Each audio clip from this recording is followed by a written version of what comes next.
Okay. Hi, welcome back to my YouTube live stream.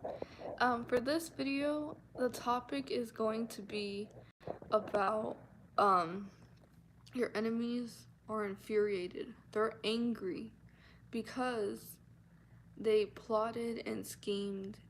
They planned an evil agenda to use against you, and it backfired at them. It actually went against them and it didn't work for them, because when people put evil intentions and they form corruption through their mind and through their thinking, and the plans that they make that are used for evil, the weapons that they form against God's chosen ones, they think in their head because they're under um the veil of great deception, and they try to play God, and they're very self-righteous, that they actually um, believe their very own lies that they create, and they think that that's their truth, and that their truth cannot be changed, or they can't see life a different way. And so they were trying to convince and trying to deceive lots of people to think only one way, and eventually you kept being yourself, you kept your word with God, and people started to see under the veil of great deception. And as time went by, they had to continuously keep up with their lies that they were creating. And eventually, the lies that they continued to try to keep up with, they no longer could keep the story to be believable and to be correlated, and they were trying to find anything that was wrong with you, and they would use any little thing. So they're angry.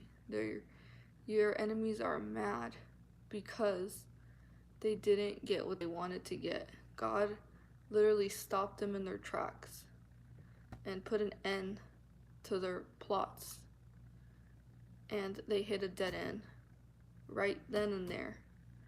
And God said, God hid you, and then he allowed you to be free again, because you were under so much spiritual warfare, like oppression and all this harassment and torture as a targeted individual, and they were getting away with a lot, and they thought that they were winning, like, oh, we're winning, like it's working, everything that we did was working for us, and our plan is gonna work. And they got stopped right then and there, and they celebrated too quickly. They thought, like, oh yes, we're winning, we won this battle. But God put an end to all of it, and God vindicated you from these evildoers. And so they're burning in anger, because the only reason is because they see you still flourishing. They see you still keeping your word and your faith strong. You're not being misled by them, or their plans didn't actually lead you into darkness along with them. In fact, you leaned more on the understanding of God than of them. They were trying to manipulate you, try to make you see yourself in a certain way, try to humiliate you, falsely accuse you of things that you've never even done in your life, and make you look bad, and then so they can make themselves appear like they're so much better and superior to you because of their self-righteous mentality and arrogance. And they knew that what they were doing wasn't right. So yes, they have been exposed. They have definitely been exposed for who they really are. And that's what angers them, is that they can no longer try to find a way to go against you because now they're confused. Now they're thinking like we did all this and it was all for nothing. We wasted so much energy, so much time. We wasted so much of our life obsessing ourselves over this individual, and they're still doing better than we expected. They're excelling in their life because they don't know that God is highly protective over you. And you have your angels, your guardian angels. You even have your ancestors. If you're one of those um, targeted individuals who were set apart, you broke generational curses, and you have the Holy Spirit living within you. And that's the most powerful weapon that you have against your enemies.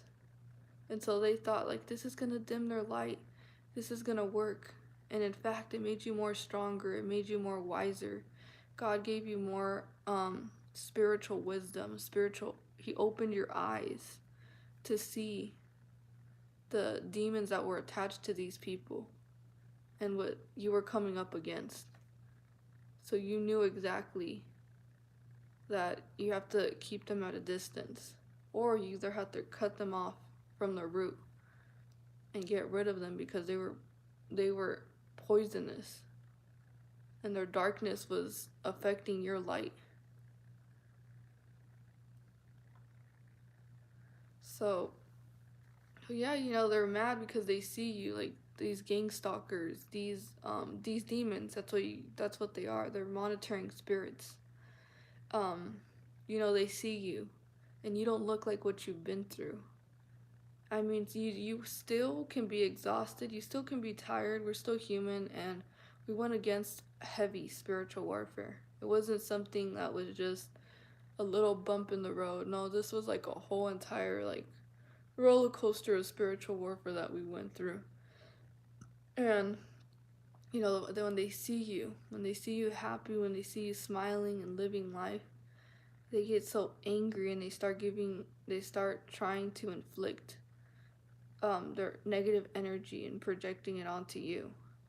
And they're just mad. They're just so angry because they didn't get over on you. They weren't able to one up you. They weren't able to make you look bad. And this is a very biblical time that we're living in. Like, you got slandered. You went through all this oppression, all this harassment, all this torture. And it just goes to show that God is very real. Because you're a living testimony. You're proof that you can go through the fire and you'll still end up being that diamond that you are. And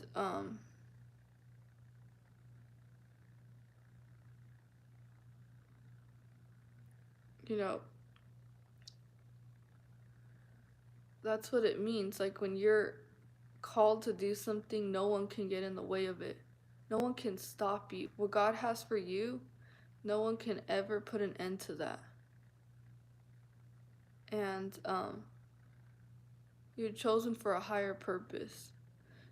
And so what that means is that that they don't have that power, that illusion of authority over your life, because only God has the hand over your life and of who you are, not who they tried to paint you out to be, not what they tried to make you out to be, this horrible bad person. It didn't work in their favor because the devil is a liar. Those people who were workers of iniquity, they were spewing with their tongues, their snake tongues, just lies about you. And since the devil is a liar and God is the truth, eventually God will always deliver you from those lies. And you know that the devil is a liar. And all those people who are doing that, they're very aware that what they're doing is very sinister. It's not godly, it's ungodly. And now you detached yourself because they all rejected you. They all made you feel like you were unworthy. You were undeserving of decency, of respect, of love and care. And they stripped you away from all of that. And yet God never left your side. And God comforted you. And He wiped away your tears. He gave you that spirit of knowing that you're never alone, that you always have Him by your side. And that inner happiness, that inner peace, that that sound spirit where you don't lose track of who you are and where you're headed towards in that narrow pathway. And they were just trying to like create so much chaos in your life, and they weren't able to, because you're still moving forward. You're still taking steps forward. You're not moving back, and you're not stuck. And so this just goes to show how strong you are, how God really does miracles. Because most of the things that you went through, they were supposed to crush you. They were supposed to be the end of you, like take you out. Like what you went through wasn't just something small. I'm saying like this was something like it was intense. Like this crushed you emotionally. Um, it broke your heart. It broke your spirit many times. What you saw in these people, and the veil that wasn't lifted of people that you thought that actually were genuine, cared, or people just turned their backs. The betrayal, the deep hurt that they inflicted upon you. And I'm talking about deep, like they literally went like all the way. So they took it too far. They took it way too far. And no matter what, God said this is not the end of you. They're not getting away with any of that they wanted to do. They wanted to put you in this like pit of darkness. And God ended up delivering you from them, and He freed you. You had a breakthrough. You had a breakthrough during this time. And these people who wished bad upon you, they ended up being in those same situations that they wanted to see you in. Like they're in total darkness. They're in total confusion. And their self-destructive behavior, they're going to be their own destroyers. Destroyers self-destruct. And miserable people will do miserable things. But that doesn't generate anything positive, because it's not coming from love. It's coming from the ego. And it's lies, deception. So no matter what, the light will always outshine all this darkness that tries to overshadow your light. And yeah, you got angry enemies because they're angry that they didn't get what they wanted. They're angry that they still see you smiling. They still see you living. They still see you moving forward and not dwelling in the past, because you know that God has something beautiful for you. The real prize, the most beautiful eternal prize that you'll have is your salvation.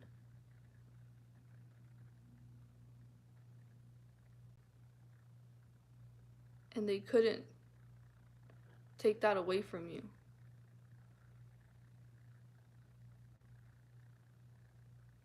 So let the enemy stay mad. Like, let them be mad all they want to, because they should have thought things through when they went up against God's child.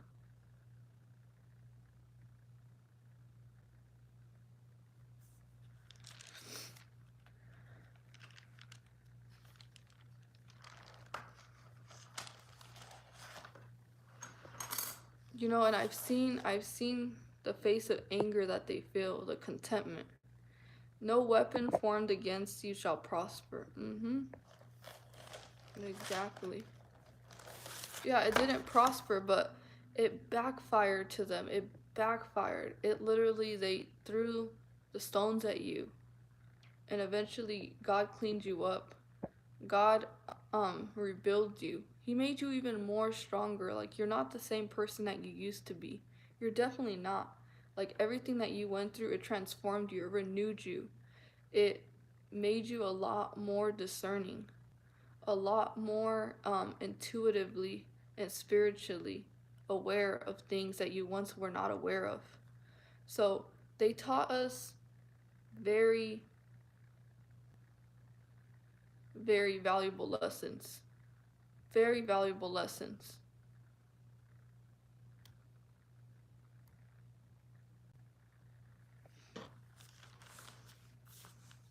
And our blessing sometimes is losing them because we see where they're headed. We see where they're headed towards.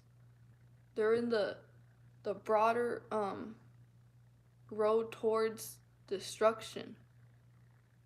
And that's where they were trying to lead us, not knowing that we are here to redirect them towards the light, towards the truth, towards the way to be saved.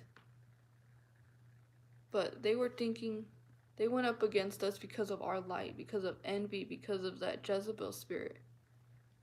And I don't, it's just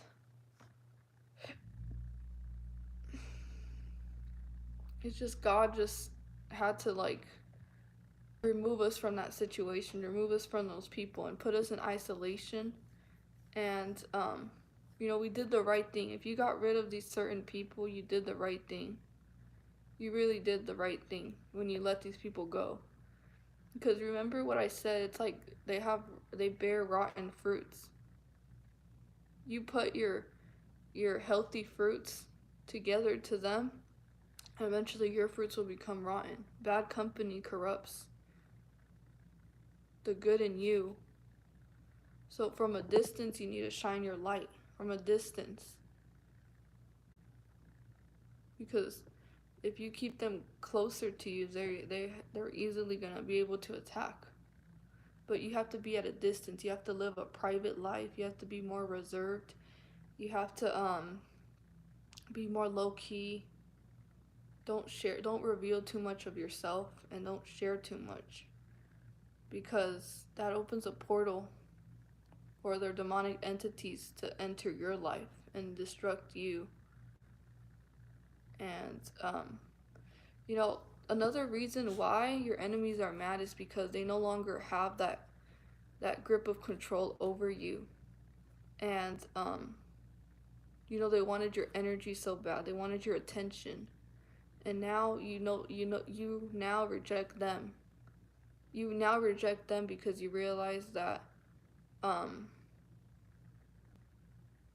that you can't afford losing in sight what's ahead of you than to, they're distractions. That's a I don't know how to put it, but they're like distractions. And now that you finally saw everyone, you finally started getting cleaning, like cleaning who you allow into your life, like knowing who belongs in your life and who you should remove out of your life, and who is going to be the cause of your downfall.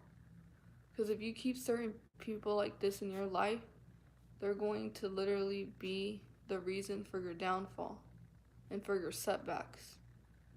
And God took you out of the storm. You were in a storm, like with thunder, with lightning.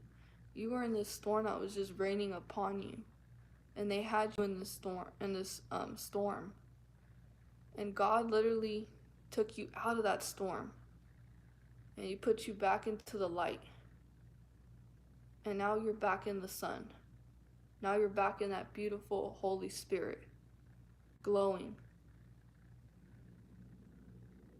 But God removed you from anything that did not serve you, anything that didn't belong in your life, that was going to cause a cloud again and over you.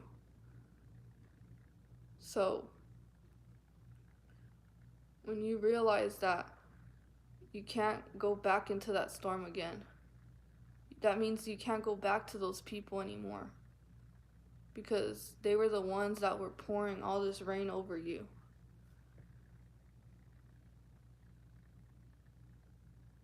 And some of them still have a lot to learn of life. They need to go through like tough situations, because we made their life easier. That's the thing about chosen ones. We make people's life easier when we're around them. And then they get comfortable, and then they start thinking that it's our job, that it's our obligation to be their savior, when in reality they should be looking up to a higher God. Because we work through God, but we can't hold too much on our way. We have to pack lightly where God is taking us. And God is not taking us where we're on a school bus where we can just let a lot of people and be the front driver.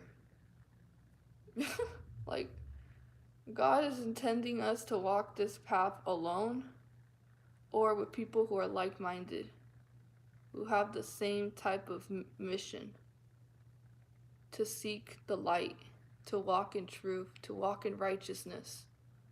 Because there's even, a script in the Bible that says, what do righteous people have in common with unrighteous people? What does light have in common with darkness? And it just shows you that you have to be set apart. And that's why God set you apart, for that reason. You're not meant to be for everyone, and everyone's not meant to be for you. It goes in the two directions. Not everyone is meant for you, and they don't mean no good for you at heart, at interest at heart for you. And the same thing goes, not every person that comes into your life is meant for you and is on assignment to you. Not every person that comes into your life, you're not assigned to them all the time. Sometimes they just come like for a little bit of time, and you learn the lesson with them, and they learn the lesson with you, and you move on. You move forward, you keep going, you keep the walk. But you don't just stay stuck and repeat the same exact story over and over again in the same cycle repetitively, because then you're prolonging, and you're entertaining something that God does not want you to be there at that time. God is calling you over here, and you're over here thinking, you're leaning on your own understanding. Well, I see good in them, and I think that it's possible. And then you get wrapped up in their life, and you lose sight of your very own self. You lose yourself dealing with certain people, and you can't. That's why God has put you through all this, so you can find yourself, and you can find God, and you can build a stronger connection. And He's the one that has all the answers for you.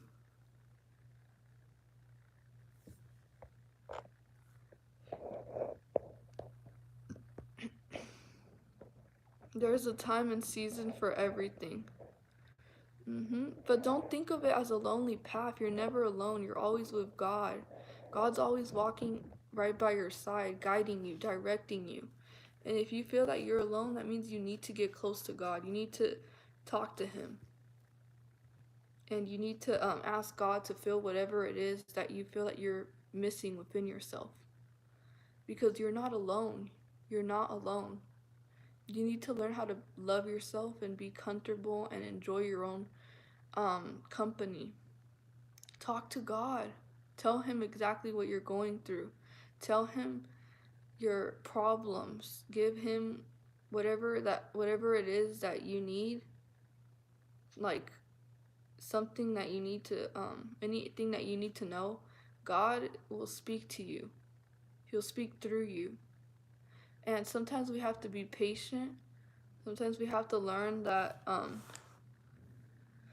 do everything under God's timing, not under our own timing. Because when you're lonely, sometimes you're gonna want to go back and revert to your old ways, revert back to people that mean you, that are toxic and dysfunctional. And I mean, look at everything that God has done for you up until this point, and be graceful and faithful, and show gratitude that you're not where you used to be. You're not where you want to be, but you're not where you used to be.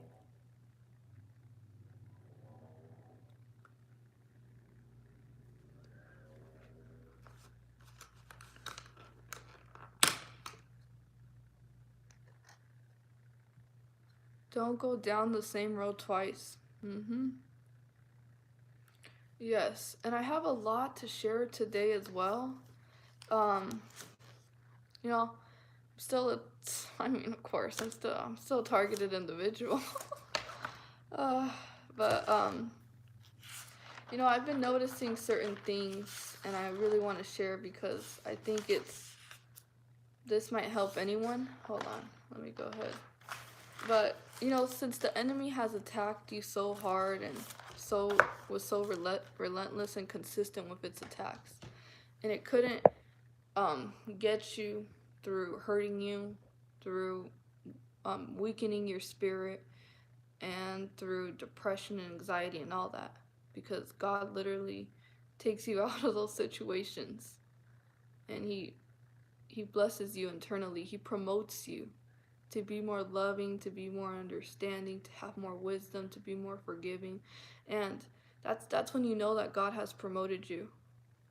When you feel at peace, when you don't hold any anger, any bitterness, when you let people who gave you that evil energy, that negative energy your way, let them keep whatever it is that they wanted to give you.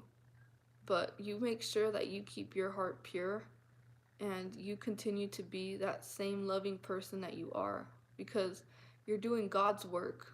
You're sent here to do God's work. And know what belongs to you and what doesn't belong to you. I think that's one thing that we learned a lot through all the spiritual warfare, is knowing that it wasn't your fault what people were dealing with. It wasn't your fault that people were so envious and jealous of you. That had nothing to do with you. But it does go to show what's within you. And the reason why you go through all these challenges is because of how strong you are, not because of how weak you are. They're challenging you, they're testing you because of your strength, because of who you are in God's image, in God's spirit. And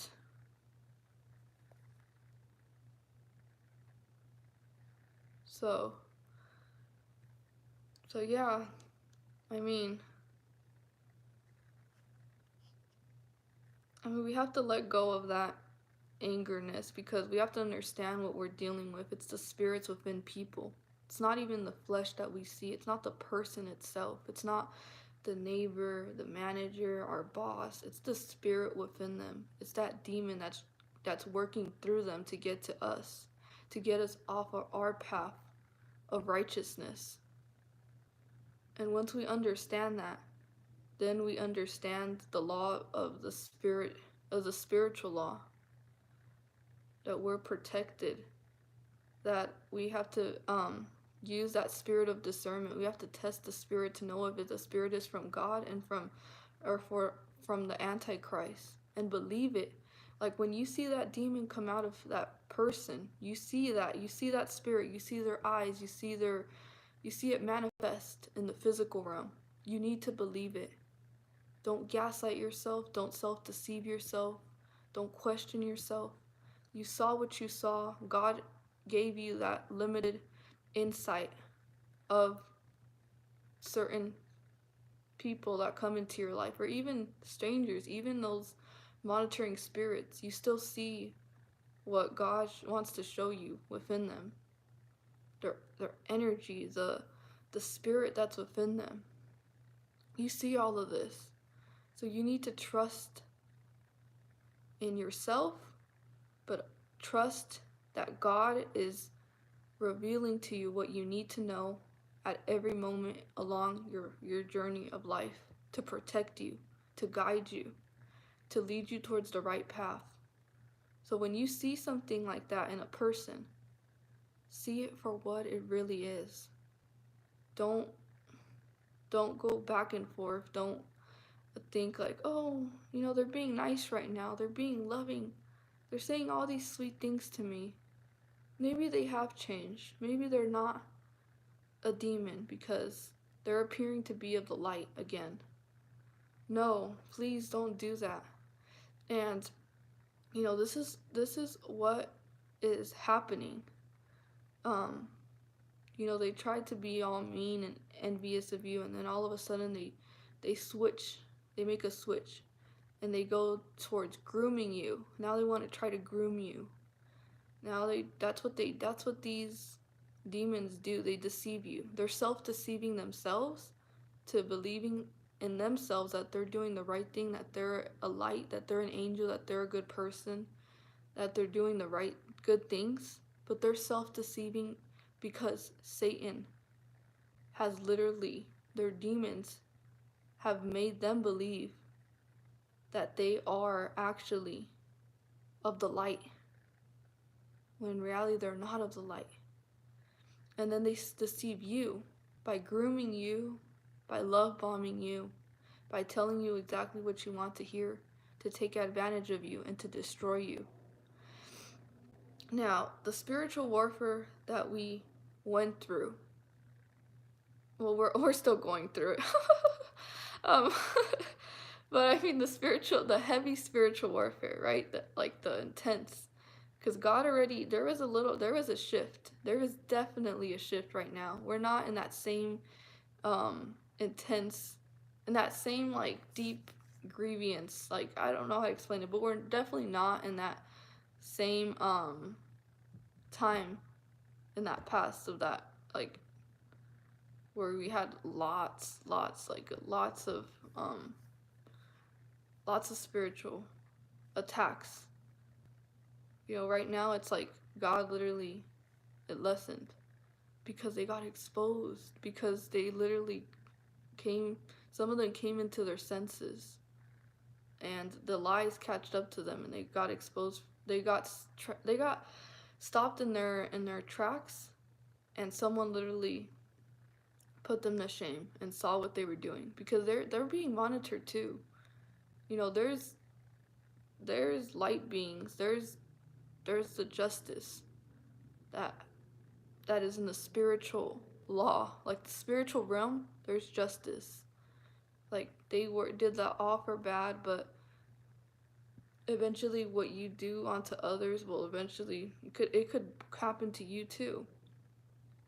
So I believe some of them really got caught. Especially with my videos. But when you bring truth,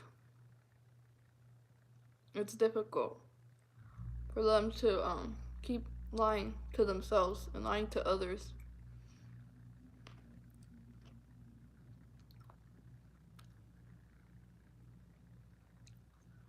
Or I mean, even they get exhausted because it's all the energy that they were putting into us, and they lost themselves by obsessing, by being so preoccupied, and by living through us each day. That most of them got inspired, most of them started admiring us, and most of us saw that something is not exactly how it's painted out to be.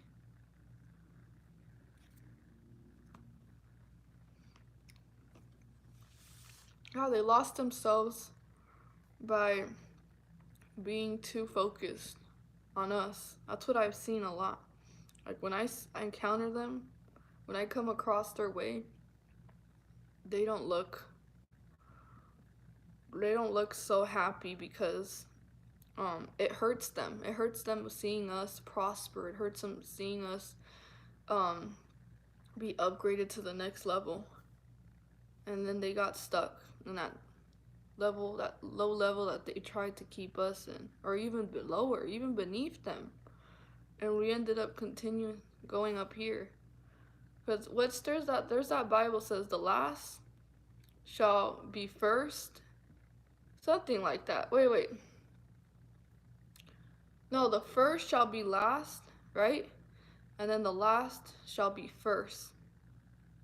So there was definitely a shift, because those who have done really all the work for God, they've been devoted and consistent in their faith. It shows. And those who haven't, it shows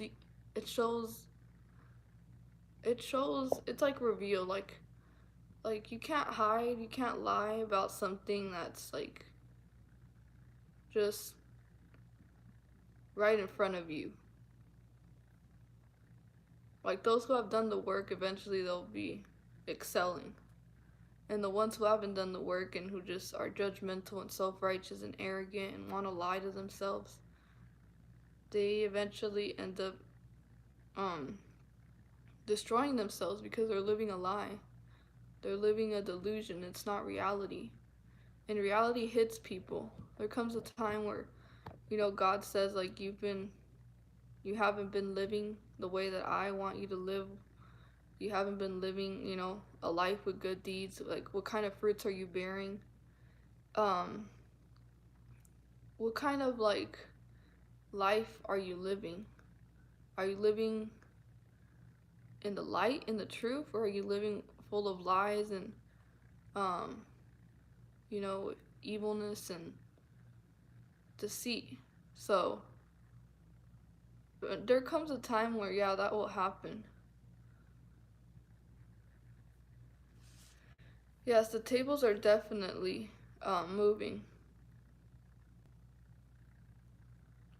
Change your perspective. Change your perspective, and don't let them get in your mind, because that's what they want to do. Okay, that's their goal. They work through your mind, and they want to try to make you feel that way, but you're not stuck. You keep your faith and believe in what God has promised you, what He has said about you, what He said that He's going to fulfill in your life, because God is not a liar. Don't ever doubt Him. When you feel stuck, have faith and be patient, because good things take time. Fastings come to an end very quickly. Like they got rewarded by Satan, right? During that evilness that they were doing, they were getting rewarded. They were getting self gain and feeling superior, and that attention, and like people looking up to them and stuff like that, and believing their lies. But it came to an end very quickly, because that's the devil's time is short. So, and God's time is, it takes time. Like you have to endure certain tribulations and trials. You have to go through a lot of storms. Like walking the narrow path is not for the weak. It's not for the ones who easily give up and throw the towel.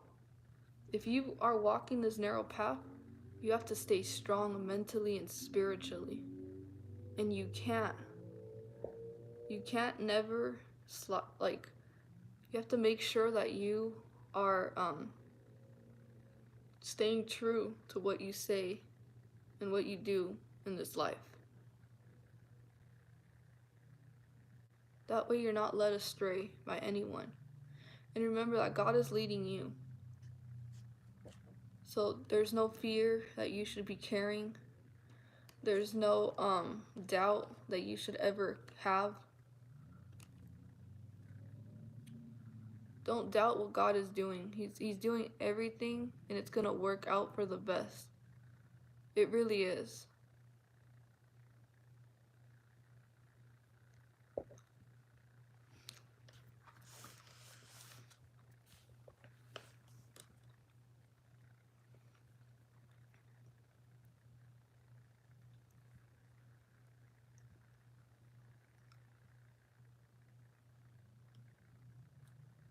So,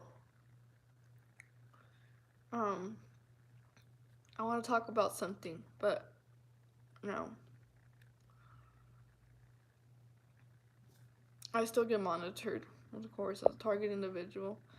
Um, I went to a restaurant, and what do you expect? Another monitoring spirit sat behind me, and I could sense the energy, even when like the person was sitting behind me inside the restaurant. I was sitting outside.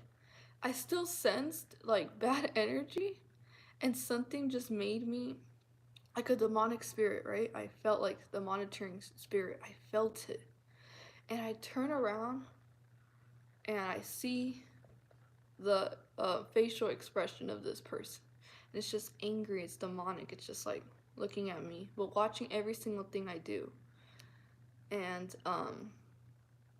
that's why I'm saying the enemy is mad right now because nothing's working for them. Nothing. They're like getting so desperate and needy. And they already lost the battle and they continuously want to try to fight and try to, you know, get in the way to destroy what God has for you. But, you could just smile and continue to do what you were doing for God. Don't let these people make you feel any type of way. That's what they're harboring inside their heart and their spirit is hate. And, just pray for them. Pray that they find themselves, pray that they find God, especially that they repent for what they're doing because it's sinister.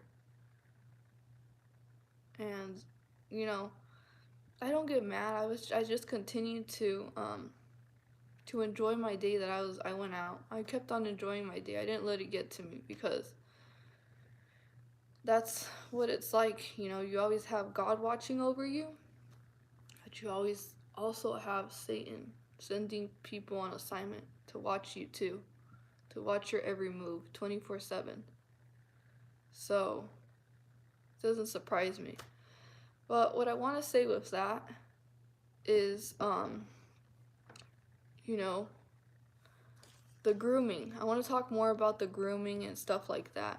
So, the devil will also try to tempt you into temptation to lure you in, right? So right now that we're going through our breakthrough, God is preparing our blessings. They know that. They know that their time is short and they know that we're getting so close to like our harvest of fruits. Like we're literally going to feast the blessings, like everything that we've done. Like I feel like this is the time where we're just going to be um recompensated for everything that we went through, because of course before there's a blessing there's always a major test, and depending on how great that test is, that's the breakthrough, and then after that that's like a blessing. It's always like that. That's what I've seen. Like you go through a difficult time, a tough time in your life, and then you go through breakthrough, and then you come back, and then there's blessings. But let me tell you, there's different types of blessings. There's a promotion in the spiritual realm where you move to the next level. And that's why the spiritual warfare gets more intense, because every time you're moving in the spiritual realm more and more, and your light shines brighter and brighter, the attacks get stronger and stronger. So that's a promotion right there. Believe it or not, it's a promotion. That means you're heading in the right path. Then there's the blessing that God blesses you internally. You know why you have so much opposition is because of what's within you, what's within your spirit. That light that shines. That's why you're a threat to the kingdom of darkness. And God will bless you and He'll make that light shine even brighter and brighter. And He'll give you peace, He'll give you happiness. That's a blessing. When you have God in your life, that's a reward that you have. That's like a that's the most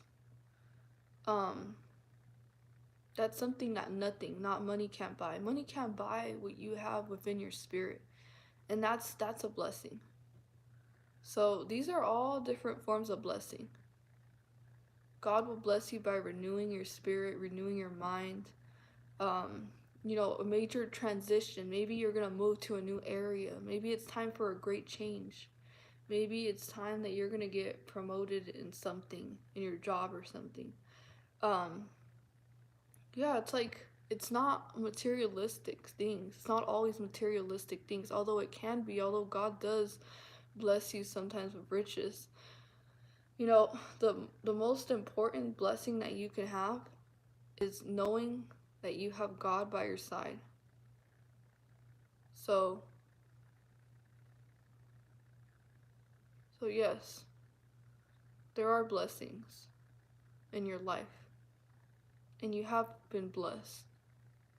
If you're still here, if you still have a new day, a new opportunity, that's a blessing. God's not done with you. God's not through with you. That's why he still has you here for a reason, for a purpose. It doesn't matter how much um, popularity you have, how many people. It's not people will not love you because you're not of this world. It's not that type of blessing. This is a different type of blessing. This is mostly a spiritual blessing.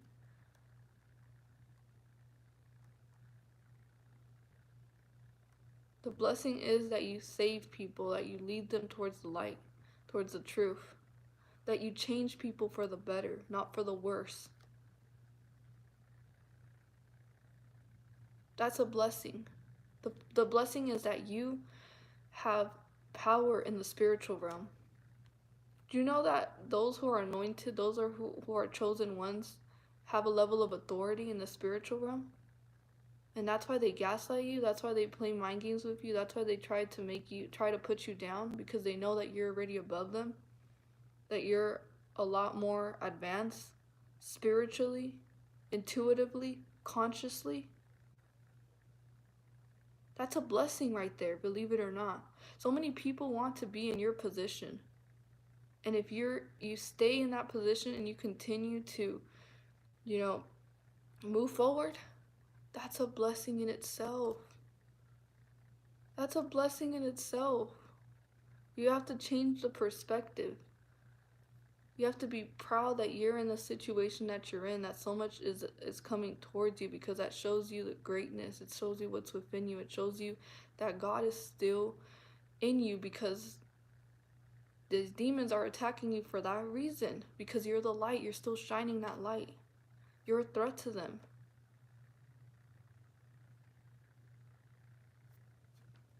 If you weren't a threat and if you became one of them, they would just leave you alone.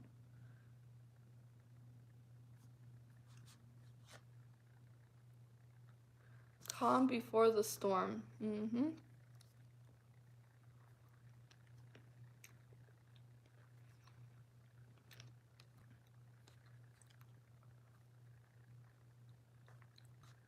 But since you're getting, okay, this message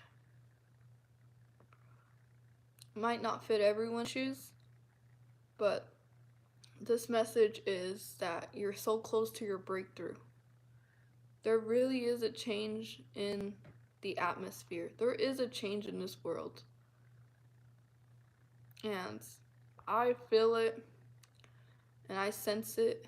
I sense that these certain gang stalkers have backed off, and that they know that they can't get close to you. They know that there's like certain rules now set in place, because certain things have happened. And sometimes we're not going to know exactly what happens. But I've noticed those people who are doing wrong, there is a change in their behavior. There is a change in their behavior. And I guess we, as chosen ones, as the anointed ones, we influence people. We help them grow. But they will never give us credit. And some of them, sadly, are so deep in denial that they haven't grown. But certain people we have helped grow by being ourselves, by staying true to our purpose here on earth. And their faces show their defeat. Yes, thank you. Yes, that's very true. Mhm. Yeah. But they'll never give you the credit, but they will try to imitate you. They'll try to mimic you. They'll try to talk like you, be like you, think like certain things. They want to steal that um anointing from you. You know, the devil is an imitator. They imitate the light like different ways, but they'll never be able to take what God has placed within you. They can't take that away from you. They don't have that power. So, oh yeah, and it brings a lot of jealousy and envy. That's something that you'll never be able to escape. But they don't understand that in the spiritual realm you went through a lot. You went through a lot of suffering, a lot of like tears, a lot of downfalls, a lot of setbacks to get to where you are right now. That it's not an easy journey. It's not just the road like this. No, your road is like, oh, whoa, whoa, and then you just keep going. That's what it's like, and it's like this big old storm, and then they'll drop you, and you're at your lowest point, and then you're praying, God brings you back up. So it's because they don't know God. That's why, and they're living through the 3D dimension, which means that they're living with their fleshly desires, like they're of the world, so they're worldly people, and they think like the world thinks. Money, power, status, respect, an illusion of grandiosity, of superiority, um, you know, thinking that they're always right, stuff like that. So they'll see your light and they're like, I want that light. I wish I could take that light, and I can't stand that person, but at the same time, I'm obsessed with that person. I can't get enough of them because their energy is so addictive, and they have something that I need and that I want because they see you happy, they see you at peace. They don't see you miserable, they don't see you, so they become jealous, and that's why they try to destroy you. Because, like, Satanists, Luciferians, they're destroyers of the world. And the devil comes to steal, kill, and destroy. So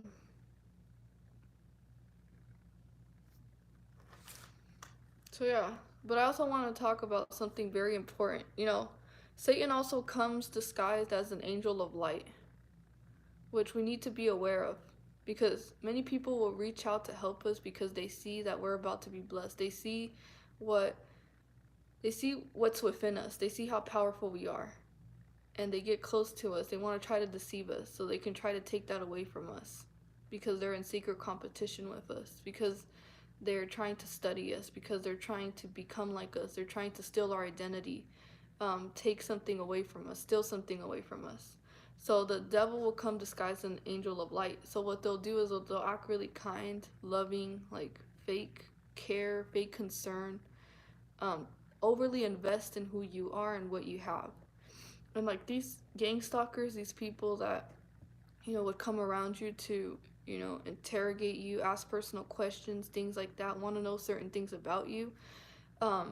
Since it didn't work, like how can I explain it? Like them being evil in your face and like attacking and using intimidation and aggression and all these type of like emotional manipulation and all that, right? That didn't work. So how can I say this? So it didn't work when they did bad, right? Now they're gonna want to deceive you by doing good by you. But you can't trust everyone who is being nice to you, who smiles in your face, who asks if you need anything, if I can help you with anything, if I'm always here for you, anything you want. Like that's there's gonna be a change in these people, right? But you still need to test their spirit because many of them will be demons in disguise as light, sheep's and wolves' clothing. This is what's going to happen. So we need to know how to discern who's who and which one is from God, which one is not from God, and actually learn how to separate and be aware of who we allow into our lives, especially during the season. Especially during the season. Because we're still in a spiritual warfare. We're still in a spiritual battle. You know, we have enemies and we have other chosen ones and other anointed ones. But we need to really know, like, spiritually feel what we feel around them.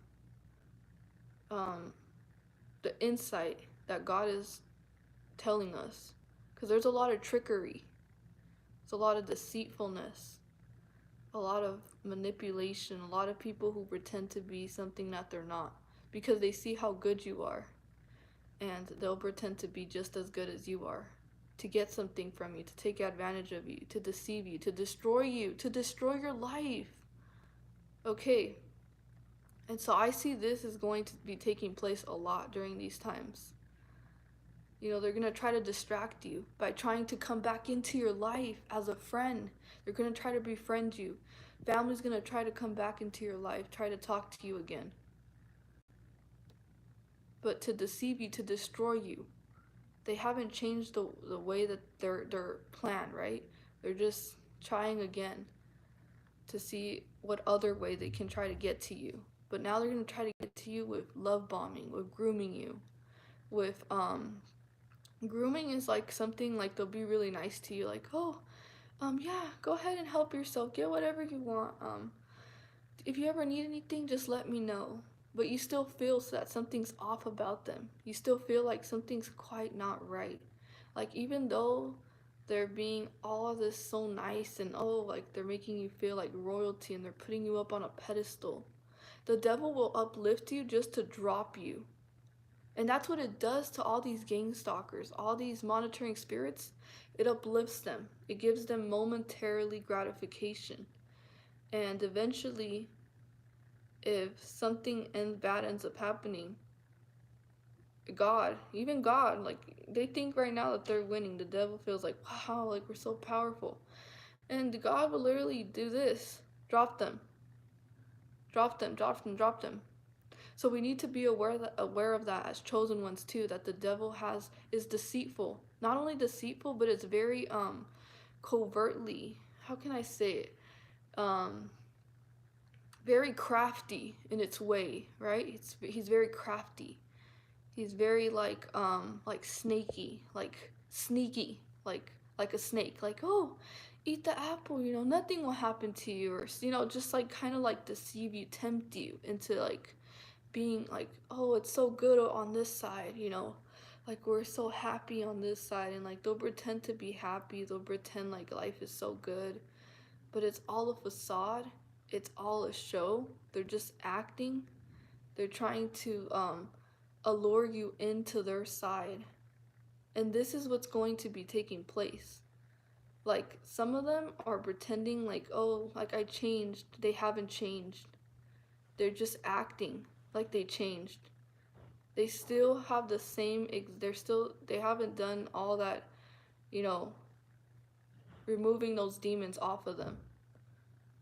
It's just a facade, but you need to see the spirit you need to see and hear.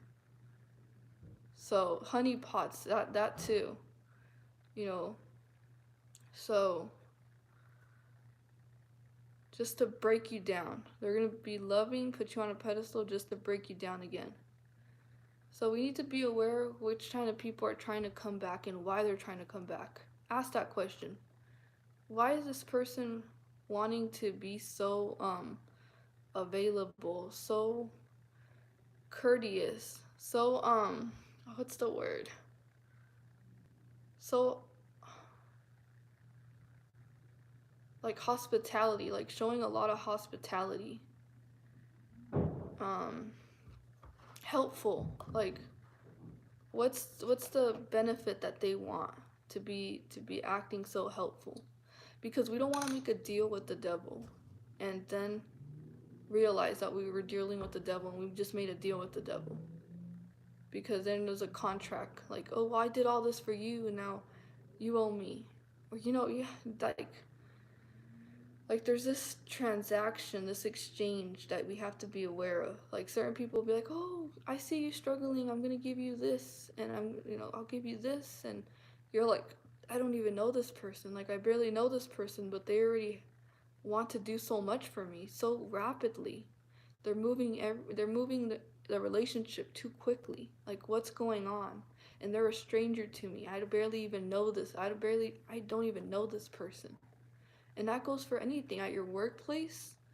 People being nice to gain information out of you, to ask like, "Oh, well, tell me about yourself," or "How's your life going?" or you know, um, yeah, like I see that. I see that taking place. Or I mean, it takes place all the time, but especially during this time where you just had a breakthrough, um, I see that that's one of their manipulative.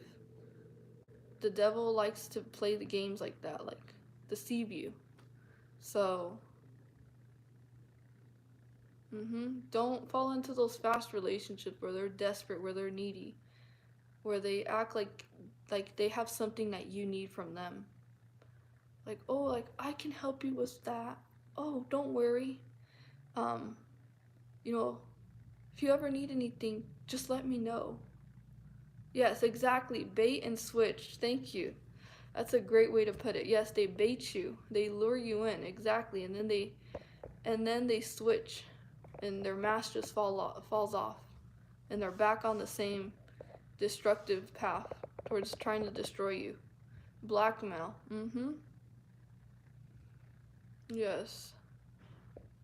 So don't be tricked by these people trying to act all nice and loving just out of nowhere towards you, when they were the same ones that tried to destroy you, that tried to literally they wreaked havoc in your life. They did that, and then all of a sudden they want to just try to act like, oh, um, how are you doing? How's everything?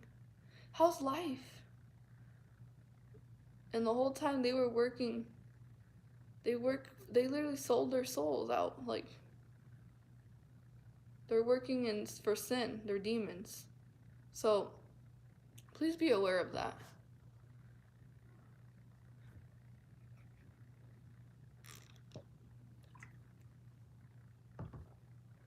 And please don't fall into their traps, because it's a trap. It's a trap that they're trying to set in place.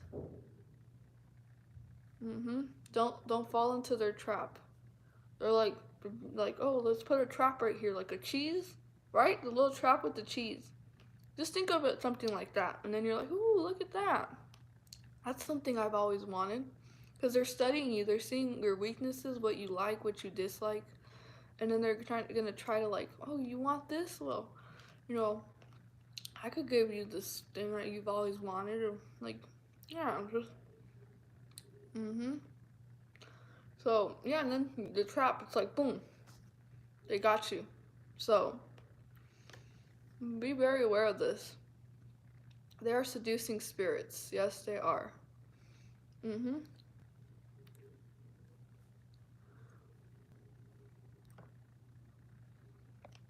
Those traps will leave you with scars. They last for years. Please, guys, stay away from them. Be careful who you open up your heart to. Be very careful who you open up your heart to and your trust. Don't be so easy to trust just anyone just because they said sweet words to you. Just because they were nice to you for a conversation that you had with them. Just because they're being nice to you. Don't be so easily to trust them. Because many of them will do that. They love to play the nice card game, and then they get that card, and they show their cards. So, mhm, be kind of let people kind of slowly see like who they really are with like you just have to see whatever. Uh, just it's because some people are so good at manipulating that they're really good at pretending to be. Just trust that energy that you get when you feel like something's off. Because I'm pretty sure many of you guys have felt that way. Like they're being nice, but there's like something that's not quite right, or like, or why are they being so nice to me? Like why, what do they want from me? Like there's obviously something that they want from me because they're being so generous with me. And I've never had someone be so generous so quickly and so invested in my life and wanting to help me so much. So there must be a trap there. There must be something that's not quite right, because why would a stranger, why would someone that barely knows me want to take a huge investment in my personal life? Why do they want to get to know so much personal information about me and I don't even really know who they are? This relationship wasn't built off of trust. It's built off of like just baiting me and trapping me with love bombing and grooming me by buying me, giving me a lot of stuff and stuff like that. Yeah, be very careful because they're collecting souls, and that's one of the ways that they'll try to do it. Mm-hmm. To get you off that path with Jesus. So don't fall for it. Don't fall for it, and don't believe in their lies because they're lying. They're lying through their teeth. They're pathological liars. They're manipulative. Manipulative. They have a agenda behind, which is not good. So please take into consideration what I'm saying.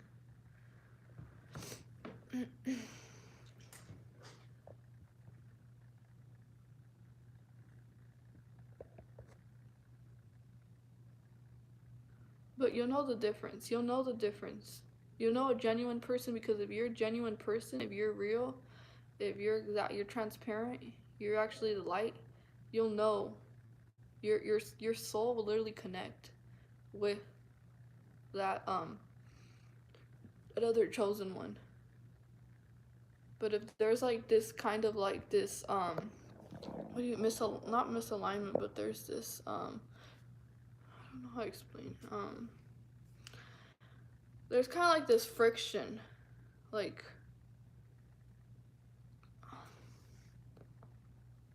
it's not quite there. It's not quite there.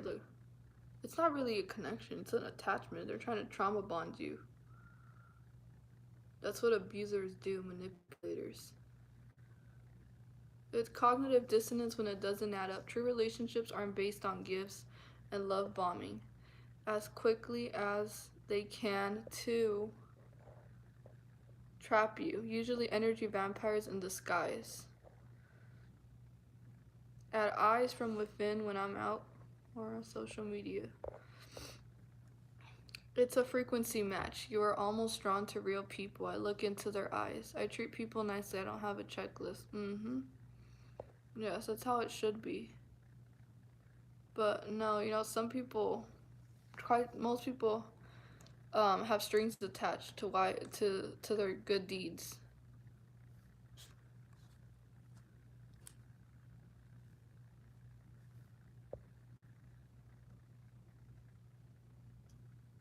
I feel like we can read and feel their energy to know who's good and who's off, and you can tell off the bat or sooner or later.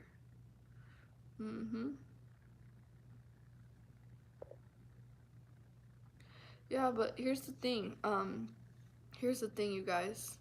You know, these demons, these people with demonic spirits, they say all the right things. They do all the right things.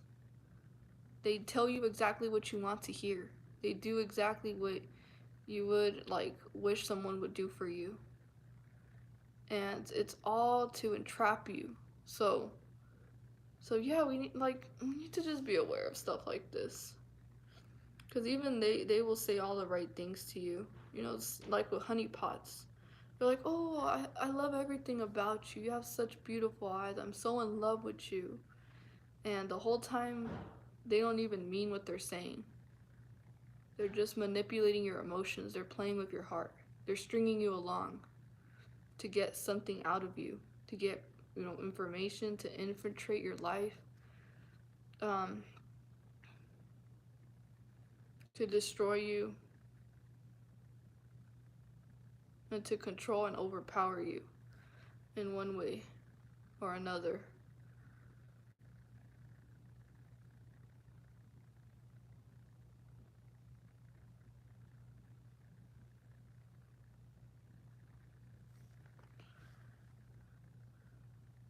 So I mean, and who doesn't like to feel that, like, feel good when someone is doing something nice for you, or when someone's like showing you so much care? Like, it feels good, but we need to know that it's not for our good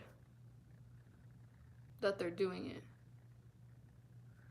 So yeah, they act kind so they can get access to you, so then they can sabotage or attack you with their bad energy vibes and their disrespectful behavior, and it'll show. Like, there'll be certain cracks in their mask that you're gonna be able to see, and they're gonna quickly try again to disguise themselves as a light, and they're gonna make you, that gaslight you, like, you didn't see what you saw. That's not who I am. So don't trust too easily. Don't trust too quickly. Um, be aware of those who ask very personal questions about you without even like building a relationship with you, because these are honestly monitoring spirits. These are agents being sent to do this to you. And in reality, the way that they feel is like they have hatefulness towards you. They're self-righteous, they're envious, and they're arrogant, and they think that you're incompetent, that they know more than you, that if you believe their lies, then they can continue to lie to you and continue to mislead you in the wrong direction. So when you see that they're lying to you, you need to literally expose them and see, I see what you're doing, and why are you being so nice, or something like that. Like put them off on balance, like on guard, so they can really see, like, whoa, like, so they can't continue to play their game. So don't play along to their game either. Put them on ice. You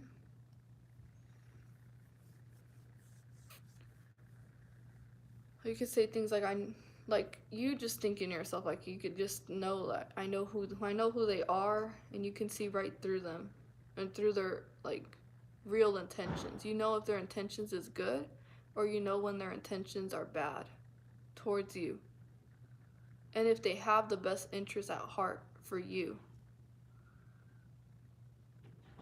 So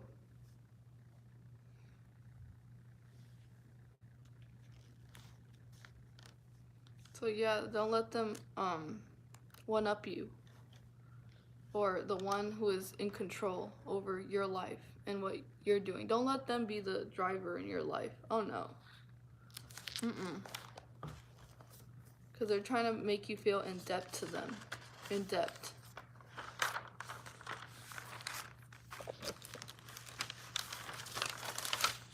And it's the spirit of dishonesty. It's the spirit of deceitful. It's a deceitful spirit.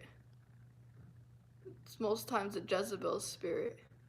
When we talk about like the demons, let's talk about like narcissists, psychopaths, sociopaths. This is exactly the type of games that they play in the spiritual realm. They deceive themselves as everything that you ever wanted, everything that you've ever wished for. And like the blessings, they're gonna make you feel like they were sent from God. So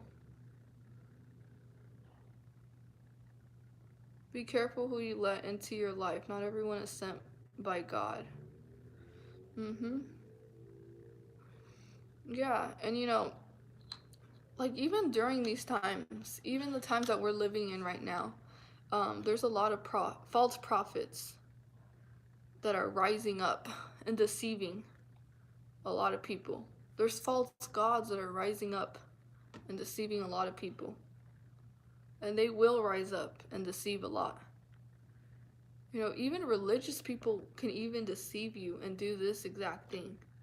They'll come close to you because they know that you are a believer in Christ.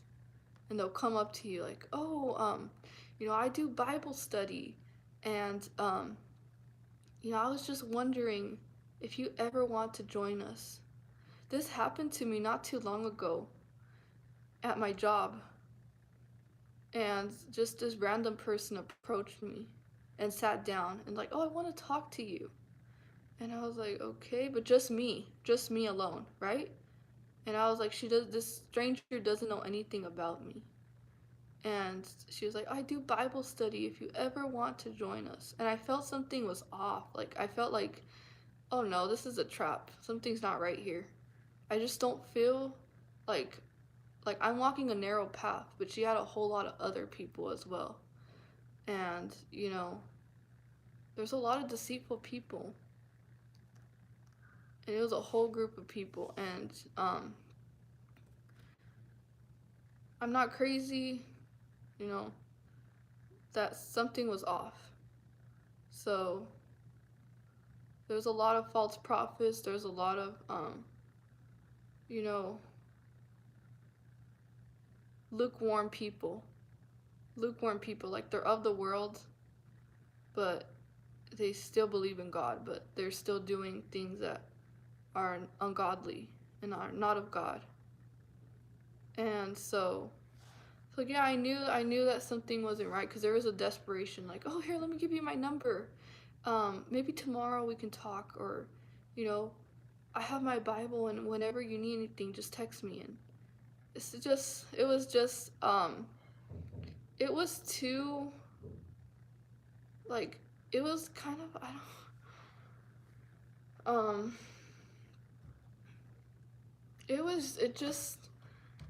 it didn't feel like it was, that person was sent from God. She didn't feel like she was sent from God. And it was like an act. Like, I'm a targeted individual. And so I felt like they sent her to get close to me, to try to, you know, act like a friend, to then interview me, ask me questions, and then, you know, gain personal information of my life. That's how I saw it. She's like, oh, what do you do? And do you go to school? Or I was like, oh, that's weird. Because it was just out of the blue while I was working. And she's like, can we talk for a few minutes? And yeah. But it was like, one person was like, oh, that's my sister over there. And, you know, I'm going to send her to talk to you. And I was like, what? Yeah. Mm-mm. You know, there's a lot of grooming happening in my workplace. A lot of grooming. And I see that there's like, they're scheming, they're plotting. It's not for good. Like, it looks like it's something that's good, but I feel something deep in my heart that something's quite not right. I'm pretty sure I'm right. But yeah, it was just how can I say it? It was just random. It was too random. It was too like rehearsed. Rehearsed, that's the word. It was rehearsed. It was definitely rehearsed. Like the time that it happened, you know, everything. It wasn't genuine. It didn't seem like it was something that just like, you know, naturally happens. Like it kind of seemed forced. Yeah, it was forced. It was definitely forced. Cuz the next day that I've never seen her around. I've never seen her in my life. And just a random stranger just approaches me. Wow. So yeah.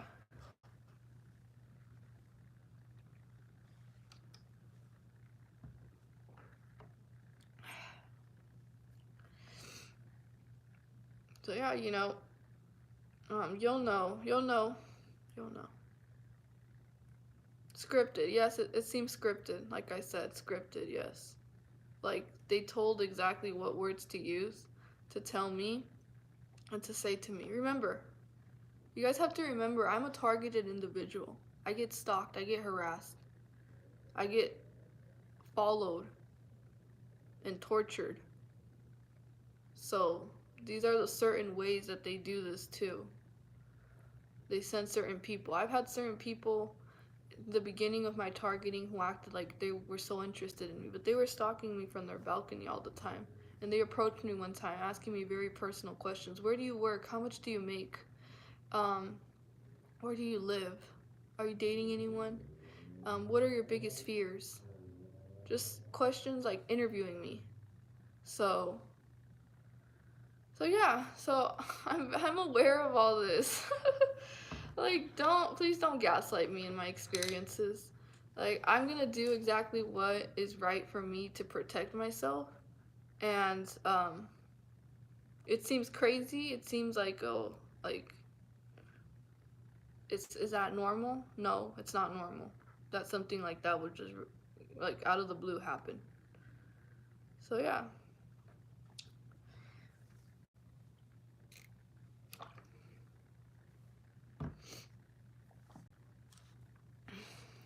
And, from experience, I mean, it's already happened. So, I'm kind of aware of, like, the tactics that they use in the program.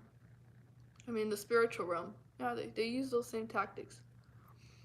So, I don't want it to ever happen again. So now I'm more reserved. Now I don't speak too much about my personal life, and I don't give answers like that. Just to any stranger or random person.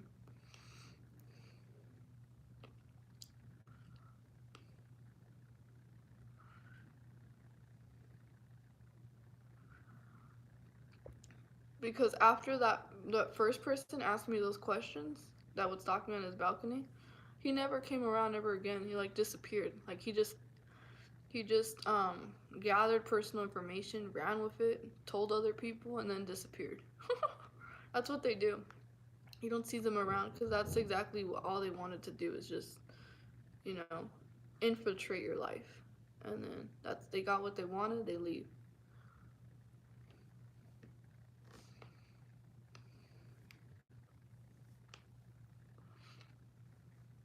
But yeah, these people have no problem lying to your face. And it sounds like the truth, but there's there's a lot of lies in their truth.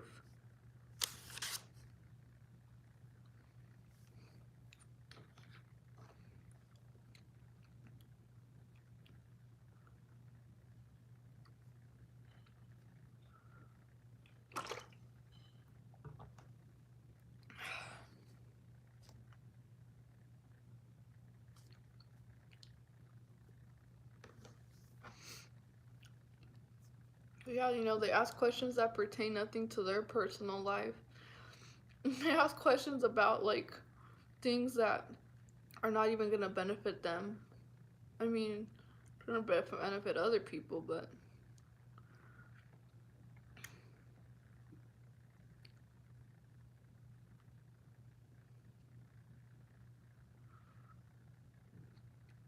no, I play dumb. I play dumb to a lot of the times just to see who they really are. It's to see how far people usually take it. And yeah.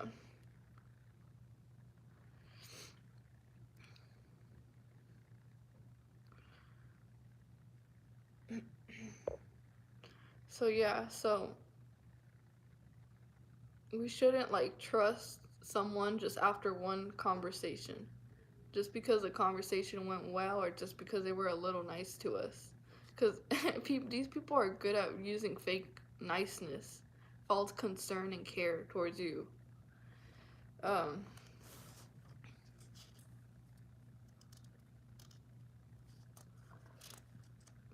like there's even false pastors, there's false preachers, um, And they do that too. They literally um like they do a lot of evil things. Like they literally work for the dark side, but they go to church, they preach the word of God, and they're not leading people towards the right path because they're not doing it from a good place in their heart.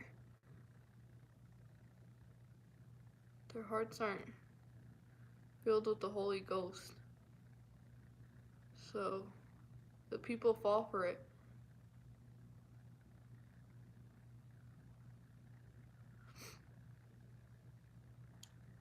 Deception is not good. No, no, it's not. You can feel if the Holy Spirit is there. Yes.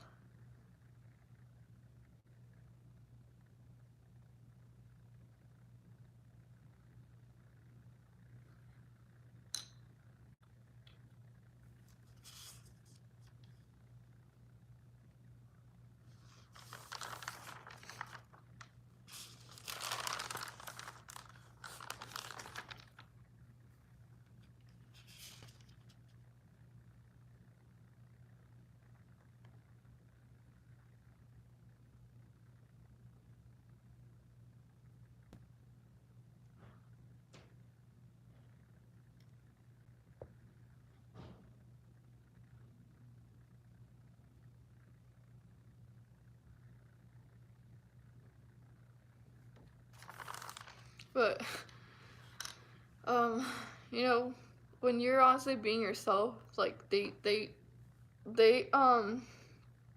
okay, hold on. Like fake people just like are obvious. Even to us, the more we are ourselves, the more obvious they stand out. Like their fake conversations, their fake laugh, their fake happiness, like it all stands out.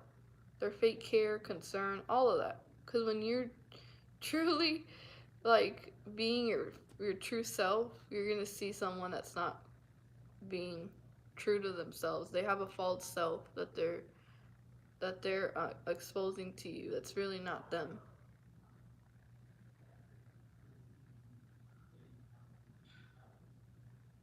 Mhm. Because remember, you can't build a real relationship with a fake person. You can't build something real with a fake person who literally is building all off that relationship through the foundation of lying to you, of deceiving you, and manipulating you into thinking one thing when in reality it's another thing. So, oh yeah. So, I have a lot of Bible verses that I found, and I liked each one of them, so I'm gonna go ahead and read them. You know, so Psalm 69:7-14 it says, "Deliver me out of the mirror, and let me not sink. Let me be delivered from them that hate me, and out of the deep waters. Let not the water flood overflow me, neither let the deep swallow me up, and let not the pit shut her mouth upon me." So, deliver me, and let me not sink. Let me not fall into someone's trap. Let me not sink. Let me be delivered from them that hate me. But they pretend to love me, right? They pretend to love me. That's let me be delivered from them that hate me and out of the deep waters. Let not the water flood overflow me, neither let the deep swallow me up, and let not the pit shut her mouth upon me.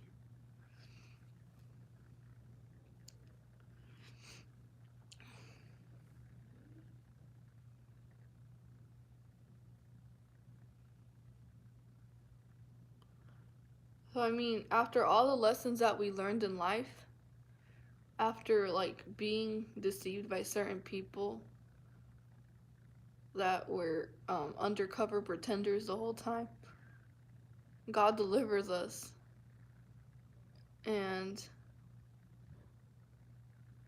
um, so we won't sink down.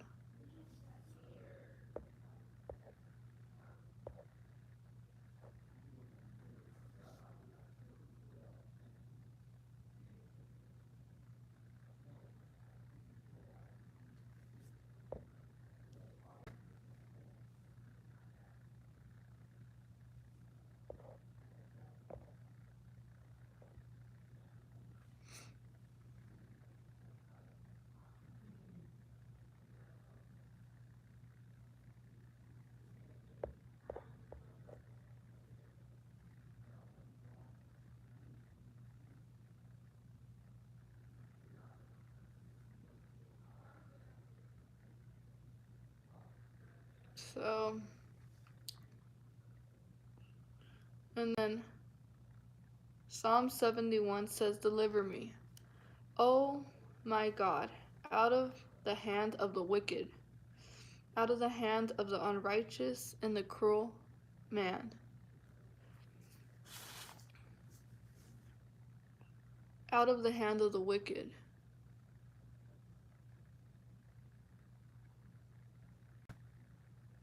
Isaiah 36:6, it says, "Say to them that are of fearful heart, be strong, fear not. Behold, your God will come with vengeance, even God with a recompense, he will come and save you. Then the eyes of the blind shall be opened, and the ears of the deaf shall be unstopped."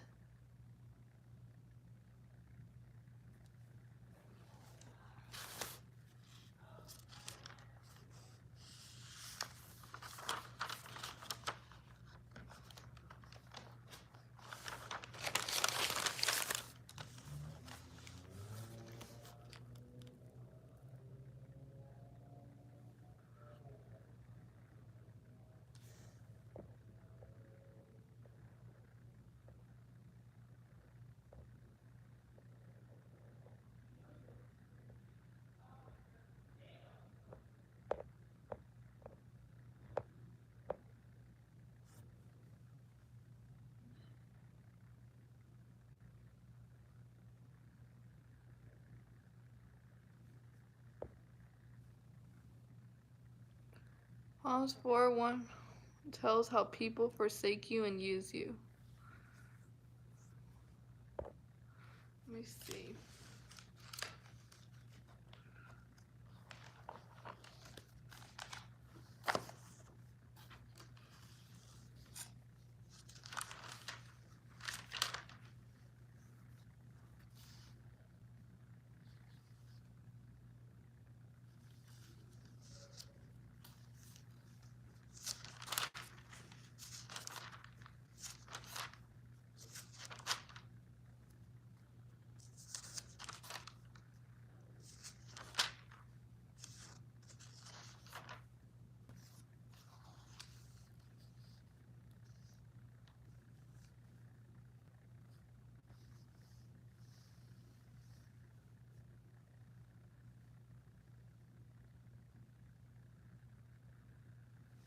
Okay, let's see what else.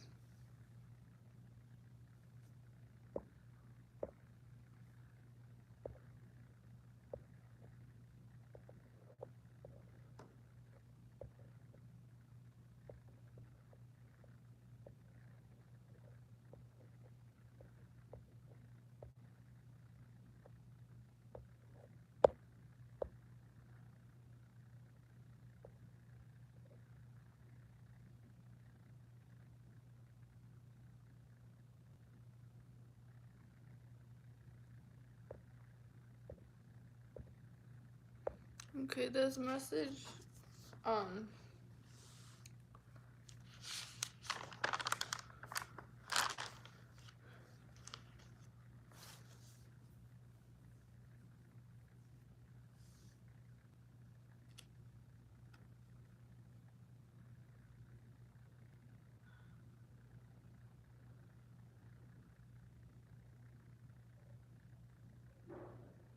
so Jeremiah 6:21 says,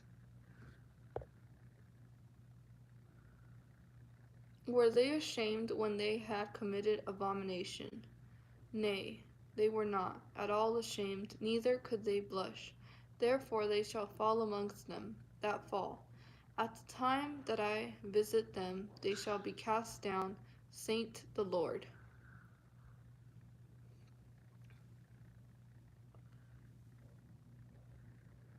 And so they lie so much that they start to believe their own lies.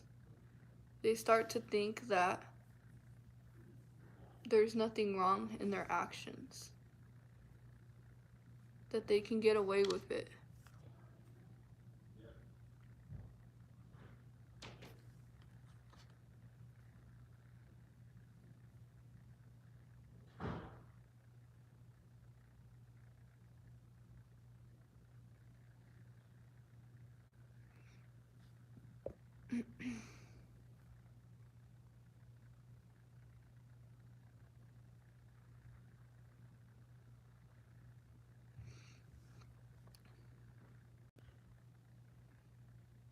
And then we have St. Matthew 32:23.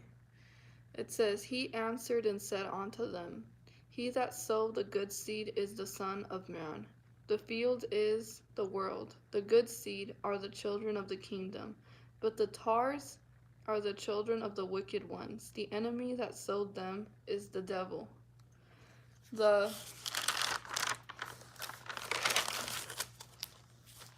harvest is the end of the world, and the reapers are the angels.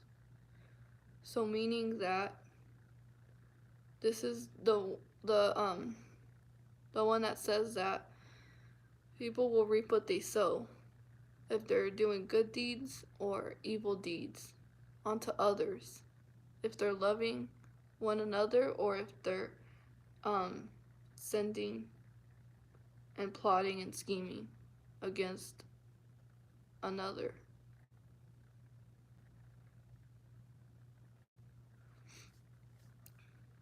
But the reapers are the angels. Therefore the tares are gathered and burned in the fire. So shall it be in the end of this world. Now, I have certain people on my live chat that say that oh, you shouldn't judge. But even in the Bible it says that there's righteous judgment and that we should lead people towards the truth. And speaking the truth is an act of love because we're not lying to them. And the truth will set people free. The truth will lead people to the light. If we lie to them and then we're like, oh, we don't want to judge them. No, it's okay. Just let them do what they do. It's okay. There's nothing wrong in that. No. Don't be so judgmental towards them. No. Let them don't be so harsh. Then what God's work are we doing? Are we really doing God's work? Are we preaching the gospel? Are we preaching the word of God? The word of God is the truth. And a lot of people don't like it because it reveals and it exposes the lies that they're living in.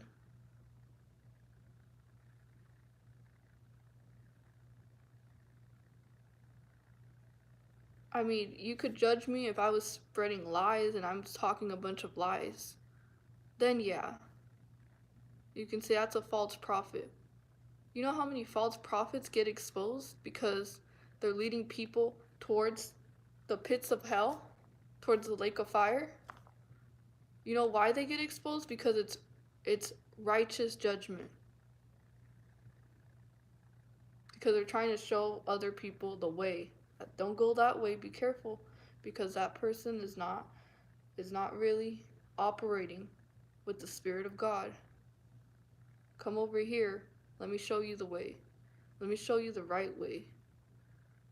Because I love you, because I don't want you to go to hell. I want you to be able to reach eternal heaven, to go into salvation.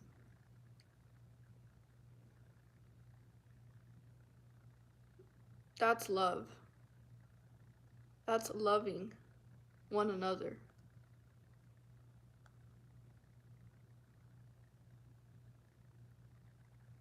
And even God said he'll put your enemies to shame.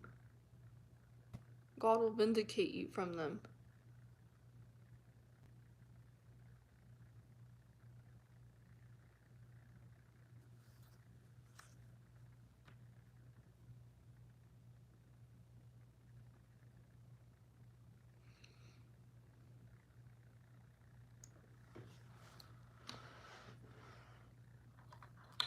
And they'll hate you for speaking the truth. Because that's how I know I'm triggering certain people. And I do end up triggering a lot of people. And that's why I get hated a lot. That's why they hate me because I speak the truth, because I'm living in the truth. And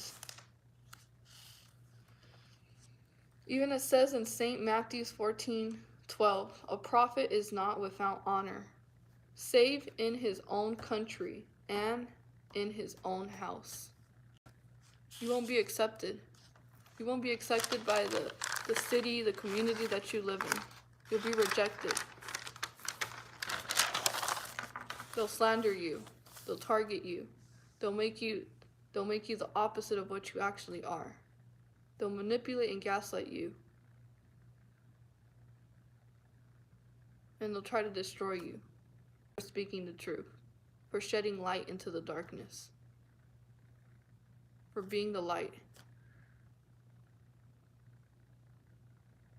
And even in your own home. So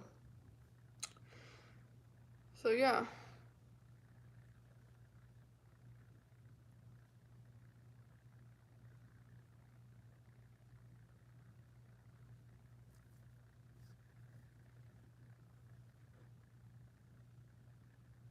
Like I made a video about burning sage, about using tarot cards.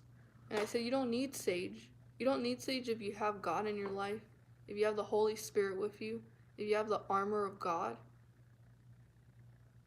and if you pray to God and you anoint your home. You don't need to burn sage to keep demonic energy away. You don't need none of that.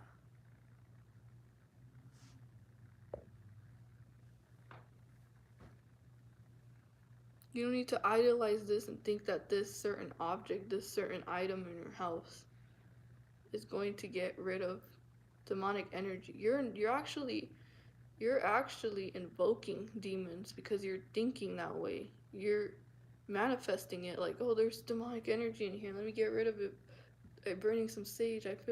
No, get closer to God.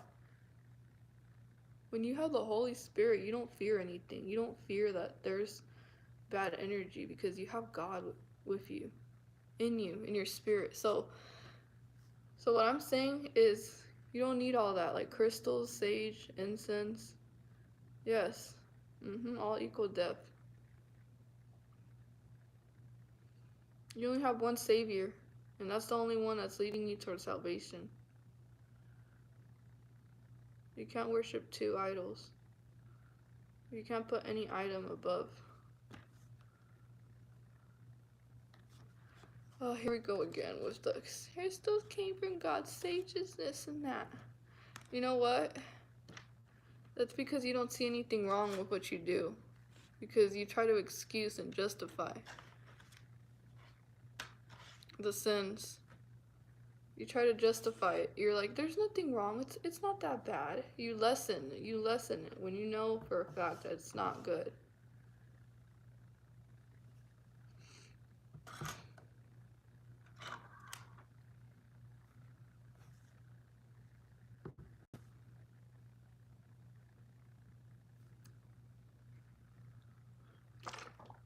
You're already protected. You're highly protected.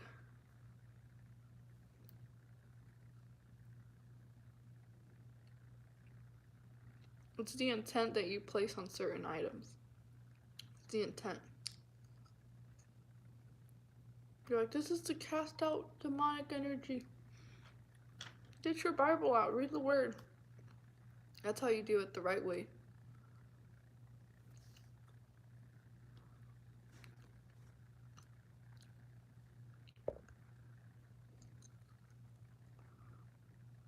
Everybody falls into the new age. Like, well, everyone's doing it, so there's nothing wrong with that. I see everyone doing it. Yeah, everyone's literally in great deception.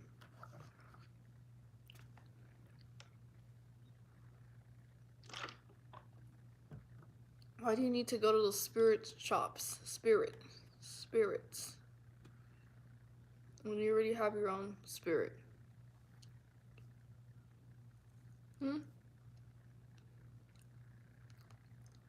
Why do you need to go to one of those witches to tell you something about your future yourself? Why do you need to do witchcraft to manifest? When it should all be in God's timing.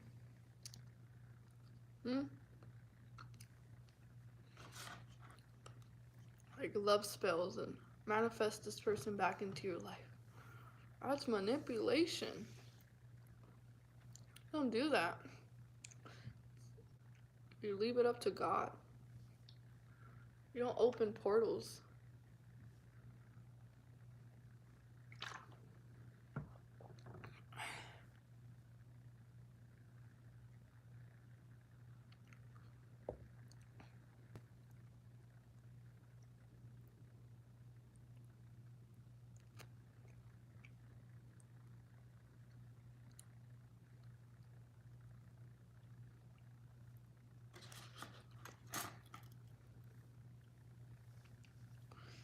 So yeah, I think I'm done talking about that. But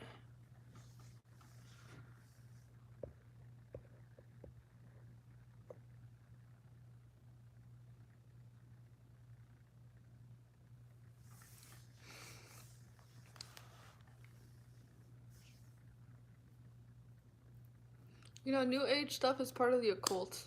It's part of the occult. It's part of the satanic occult. So don't hop on that trend. Don't.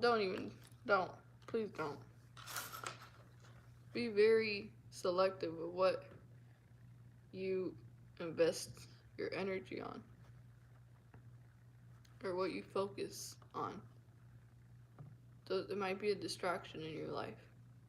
That might be the thing that's holding you back. That might be a reason why your spiritual warfare keeps increasing. Because you're opening a portal. You're like, I'm trying to get rid of these demonic energies because I'm fearful. I gotta get rid of it. You know, you're thinking about it. You're literally thinking about it. I have to get rid of this demonic energy. Oh. No. That's a fear state. That's a fear mindset.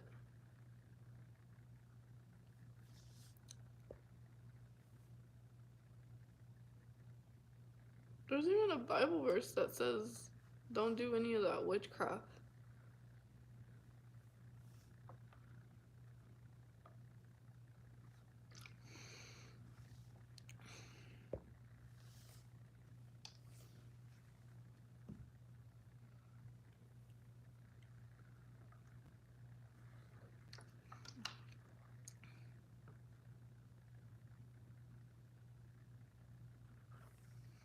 No, I'm just speaking what's right.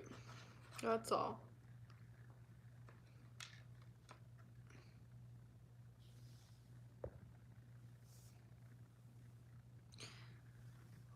Anything acquired in the spiritual realm not through God is of the occult. We're just being desensitized to it over the generations. Yep.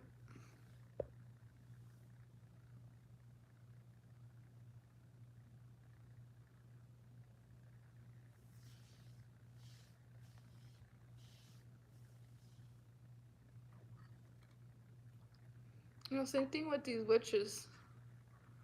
There's no such thing as a good witch or evil witch. You're like, oh, that's a good witch. They're all using energy to manipulate. And they self-deceive people. They're self-deceiving. They lure you in. They lure you in like, oh, I have the solution to what you're looking for. So, evil people are consistently self-deceiving, and they deceive others into falling into what they're saying.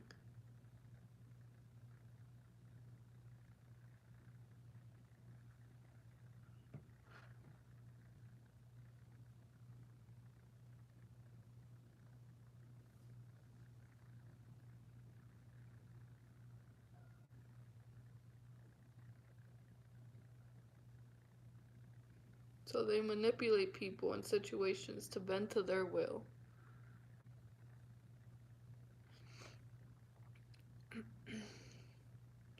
And this misleads you, and it also misleads a lot of other people around them because they play off the emotional card and they twist it in a way that sounds too good and trustworthy.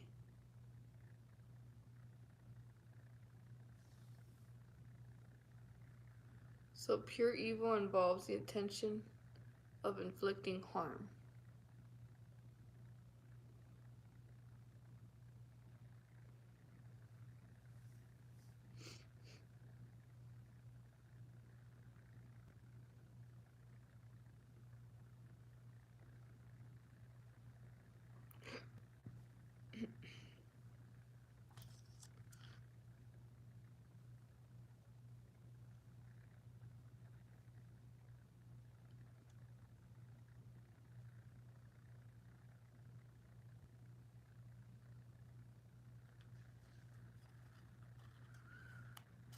Plot and scheming, and they follow the wrong path. They'll mislead you into the wrong path. No, don't fall into the trap.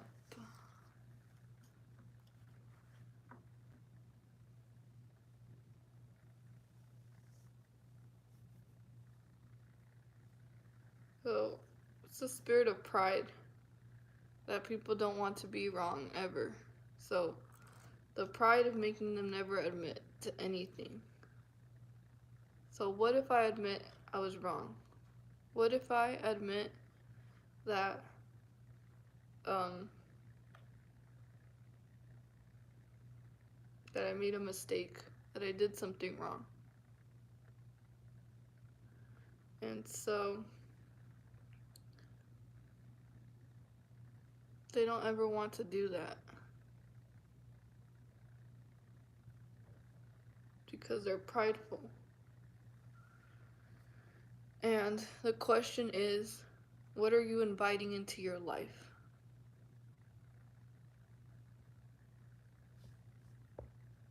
What are you inviting into your life? And are you mindful? Are you spiritually mindful of the things that you allow into your life and your space?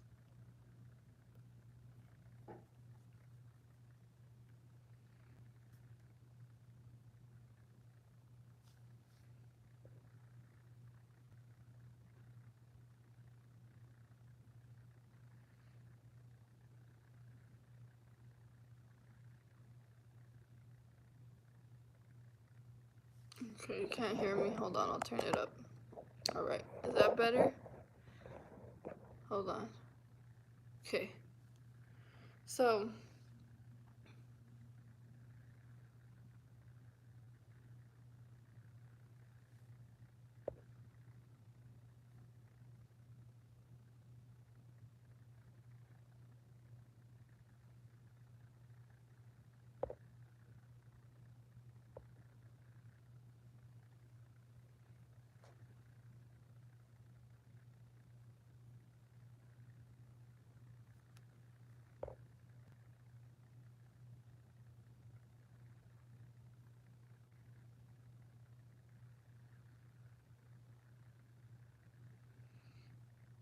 so that's the thing about evil people, is that most of the time they don't have empathy and they don't feel guilty because they're doing it for self-gain.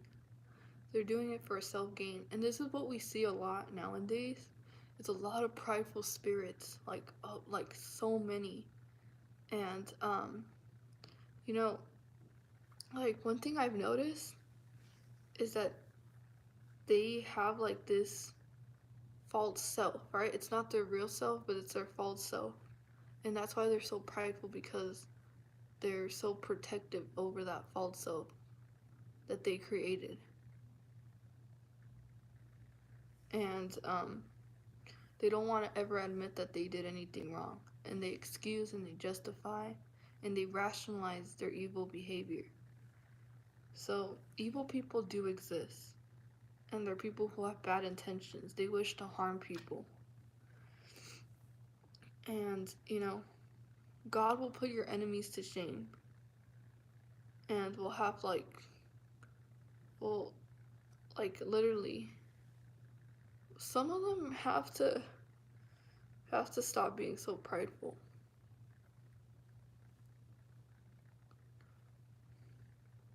And that's why many of them will not apologize. Many of them will not admit that they're wrong. They're gonna rewrite the narrative and lie to themselves. And so yeah, we have to always have to ask that question, the most important question. What are you inviting into your life? And think about it, like, what am I inviting into my life? Is there something in my life that doesn't belong there? And just kind of dwell a little bit, think about it, and think to yourself, what am I inviting into my life? And that way, this kind of helps you reflect. Is there anything that needs to change? Is there something that needs to be removed? Is there something that I need to work on? Do I need to check my heart? So just be mindful of that. The people that come around you, kind of people are you letting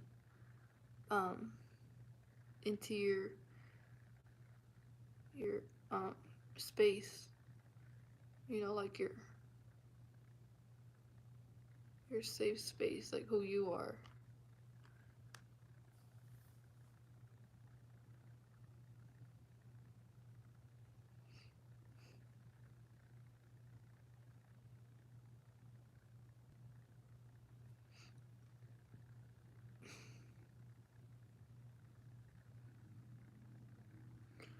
So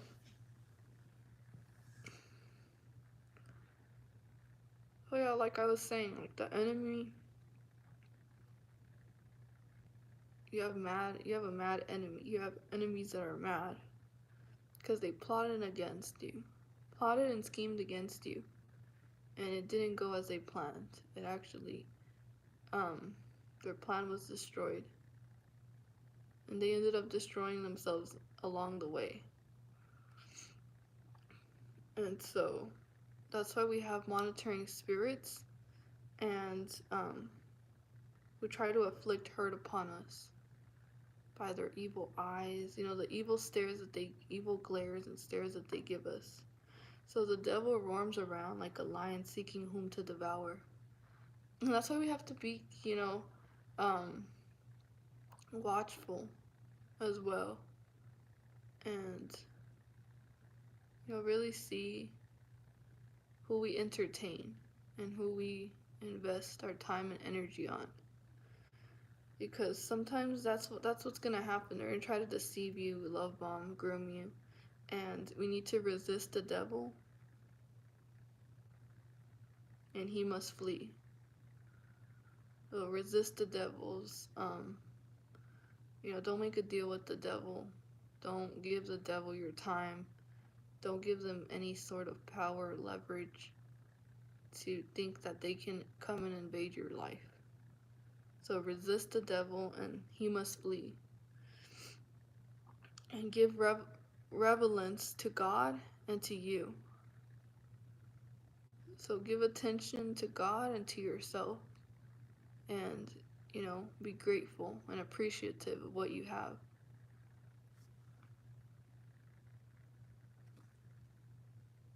And ignore the devil.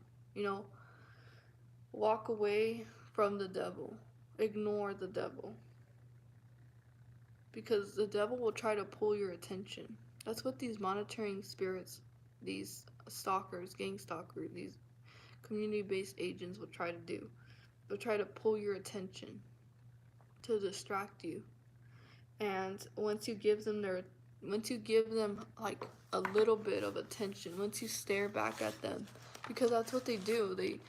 They're the devil roams like a lion seeking whom to devour. So he's just watching you and waiting for you to look and give them attention. So then the devil can feel important in your life.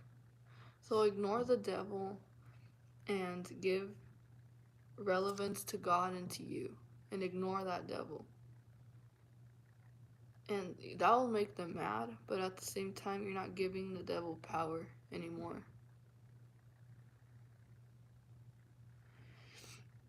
And once you give the devil, or that, not the person with demonic spirits, once you give them attention, you're going to uplift their motives. You're going to like uplift their motives, like, oh, they looked at me, I got what I wanted. And so remember that God is the one that will satisfy your heart. God will give you wisdom and God will give you peace. Don't look for it in others. God can give you all those things that you're yearning for and looking for.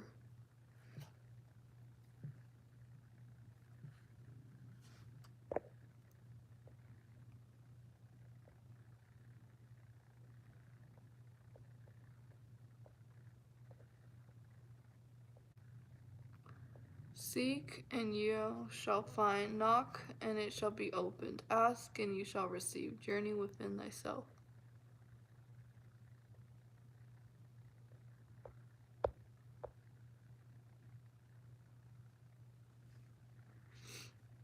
So trust in what you intuitively and spiritually feel within your soul, your spirit.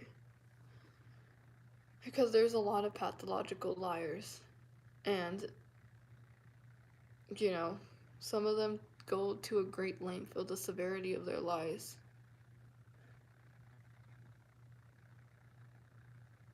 And most of them do it only for their own personal gain.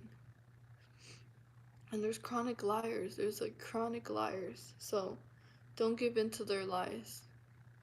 And that's really what why they're mad, because you don't give in to what they have to lie about you. So don't feed into their lies. Don't believe them. Don't praise their lies. And don't back up their lies as well. Because they'll try to take full advantage of the situation. And you should approach them and let them know that you know exactly what they're doing.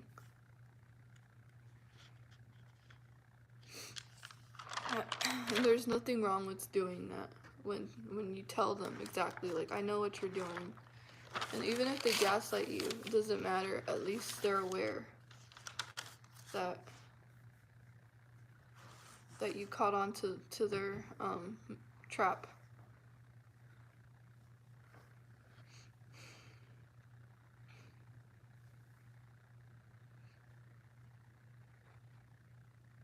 I also want to talk about the other reason why they're mad is because they can't deceive you anymore. Because now that you finally were able to see them for who they really are, now they're having trouble and they're angry because they can't deceive you and they're confused as to why their plan didn't work. If they're so grandiose and they're so much more superior to you.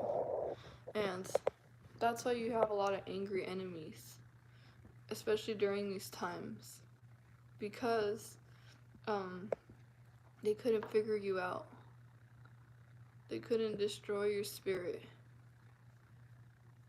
And now that you know who they are, you finally learned that some of them are not worth your kindness. They're not worth like you sacrificing yourself and losing yourself for them.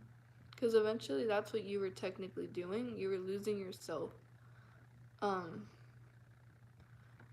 by loving these people who wanted nothing but to see you destroyed. So we need to really believe like what we see and people's true intentions towards us, because some of them are lovers of sin, and their intention is to sin and to destroy and to like destroy people's lives. Like, just take your energy, take your like your spirit of happiness, take your peace. And they're really not they're not trustworthy. And like chronic liars are just, they have deeply like rooted insecurities.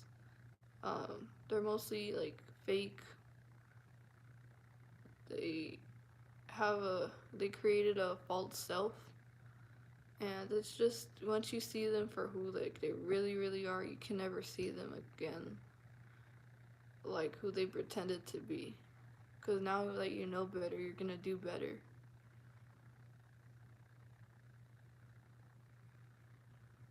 And with liars, it's difficult to regain trust back with them.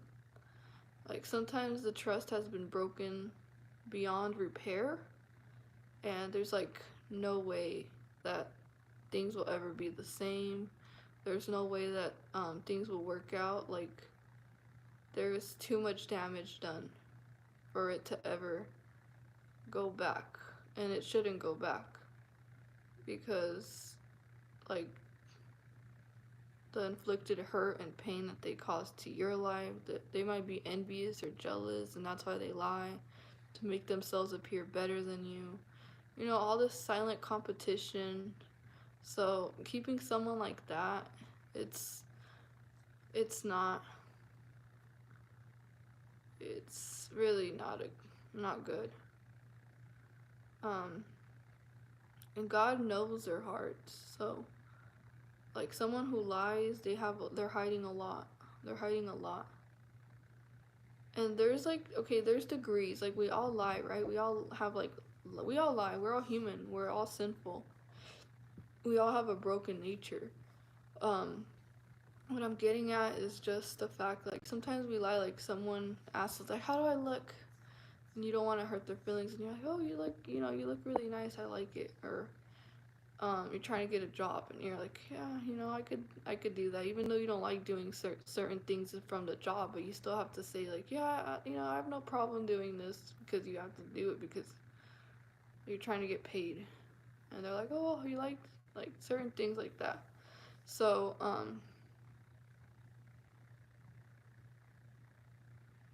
yeah, but don't lose yourself with a liar. Oh no, these liars can do so much damage, because then they'll lie about who you are. They'll try to make you think that you're crazy. They'll gaslight you. Liars, the severity, there's the severity, the degree that they go to lie. And the intention, is it a good intention or if it's for bad. And, pathological liars are destructive in their nature.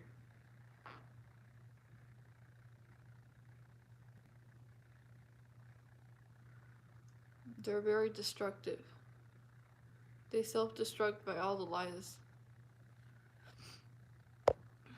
Spiritual pathological liars will also become possessed by ominous, nefarious entities that assist them in their competitive, diabolical evil, hell-bent endeavors.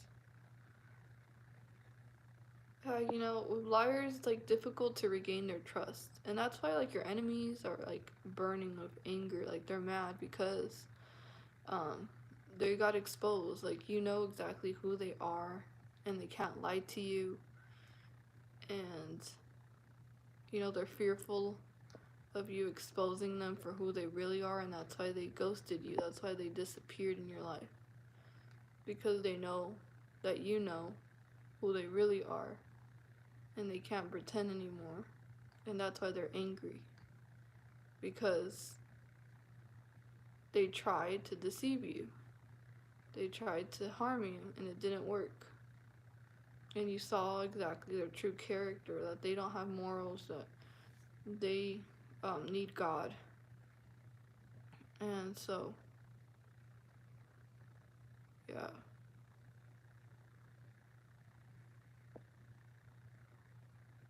Oh, and at times, like, the trust is so broken that, like, there's nothing more in the relationship. Like, it's just, yeah. But it's the degree. There's chronic liars, they're compulsive liars, so that's all they do. Lie, lie, lie. There's degrees. Like, no, liars live in darkness because they lie so much that they end up living in delusion, a delusional life, which is not reality. There's degrees to lies, yeah. But when you're the light, when you're a truth seeker, you're not gonna be lying constantly. No, you're not. Like, there's white lies, but there's a certain degree that people take it.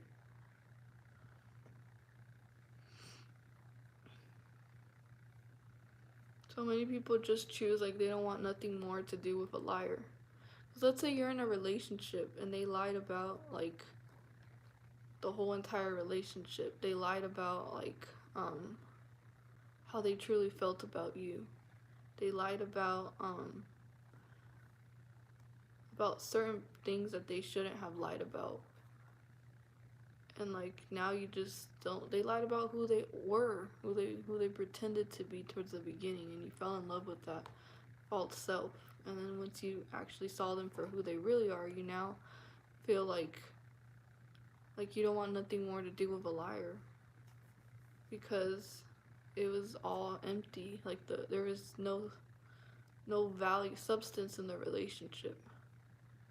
If they lie in little things, they lie in big things. And it's sad when you catch a liar, like, lying to you. You're like, I know you're lying to me. Like, you catch them and you're just like, what can I really trust you with if, like, you lie so much?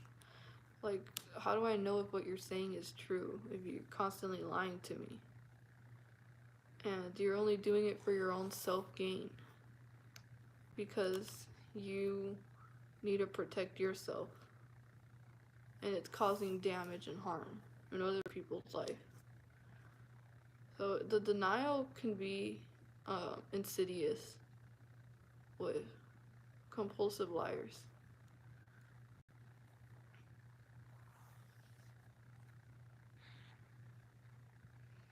Yeah, at times it's like impossible to regain trust when people have lied to you so much. Like, it even ruins the person that's being lied to constantly. Like, then you feel like, oh, like, it's hard for me to regain trust, to trust in others, because I've been betrayed so much. It's a betrayal. It's betrayal when you're being lied to. It really is. Yeah, it's a form of betrayal. So, you know, honesty builds trust. When you're honest with a person, that builds trust. But, like, people who choose to violate that trust, it's hard for people to stay in that relationship.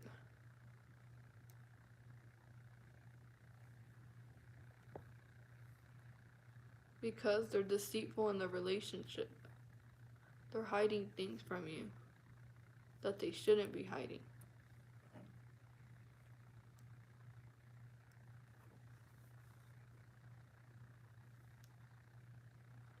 And remember, staying with toxic people, manipulative people, liars is self-deceiving. You're doing yourself um damage, because you already know what kind of person you're dealing with. You already know what kind of person they are, and you still choose to get involved in their mess, in their filth, when you already know what you're putting yourself through when you deal with that certain person, when you deal with that person that's battling demons. So,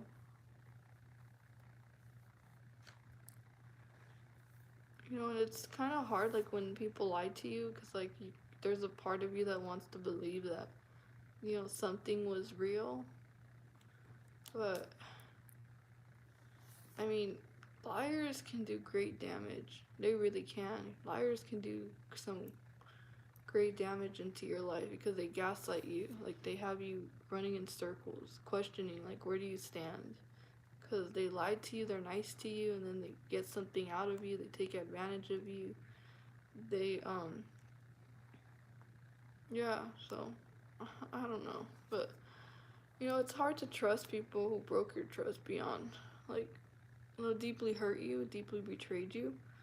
Like, I don't know if I don't know if it's possible to put your trust back. Cause like you give them another chance and then they do the same thing, they lie. But they lie about anything, like even tiny things, like just a random question and they'll still lie about it.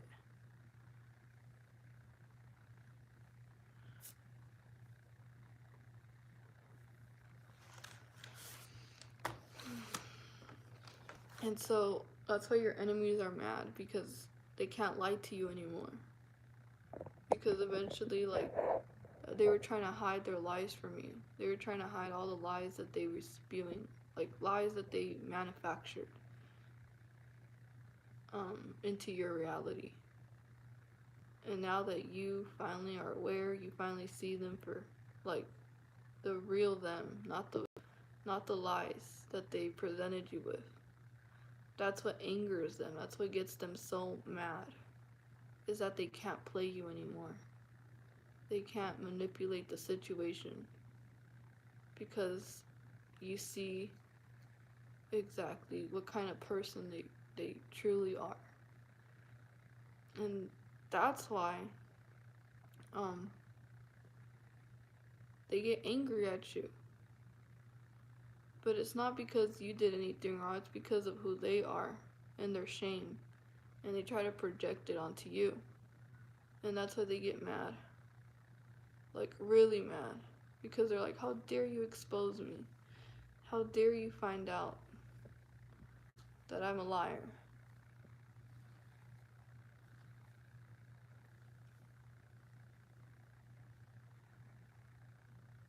And there's different types of pathological liars. Like, there's some that use passive aggressive behavior to lie to you. Then there's emotional control. They emotionally control you with lies. And then there's mental corruption, how you see yourself. They lie to you about like the way you see yourself. Then there's a pathological liar who doesn't have boundaries. They don't respect your space. And then we have the evil and vindictive type of liar.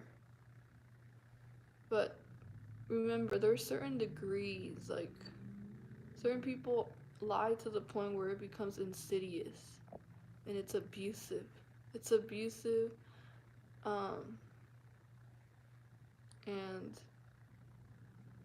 it's like it's demonic because they have you under a spell, under a curse, with their words, with their behavior, with how they control you, with their lies. So, I'm talking about an evil person who lies a lot.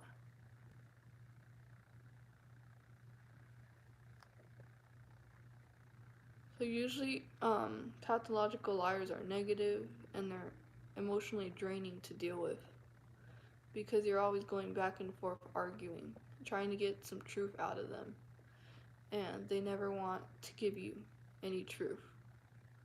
Their lies are a bunch of foolishness. Like, they speak foolishness and lies and venom and poison.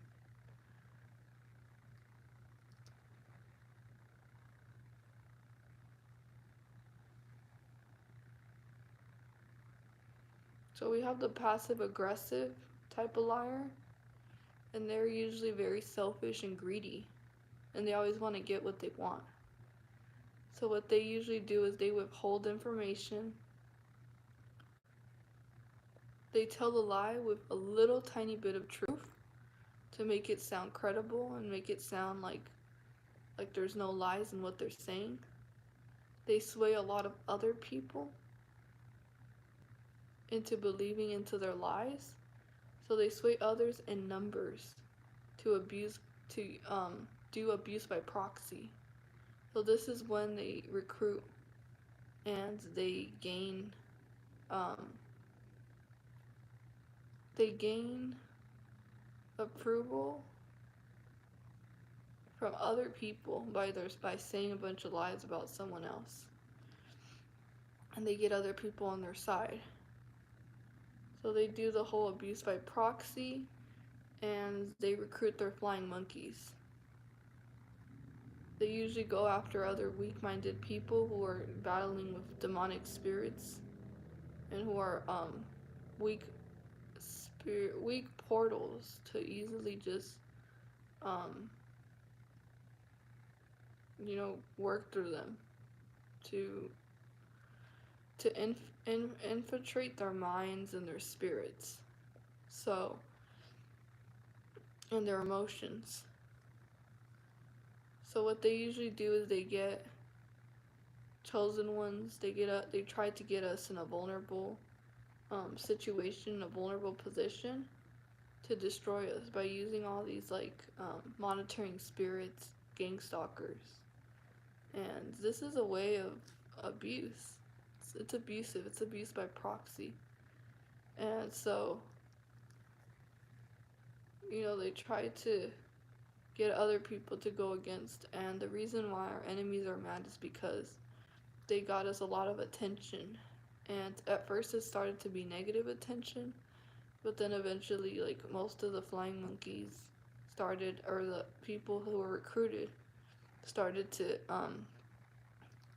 be fond of us, like, kind of like think like, oh, they're so cute, or oh, they're so sweet, or oh, they're so good, and they become admirers of us. They become secretly obsessed with us and what we have going on in our life, because we're different and we do things differently in our life, and like we operate with God. So we're set apart, and they start seeing our light.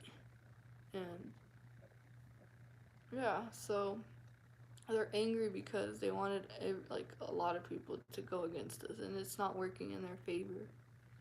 It actually backfired, and then they're starting to see like, well, you're the one who said all those bad things about them, and I don't see that in them, or because people are not. Some people are like kind of awakened, but not quite there. Like they have a little bit of consciousness, and they use their brain to think, and they're like, wait, that person isn't all that bad. So they're angry because they can't get to us. Well, I'll be back.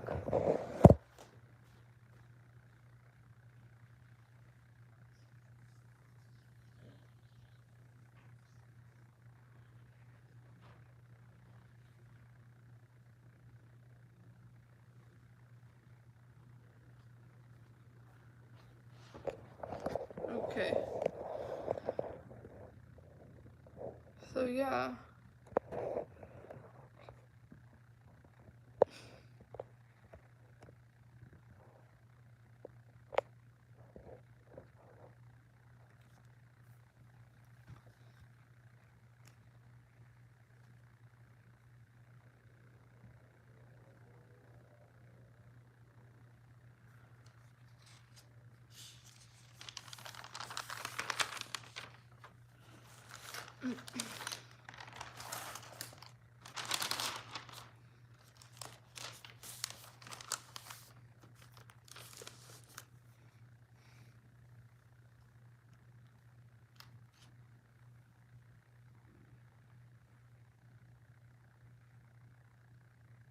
So yeah, I mean, it reveals to us that they lack ethics and morals, and they lack spiritual fulfillment because they have all these worldly um, things in the world. Like they have cars, money, all that. Like they have things that are supposedly gonna make them happy, but even rich people can become envious and jealous of us. And they'll even be sent to do that, the abuse by proxy. and they start admiring us, they start hating us because they see something that they don't have within themselves, and that's why they become hateful.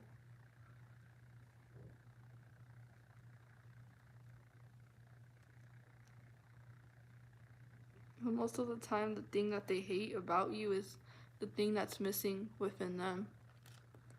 And that's just true. The thing that people hate about you is something that's missing in them.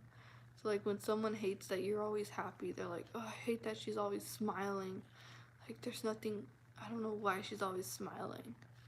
And, like, you can tell, like, they hate that because the happiness is missing within their spirit. They can't generate that same happiness that you generate. They can't generate that same light that you continue to generate. And that's why they're angry. Like they're angry because they can't take that away from you. And like that's why they try relentlessly to attack, like, but they can't take it away from you because God is like, no, this doesn't belong to you. This belongs to this person because I chose them, and they're gonna get vindicated for trying to take something that is yours. It belongs to the righteous owner of it, not them. God is using you, and then they try to pretend like they're more qualified than you when they're really not qualified. They're like, oh, I'm better than that person. They're self-righteous. The arrogancy that they deserve to have what you have, and if they can't have it, then no one can have it, and they try to destroy it from you. Jealousy and envy is it's really bad.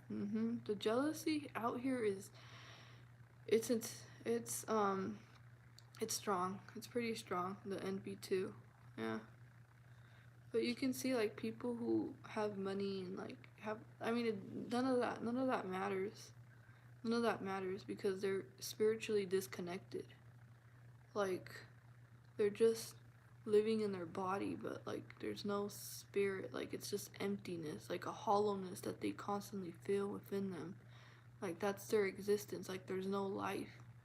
It's just like a zombie type of person that just, like a robot, like does things just to fit in, puts on this false self just to be accepted into this world. Um, follows like these satanic idols, these Luciferian stuff like that. So they see the light within you and they're like, they become angry. They really do. They become angry and hateful because they're haters. You're dealing with a lot of haters. Like, even when they mock you, it's because they're hateful.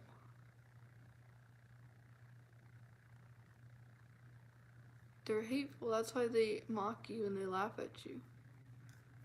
But remember, they're not laughing at you. They're laughing at themselves. Because they don't really know. They're lost. Like, there's a lot of lost people out here. They're just completely lost. Like, they lost their mind. They lost their spirit. They lost their sense of purpose. And that's why they're out here doing the most miserable things because miserable people do miserable things. And yeah, there's a lot of spiteful people, especially in summer. Like when the heat it's getting hotter, you're gonna see a lot of people just like demons. Like, yeah, certain times, like it's when you see a lot more. Cause like the heat, it's like they feel a deep emptiness and they're unable to believe in God, even when they try.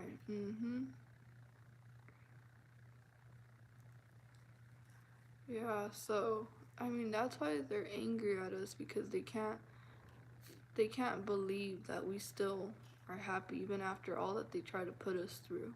And they're like, why isn't it working? Why are my attacks not getting me the goal that I have in plan? And they just don't understand spirituality at all because they're not spiritual beings. They're just living. I mean, yeah, they're just living, but they don't feel alive. So, I mean, that's what we're really coming up against. Like a lot of empty souls, empty vessels. And that's why there's demonic entities that get attached to them. And they end up having those types of spirits, like the spirit of envy, the spirit of hatred, the spirit of bitterness, of resentment, of division, of divide and conquer, like that type of mindset of darkness. So yeah, just remember that, like, when you're getting a lot of hate from these people, just know that they're just hating you because you have something that's missing within them. I mean, a person that's happy wouldn't even have time to like waste hating or trying to destroy someone else. So there's a lot of miserable souls out here. Yeah. You know, we have to know what we're coming up against. Like, it's just the spirits within them, because like they're weak vessels, they're weak portals. So it's easy for um, spirits to jump from person to person, and for them to like to do the same thing, like just like what they do to our life. Like, they stalk us like 24/7, and they keep up with every single thing in our life. um they do that to other people too. They're being controlled at the same time. um they were in what do you call it, they were stalked to try to recruit them in, because some of them, like some people that hire them, they know everything about them. So they're like, so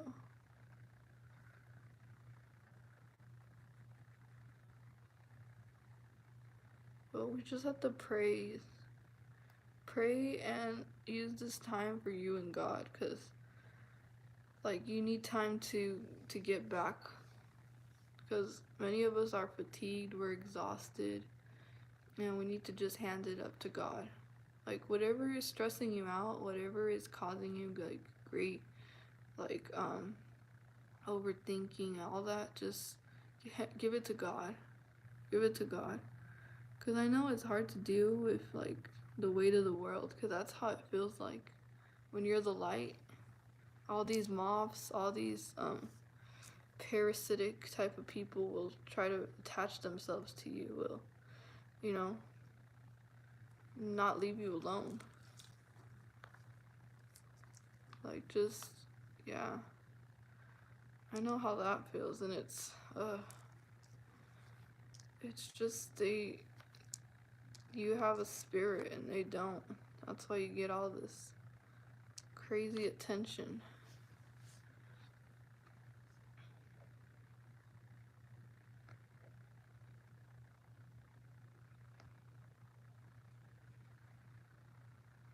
But one thing I just know is that, like, when you're happy, when you're at peace, they hate it the most. Like, because they're never at peace. They're never at peace. So when you're at peace, they want to disrupt your peace. They want to cause some type of chaos in your life. Some types of create unnecessary problems that are uncalled for.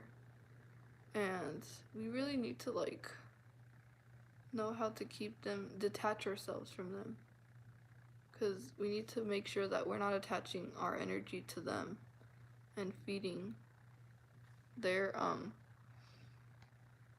energy, because they literally give them a little bit of energy, they're gonna want to take all of it. Like, they are no jokes. Yeah, they don't know any limits. They'll leech onto it, and then they'll use you as their energy supply. So look at yourself as a flashlight,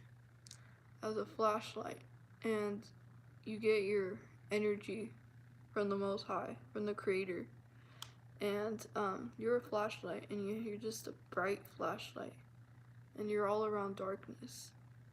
And you're not gonna buy the cheap batteries. You're not gonna go to like the person with low energy, with negativity, with a bunch of drama. You're not gonna go to them and try to get energy from them, because you know that they have nothing to reciprocate. That they're just trying to get your light, but in return they're just gonna like think that that's your obligation, that's your job. So don't go and get a cheap battery at the store. Go find like this more expensive battery that will allow your flashlight to last longer. And if some of these like demonic spirits want to attach themselves, just cut the cord. Like, detach yourself. Like, cut the cord out of them, out of that like attachment. That's cut those ungodly soul ties that you have with certain people. Like, don't let them rent space in your mind. Don't let them rent space in your heart if they mean you no good. Just don't do any of that.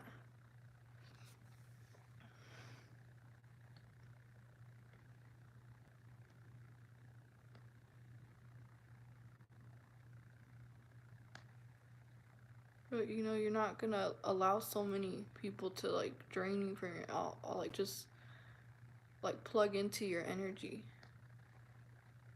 You're not gonna allow that. You have to start cutting some of them off and just tell them, go find your energy somewhere else. Cause that's all they want is just energy. Like,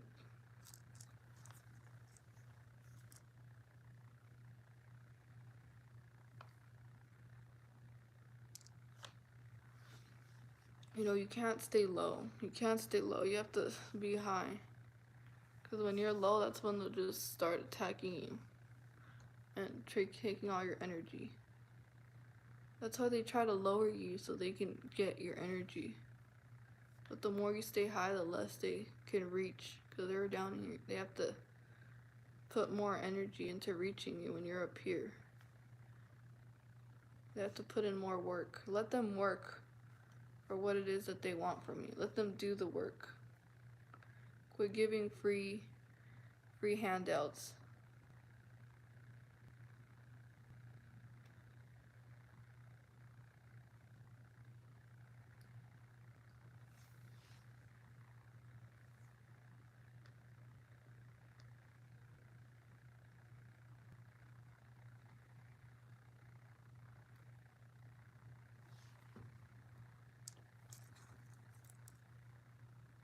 Especially if they don't appreciate you, if they treat you bad, if they try to make you feel bad about who you are, if they try to make you feel like you're not doing enough. Those are manipulative people. Get rid of them. The negative complainers, always having something to complain about, always having problems but never a solution. No, cut those people off.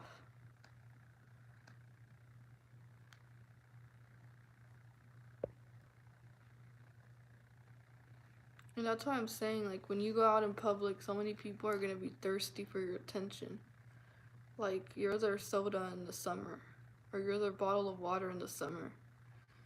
And you just go out and they're just going to, like, fish for your attention. Like, give me attention. They're going to walk near you, look at you, make sure that you're looking at them. Don't give them attention. Just don't. Just ignore them, because they're after that. They're after your attention. They're after that energy exchange.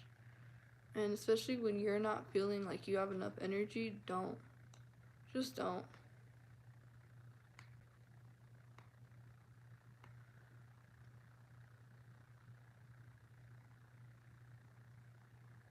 Like, ignore them. Especially if you feel some not so good feeling around them. Ignore.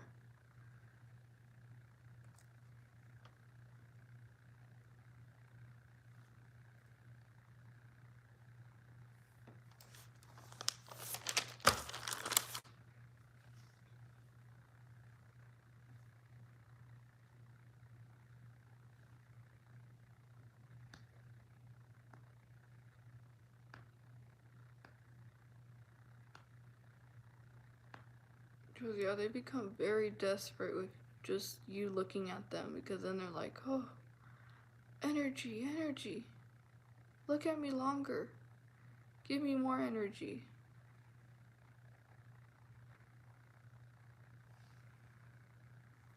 And remember, like,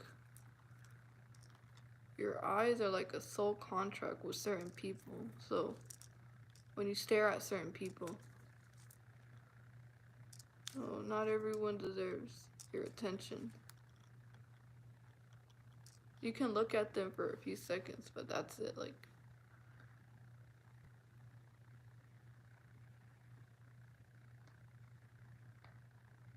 some of them are straight demons.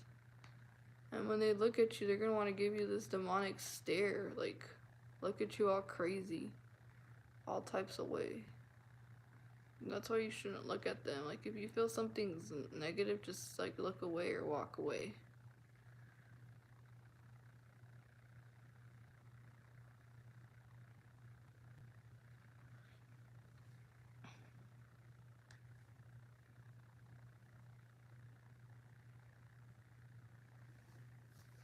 So, yeah, most of the time they want either good attention or bad attention from you. Because it supports their fantasy of their obsession over you. That they're actually someone important, that they are superior to you. They're a goddess or a god if you look at them. So, they use it as an ego boost.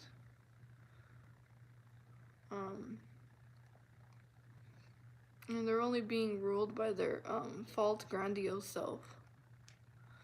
So I see a lot of people have like very high narcissistic tendencies, like very hard narcissistic tendency. Like the person that they think about most is their self-gain. So don't give the enemy attention. Don't give them that type of respect, that type of value in your life. Just ignore them. Just look away. Because they get so desperate for attention.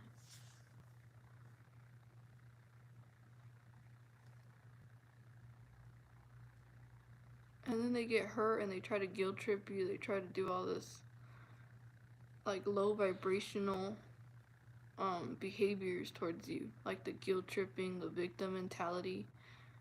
I was just being nice to her. Why didn't you look at me? No, these demons.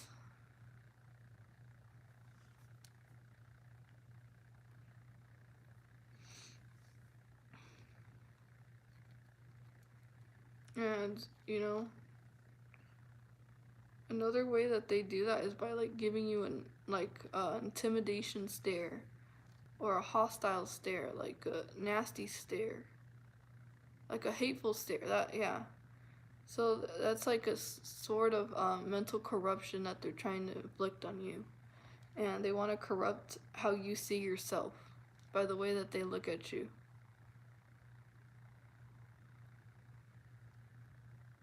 So they want to try to get you to think that you're less than, them, that you're not worth it, that you're unattractive by the way that they look at you, that you're not intelligent, you're not powerful, you're not going to be successful, and you're never going to get out of that relationship with them, because they continuously come back to see if they can get energy off of you.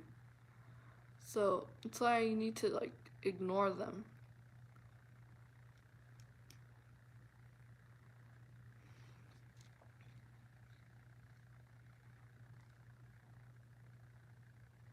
And they'll even tell you certain things like this too, like even with their stares or with their words.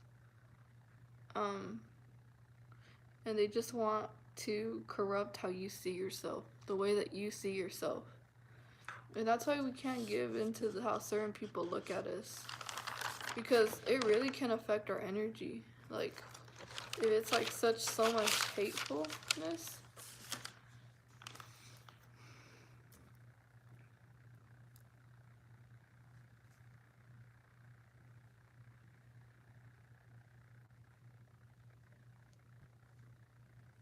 So yeah, they'll try to get corrupt your mind to get you to believe things that are not true about yourself, to get you to think as to why they looked at you that certain way, or what did you do wrong, stuff like that, to shame you, or to bring down your light.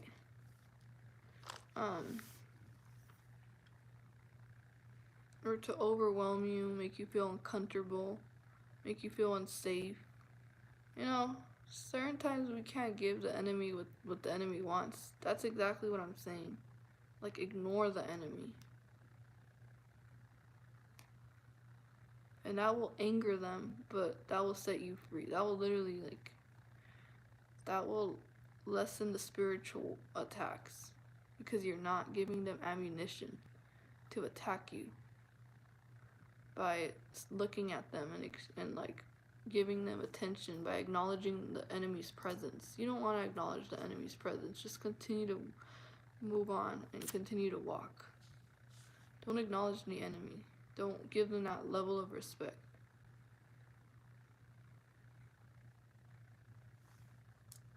Because then that's when they start feeling almighty and all powerful and stuff like that. That's how they operate.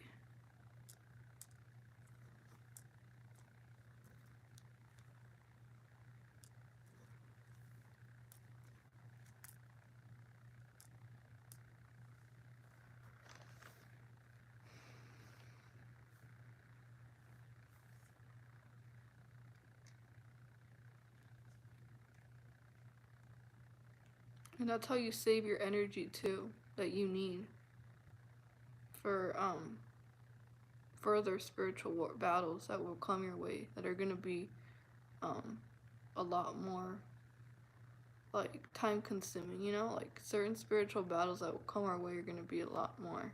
So we can't just be giving our energy away just out freely to everyone that wants our attention and that wants to feed off of our energy, because they feed off of it. Either when you're in a happy mood or when you're negative. Like, they'll even try to get you in a negative state so they can feed off of that reaction. Feed off of that negative energy, because it's strong. It's stronger than the energy that they generate. So they'll feed off of it. And it's gross. But that's part of being a spiritual being.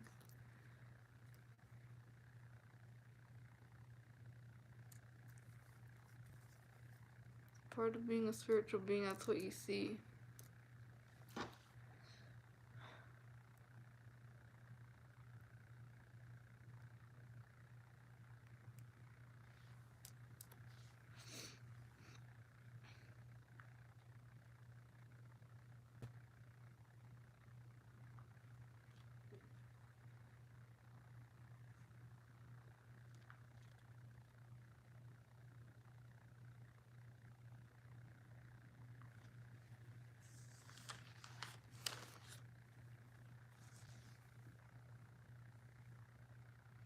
Does Theyre penetrates you deeply with toxicity? It sure does. Yes, I felt that before. I felt it in my soul. It's like, ugh. It's just so dark.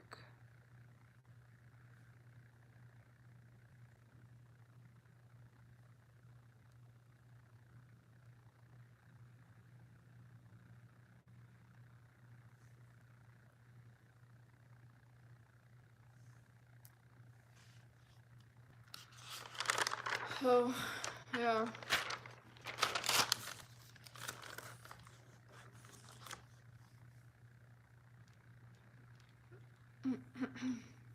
So, with the, along with the other message I was saying about the whole, love bombing and grooming, you know, people who disappeared in your life are gonna reappear and they're gonna try to befriend you. You haven't talked to them for a while or for years or for even longer, right? And certain people are going to be sent back into your life to try to set you up. And so you have to be aware of that. They're going to try to befriend you even after not talking to them for a prolonged time. They were never even interested in you to begin with. Like, for a while, they never even took interest in you. They never cared to get to know like the real you or what you have going on. This goes for your past enemies, and this goes for your current enemies as well. This message. So they never cared. Like they were never concerned about your well-being. They actually like you were in your lowest times, and they weren't even there to support you or give you emotional support or ask for any offer any advice or help. But they're going to try to befriend you after not talking to you for a prolonged amount of time.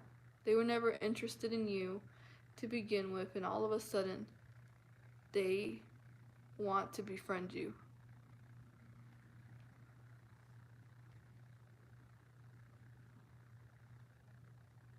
These type of people are calculating and manipulative. And you need to be careful and watchful of this type of person that comes into your life. Because they're angry because they can't destroy you. They can't destroy you. If you guys are in my group chat, you guys really are some powerful truth seekers and spiritual beings. And so they can't destroy you, constantly just get stronger, and your light shines even brighter and brighter day by day. And you get back up on your 10 feet, on your 2 feet. And so they'll befriend you, and they'll come back into the situation that they left you in. So like they left you in a messed up situation, like in a horrible situation, and they want to come back into that situation and just befriend you and act like, you know, you've always been buddy, you've always been cool with each other, and like, oh, we go way back, remember this and that. And you have to ask yourself, like, why are you back in my life after so many years? After not even talking to me or asking anything about me? Why all of a sudden you take this interest in me if we were never even that close?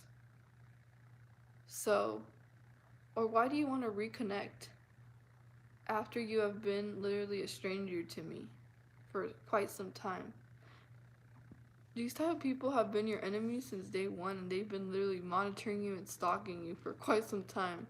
And they heard some information about you, or they heard something about you that they want to discover if it's true, or they want to find more information about you. So they're the type that are very clingy, controlling, and demanding. They demand an answer from you, and they're manipulative. So you have to honestly ask yourself, like, why do I feel like I can't trust you? Why do I feel like I can't trust you, even though you're like being so nice and acting so interested in me? They're angry because they couldn't destroy you, and now they're trying to find information about you to carry on to other people. So, you know, if you don't seem to be comfortable around them, and if you don't seem like you can trust this person, then it's a red flag that you really can't trust this person, and this person doesn't have good intentions for you, and is most likely just wanting to use you, to manipulate you and to use you for something, for money, for status, for attention, for something that they want. So yeah, be aware of people who come back into your life after some time. And ask yourself, why do you want to reconnect with me after not even talking to me for quite some time? And you know, most of these stalkers, most of these monitoring spirits are narcissistic. They have they're high in the spectrum of narcissism. So they have low self-esteem, and they're trying to steal your identity too. That's why they're trying to come back. So they're pathologically envious, and there's an intense malice behind their intent. So it causes them to display that type of behavior. And the person like this is very sick and very scary. So keep your distance away from someone who just automatically wants to rekindle something in your life.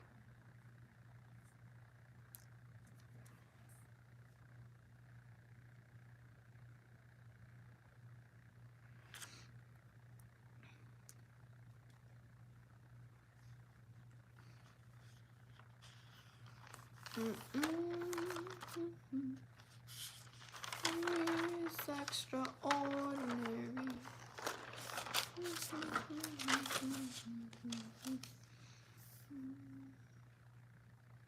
And then sometimes, like, these same people that try to come back into your life can be revengeful and resentful stalkers. So their journey is to seek revenge of some sort. They want to cause some sort of harm in your life.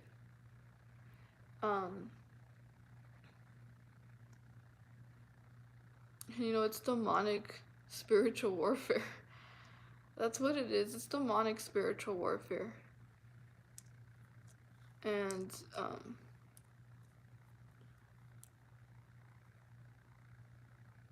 you know, so it's quite mortifying what we see now, like the spiritual warfare that these people will try to set you up to destroy you.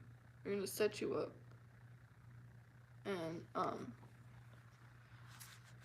you know, we're surrounded by a bunch of cowards, and I don't mean to offend, but they really are very cowardly and weak-minded and weak-spirited people.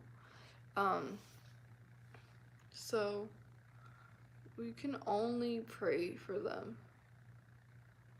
and pray that God keeps us protected from them as well, because we have to forgive those who trespass against us, because they really do. They cross, they're invasive, they're nosy, obsessive.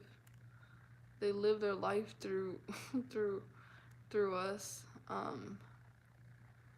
You know, so we have to be just like close the door on someone that doesn't belong in your journey, because most of our journey is a lonely journey. Like, it's a narrow path, and you know, certain people are not walking in the same direction that we're walking, so they're gonna want to distract us. They're gonna want to give their input and instill doubt and fear into our life.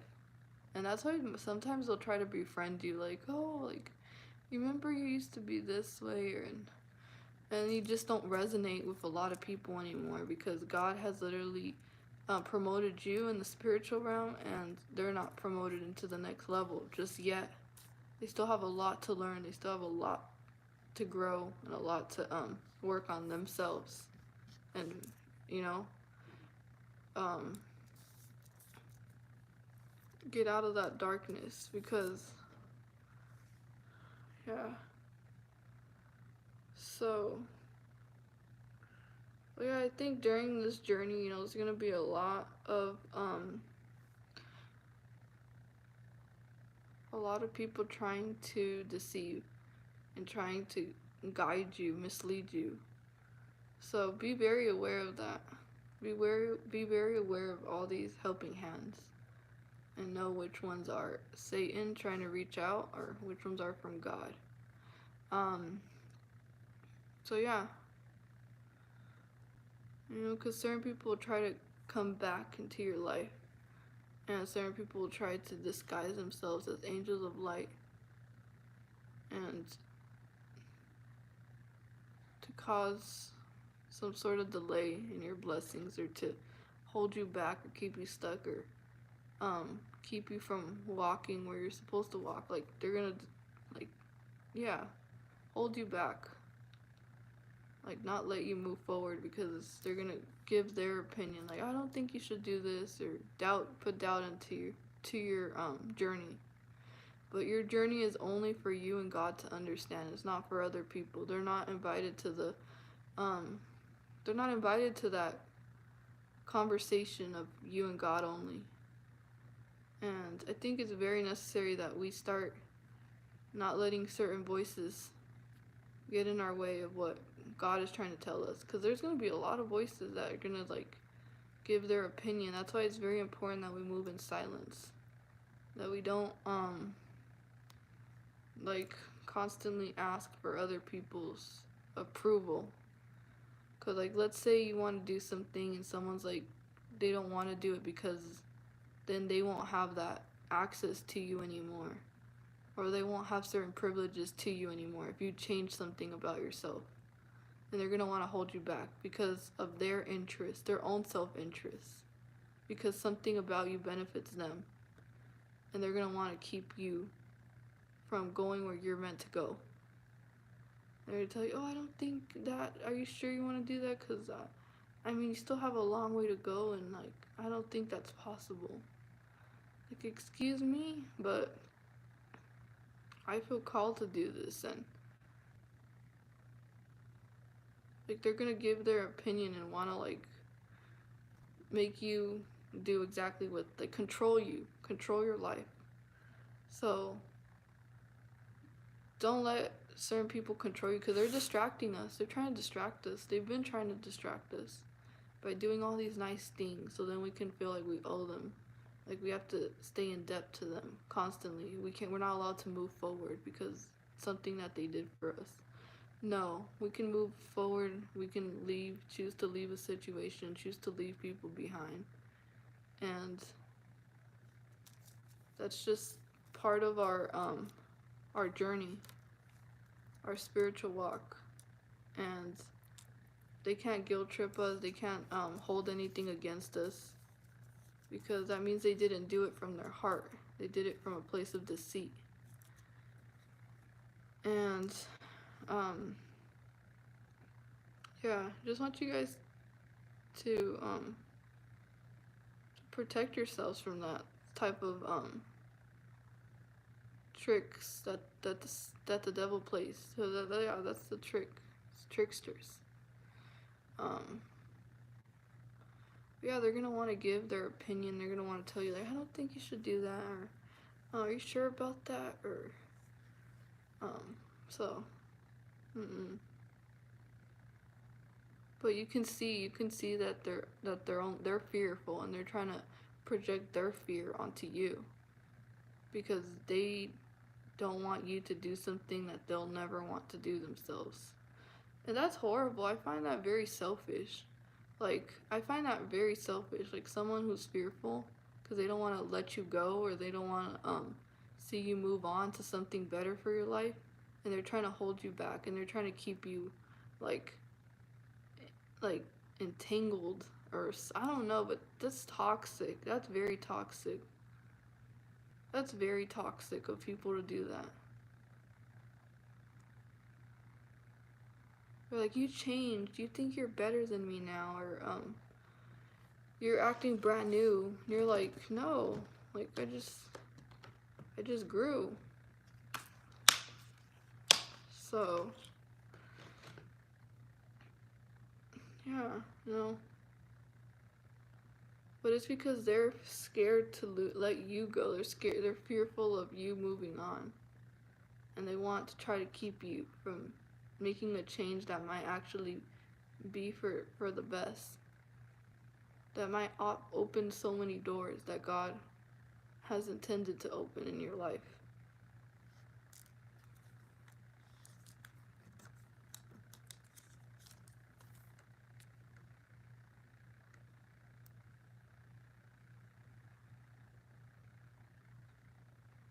But I can't stand when certain people want to project their fear in my life, and I'm just like, stop putting words in my mouth that I never even said. Like, I never said that I'm scared to do that, or aren't you scared? No, I'm not scared. Like, quit speaking that into my life.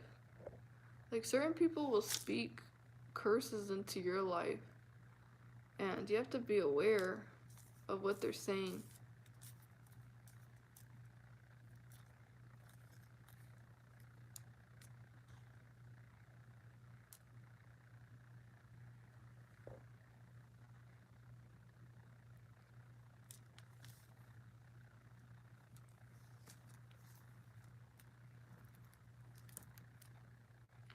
But yeah, I've noticed that people will do a lot for you to keep you stuck to them, to keep you like bonded to them. And that's how you know that that's not a good look right there. I get mad. I can't stand people who do that, who do nice things for you, and then they're like, oh, you can't let me go because I did this and this and that. And then as soon as you move on to like a future, and they would try to like attach themselves to you, like they try so hard to attach themselves to you, and that's how they want it to be.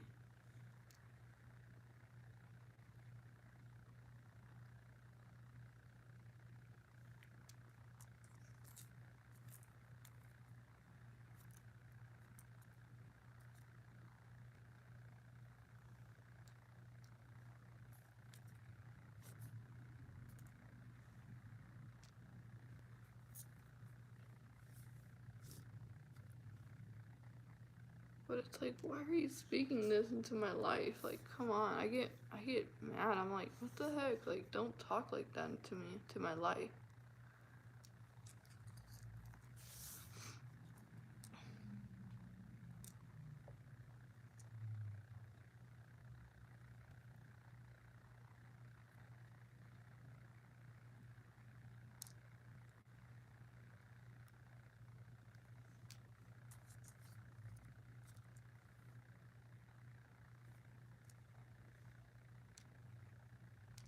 But no, like these people get so desperate for attention too that they keep looking at you, and like they're looking at you, and they're like this. They're like, and I'm like, dang, like back off, please.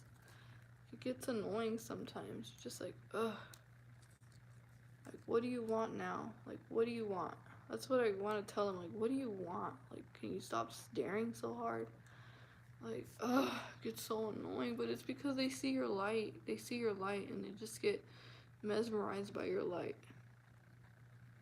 But sometimes it's like you don't want people to stare. You just want to go on about your business and have a good day. And you have these people just like this, like that, and I'm just like, oh, like please, please back off. Stop staring. Like I want to go like this, like, no.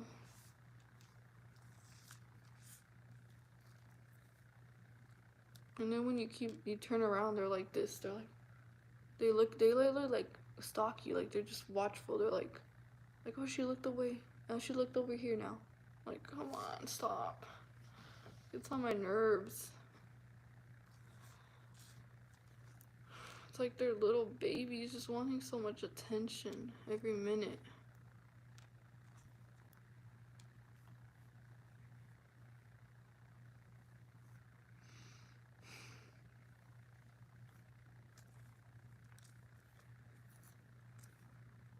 And I mean, I kind of get like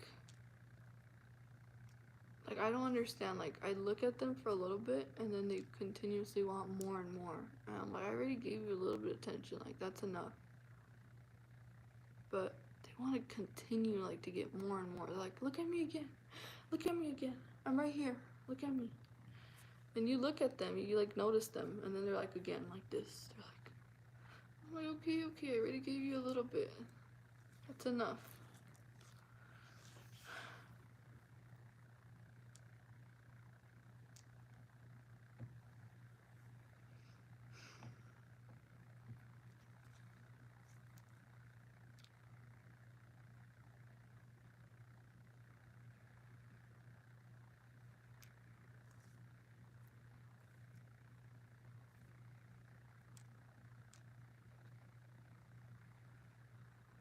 They pretend that they're concerned, but privately hate the fact that you're going forward regardless of trying to sabotage. Mm-hmm. Yeah.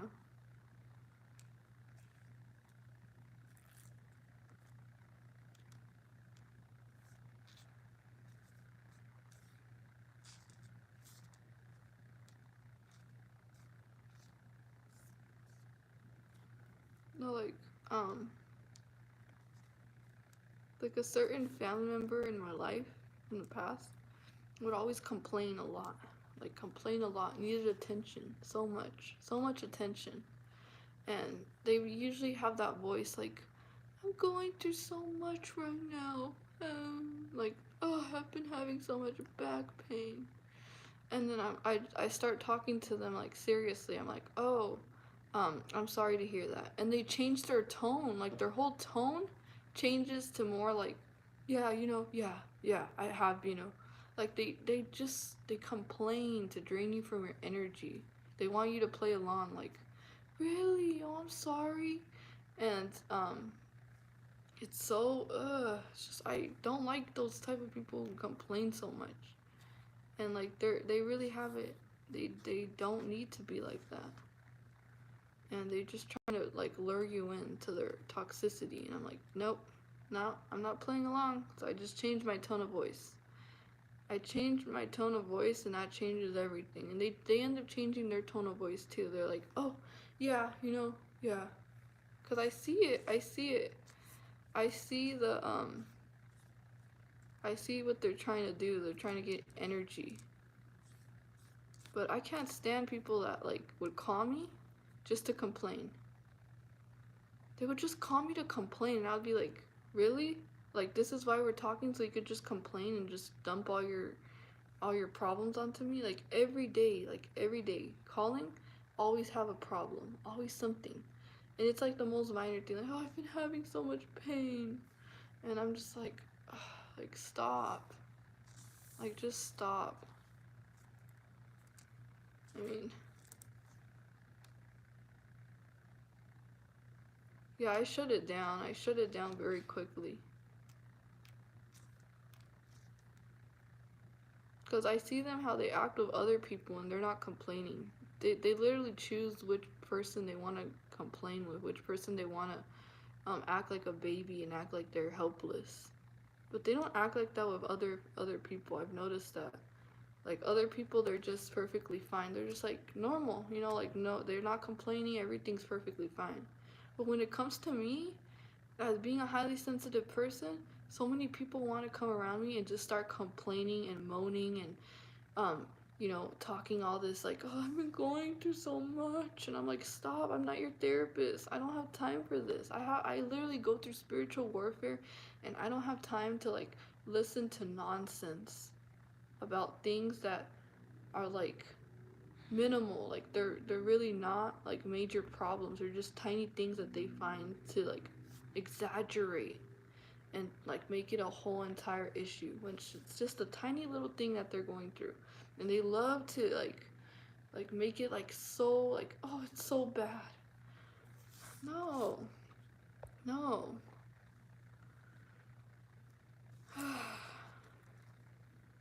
But that's one reason they want to drain you from your energy.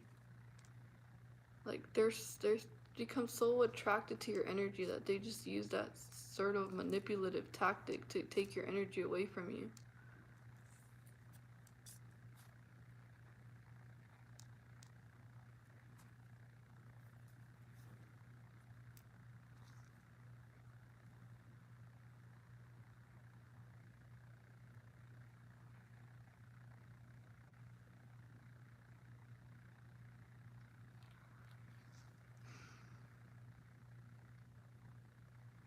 And I'm like, I go through a lot of problems, and I mean, sometimes I do. I'm not gonna lie, I do. I do complain, but like, it's not every single day where I'm just oh, like today, it's just, no, like, come on, you have to literally get yourself back up. Like, quit thinking that other people are gonna fix all your problems for you. Yeah, that's what it is. Like, they want you to fix everything. Everything in their life that's going wrong, they're like, they put it on you. And I'm like, no, like, no, here, take it. I mean,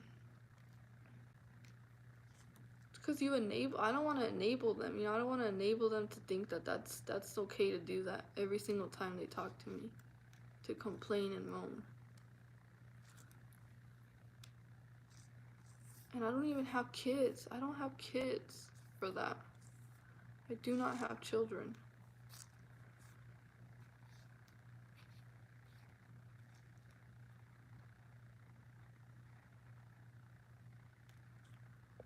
If I had children, I mean, that would be a different story. But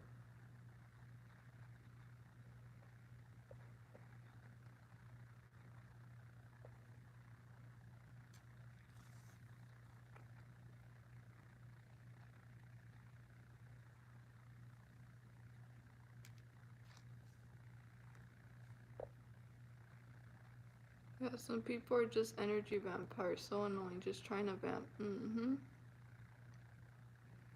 Yes.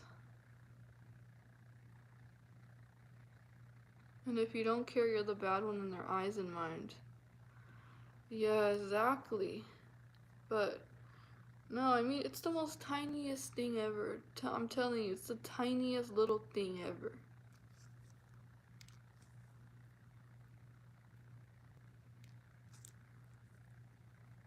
And I mean, I'm not invalidating their emotions either, but there comes a uh, there comes a time where it's like you need to stop. Like this is too much.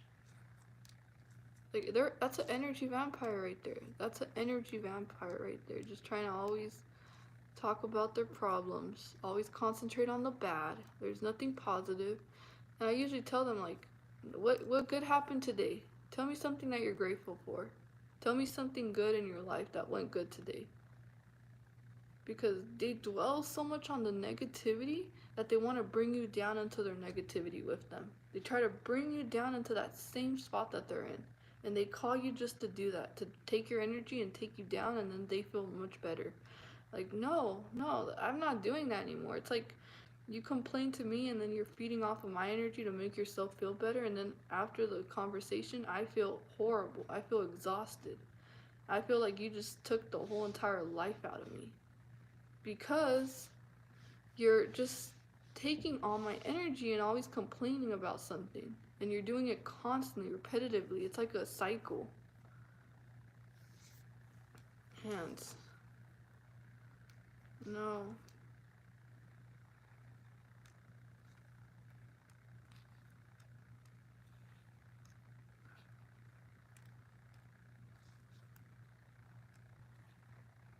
They're the ones that don't want to let you go. They don't want to let you go. They're like, well, you have energy that you benefit me with, so I don't want to let you go. Even at work, they'll be trying to feed off of your energy too.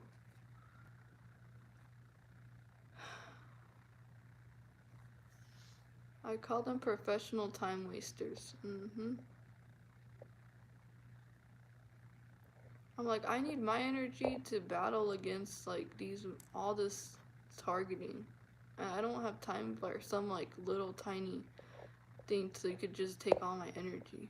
Cause then I need to get my energy back. And that takes me a lot of work. That takes me a lot of work. Like they don't understand that getting energy back is like it takes time. Like they don't just get to feed off of all your energy and then you every time you get your energy back up, they come back for more. Like that's what they do, you guys. That's what these people do. They're like as soon as you're low on energy, they don't bother you, but as soon as you get it back, now they're back to feed off of it, to take it from you. And then that's when it becomes a cycle, constantly complaining, constantly wanting to create drama, constantly this and that. Like no, no. And then you give them attention, you all day you give them attention. You literally waste 2 hours with them talking, and then they still want to stare at you like this, trying to get more, and you're like, dang, get your own energy, get your own energy. Don't quit trying to take everything from me. Get your own energy. Do something that produces energy in your life. Go do something productive. But don't take all my energy away from me. No, I'm tired of that. Like I'm tired. That's why I cut off a lot of people. I mean, people that are not even we're not friends. We're just neighbors, so trying to feed off my energy too.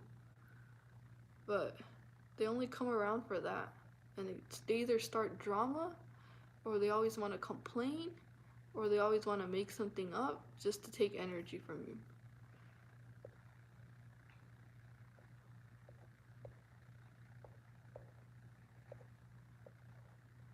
But it's like they have you on their list of energy. I get my energy from Adriana. I'm gonna call her because I need energy right now. And she makes me feel so much better about my problems. She always makes me feel comfortable and makes me feel good. So I'm gonna go complain to her. And I'm like, how do you make me feel? Like, you don't take any time to know how I feel every time you complain. Like, Like that's selfish. That's so selfish. That's selfish. Like if you don't think about the other person that you're always complaining to, you're only thinking about what you can get off of complaining. But like they don't ask you like how's your day? They just want to vent to you about everything about their day. The whole conversation is centered about around them. The whole conversation is only about them and they literally like steal what is that? They try to they try to monopolize the conversation.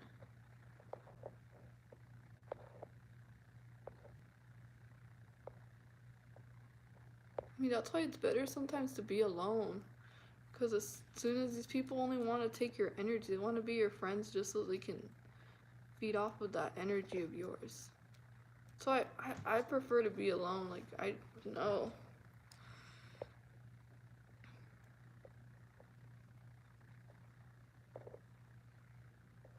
These people know where to get their fuel filled from. They feed off of energy. And why do they pride themselves off of giving us a hard time, really? Because they get what they want, they get the energy, and they leave, and they run off.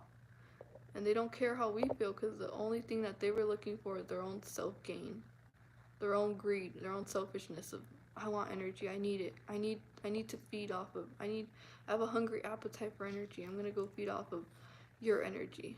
That's what they do. They don't care how they leave you. Like most of these energy vampires lack empathy. They lack awareness. Like all they have in mind is I need energy. I want energy and I'm going to get it. That's why sometimes like watching to see if your energy is high then coming back to drain you. Yeah, we have to really protect our energy during these times. It's serious. And then they get mad when you want some distance. Like, they're like, how dare you reject me? How dare you take time for yourself? I need energy. I need your energy. I need your attention. It's like so selfish.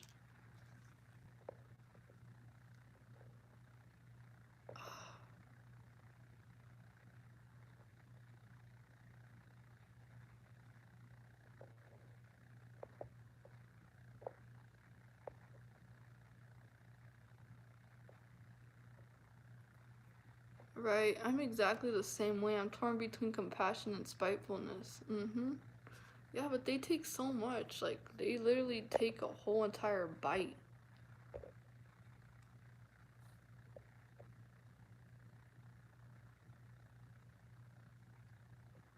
Yeah, I used to do that too. I used to hold the phone away while they were complaining and just be like, yeah, okay. Ugh. You have to set boundaries.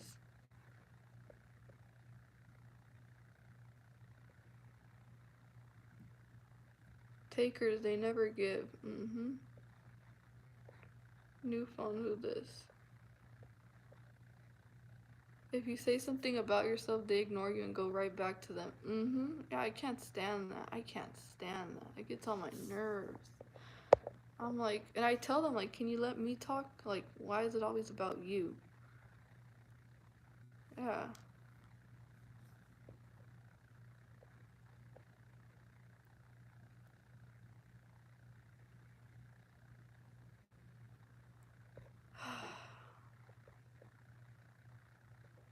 I mean, I've dealt with this for a long time, you guys. I'm not talking this about this in a prideful way, but all my life I've been like always open for anyone to feed off my energy.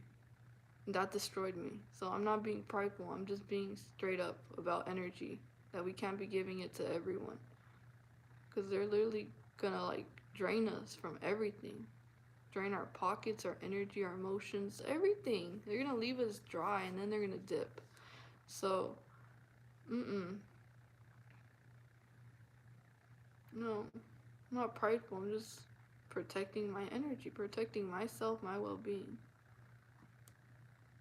Because you need energy in order to produce good things in life.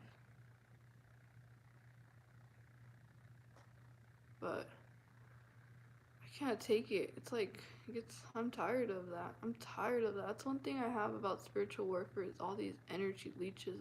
It's disgusting. Like I'm to the point where I'm just like, get away from me. Like I already know why you're getting close to me. I already know what you want. Just back off. Cause I already know what they're coming towards me for energy. So, or for me to be their therapist of some sort. But no, I had this friend that would literally cry if like I wouldn't give if I would want to end the relationship. He's like, "Don't ever leave me." But he's always benefiting off my energy. He's always benefiting off my energy. And he doesn't want to let me go, and I'm like, "You're draining me. You're draining me." And they get so like victim, like, "Why would you do this to me?" And you're like, oh no. Like, they play all these games with you. If you want to cut off an energy vampire, they'll start playing all these games with you.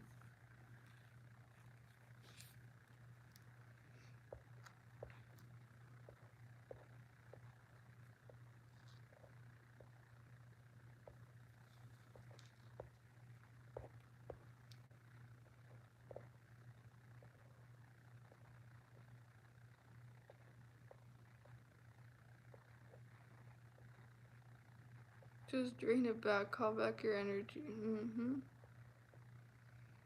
Started protecting myself and lost all my friends.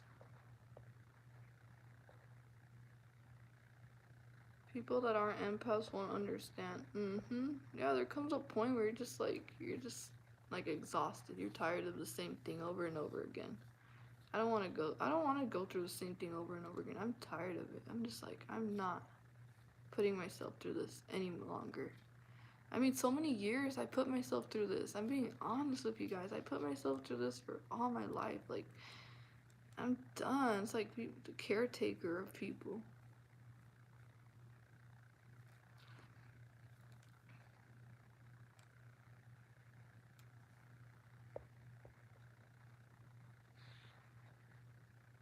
You're an energy empath. I definitely am.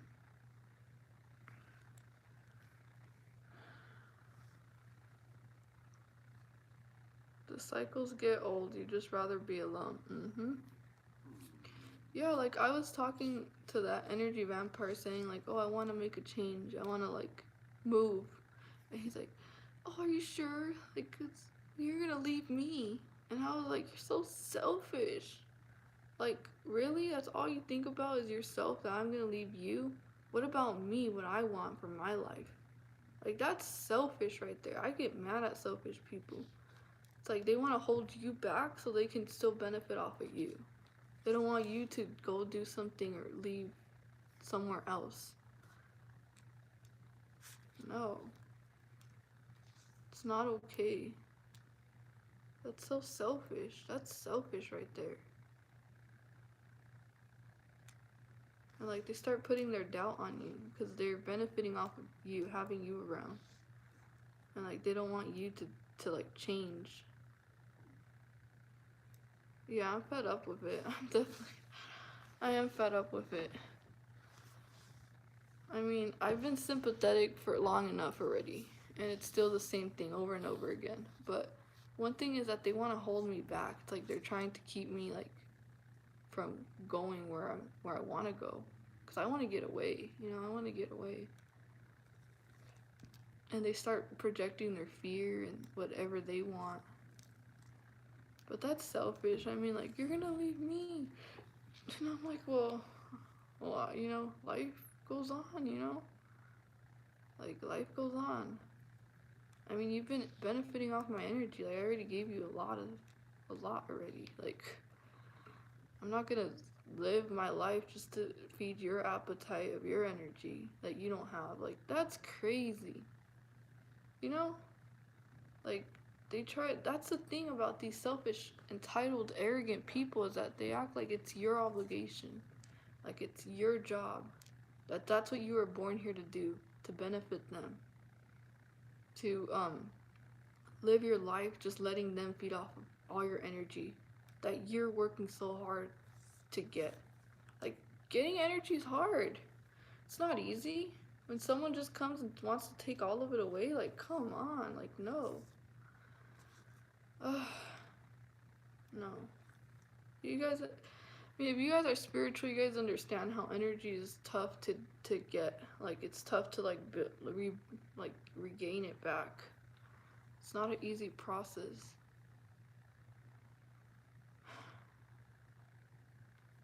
Yeah, I'm always in a one-sided relationship. It's like I'm always like a caretaker, like carrying a baby.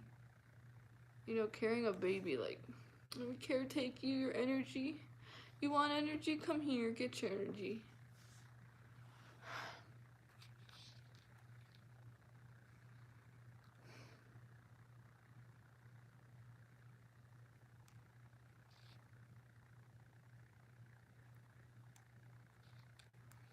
So,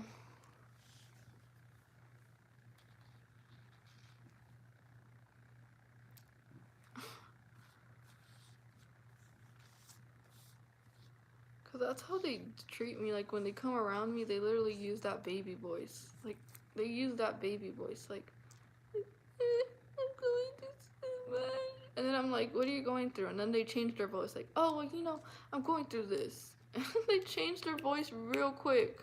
Once I just call it, like, I put them like, come on, no. Cause I talk to them like, you know, like that, so they don't drain my energy. No, I mean like grown adults, grown adults, just trying to like act like a little baby around me, like that's what they do. They try to get me to like, cause I'm very sensitive. I'm very sensitive. I'm very loving and caring. And I care about people, but they always want with their problems. They create problems out of nowhere, like out of nowhere, just anything random. They're like, I bet they're probably like, what can I think about complaining right now? Yeah, I should call to complain about this. Yeah, and they'll give me energy. Yep, sounds good. They're like, they pick up the phone. Okay, hi, how are you doing? I'm not doing so good, you know. This and that happened. Like every day a problem in their day. Some minor problem that they discovered in their day. I'm just like, and I try to change it. I'm like, no, tell me something good that happened to you, please. Tell me something good. What did you do that was good today? Because I don't want to hear your problems. I'm sorry, but no, I don't.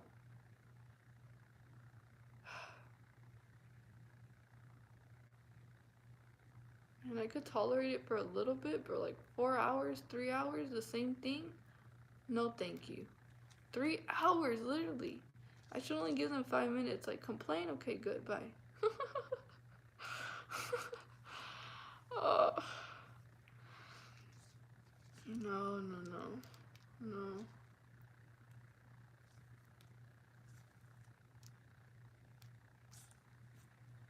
That's why they control everything. Mm-hmm. Oh, yeah.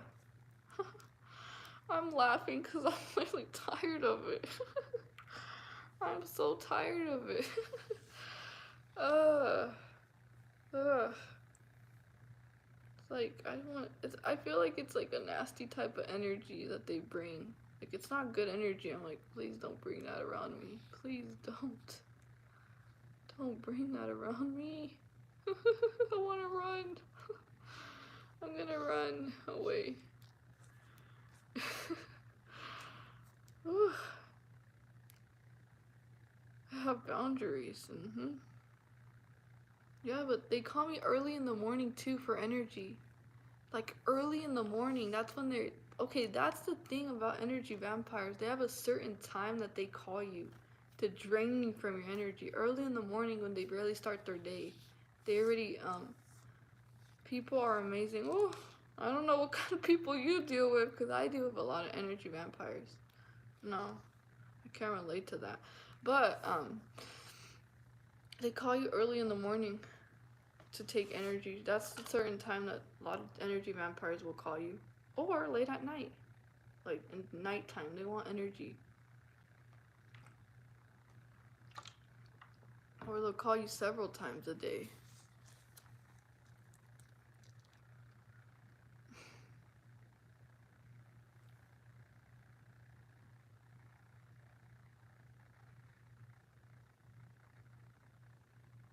Like to start their day.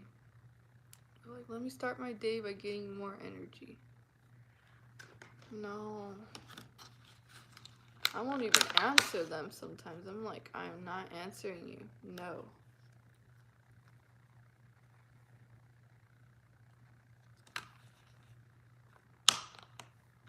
No, I understand. If it's a serious matter, that's what I'm getting at. Okay. If it's a serious matter, if it's something like detrimental that's like in harm's way, yes, complain to me. I'll be open to receiving that. But I also need to protect myself, make sure that I'm good too, and I'm in the right mental state to help you too. 'Cause I'm not gonna be all wrecked up and all like trying just to get my energy back up, and someone just wants to take the rest.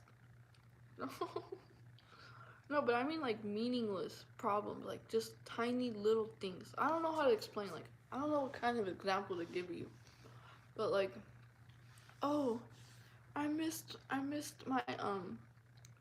my ride today. That ruined my whole entire day. Because of this, or my aunt didn't come, or something like that. Like, no. Something so small, and they want to just rant about it for a whole good 3 hours. But it's so small, and they rant 3 hours straight over the same exact thing. And I offer a solution, and they still have the same problem the next day. The next day. Mm-mm.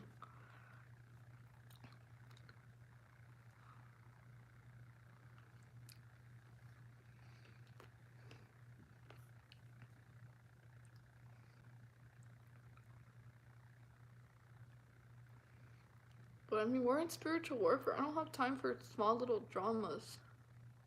I don't. Or just like unnecessary, like stupidity. Like, really. And some people will be like, oh, she didn't look at me. You didn't talk to me when I said hi. Grow up. You're not the most important person on this earth. The world does not revolve around you. That's how I see it. Like, come on. Because they're so selfish. They think the world revolves around them. That whatever they want at any time, they can just come and take your energy.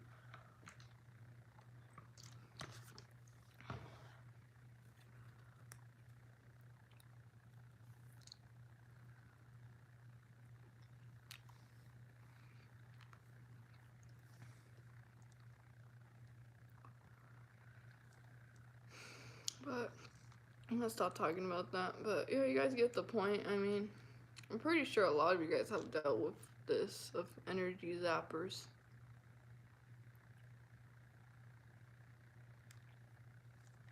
It's not fun to deal with. It's not fun. It's not an enjoying experience. It's not a spiritual experience. It's like you're dealing with a carnal, fleshly, worldly person who wants to take all your energy and doesn't even appreciate it.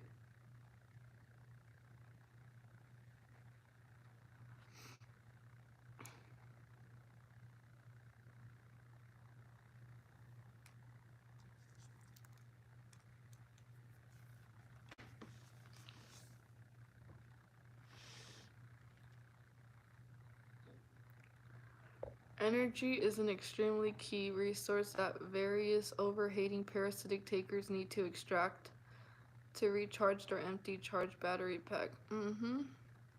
Yeah. I mean, they do it intentionally too. I mean, I've told many of them, like, stop doing that. And, like, I call them out. I expose them for what they're doing. And they're like, oh, I'm sorry. And then they continuously do the same exact, intentionally. Like, they already know it bothers me, and I don't like it, and they intentionally keep doing the same exact thing. And I'm like, just like a broken record, just repeatedly saying the same thing.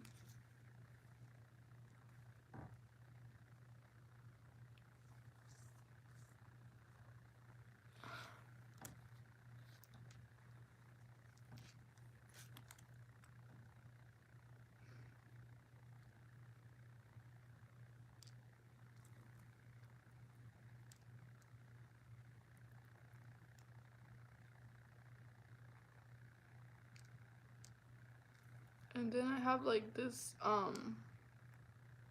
certain people who try to attach themselves to me, like, oh, when you when you become somebody, or when you this and that, make sure you celebrate with me, or make sure I'm in the picture. And I'm like, what? Like, they desperately want to place themselves in your life. Like, they're controlling, like they they're clingy, and they don't want to let you go, and they want you to be, they want to be in your life regardless of what you want. And then they try to guilt trip you, and they're energy vampires.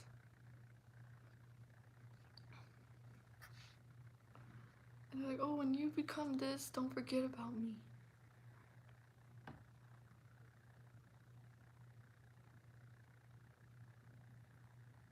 I'm tired of it. I started realizing, like, this person has been taking all my energy, and I'm like drained. I have headaches.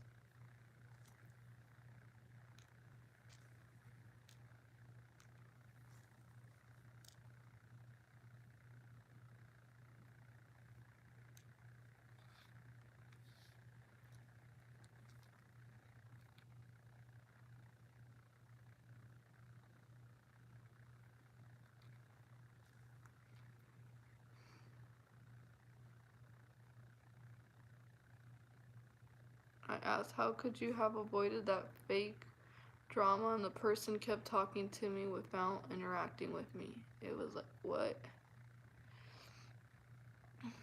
They feel entitled to your energy. Mm-hmm. Yeah.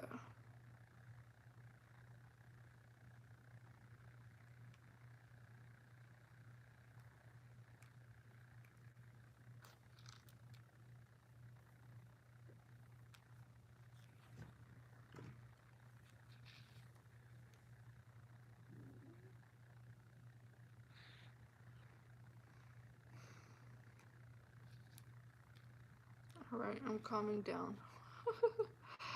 I'm calmed down now. Okay. But yeah, I mean, like, that's how that situation makes you feel. It really does.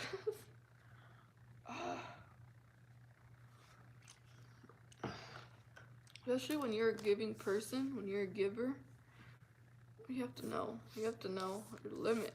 You have to know your limit, you guys. Know your limit. Let people know your limit too. Don't let them get too comfortable, thinking that they can emotionally dump on you. Because that's what they emotionally dump on you.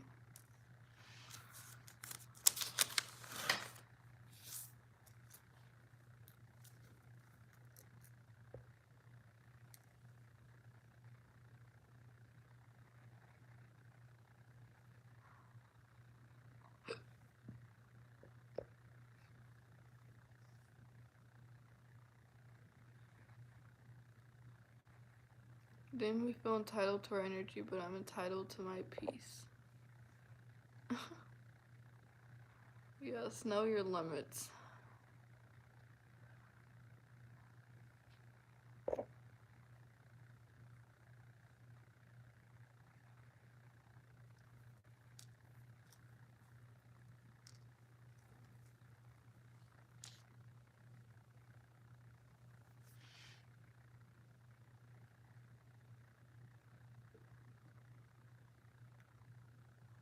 So true. Let them know not to cross your line. Mm-hmm.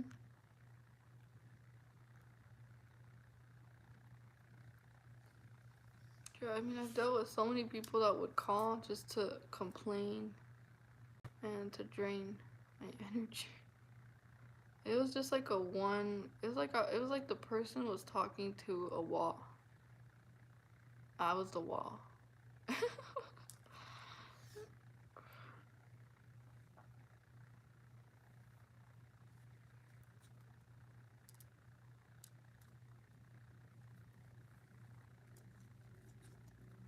It's like their thirsty spirit. It's like quenched. Like they need what we have.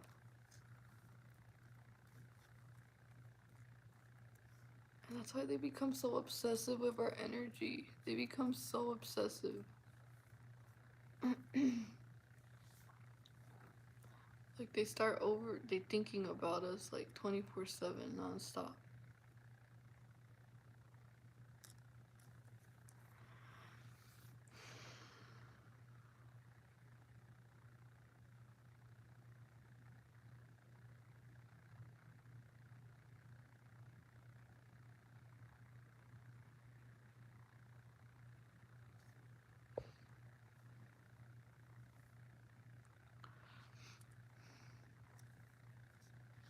When we talk about their fake drama, somehow our own business that we mind is protected. Talking about other people's stuff is somewhat not that bad.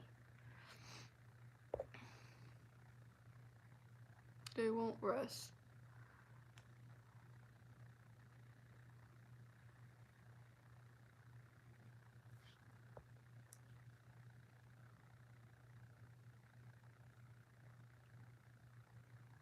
Yeah, they don't take the advice and they. Yeah. The truth is they can't get life from you. The only one they can give them life is Jesus Christ. Exactly, yes. Once they trap you in a conversation, it feels almost impossible to break free.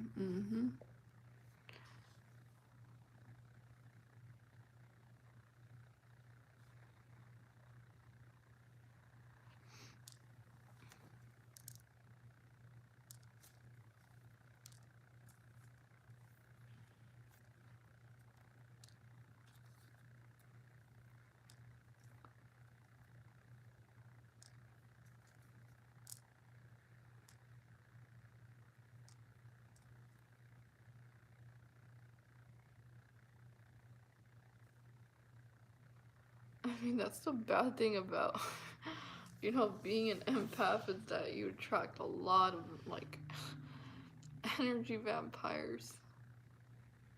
Like, they're mobs glued, like, literally glued with super glue to your light.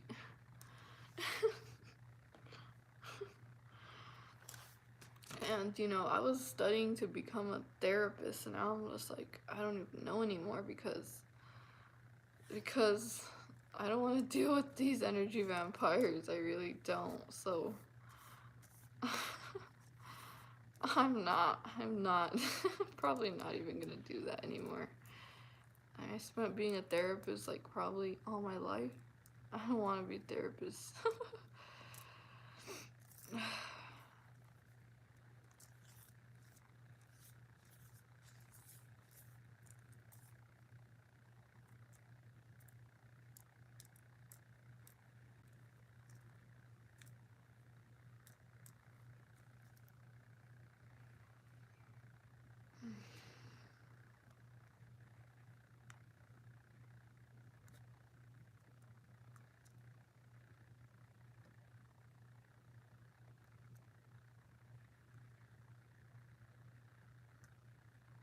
I mean, they don't even appreciate the energy that we give to them. Like they're not even appreciative of it, and that's when like you get tired of it. You're just like you don't appreciate it. It's like I don't even get a thank you for listening to all your problems.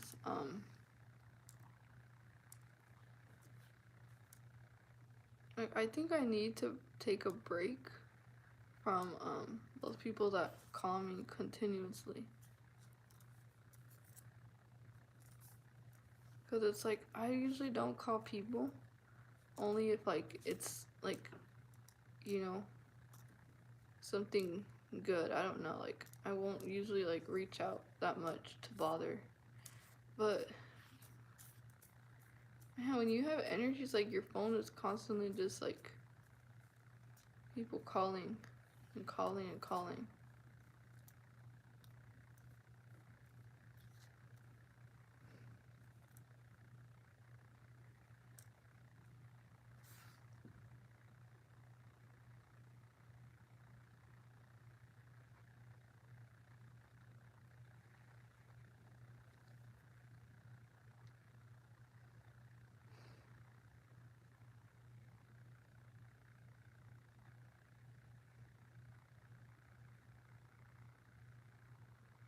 It's like I live alone, right? And I still get people like,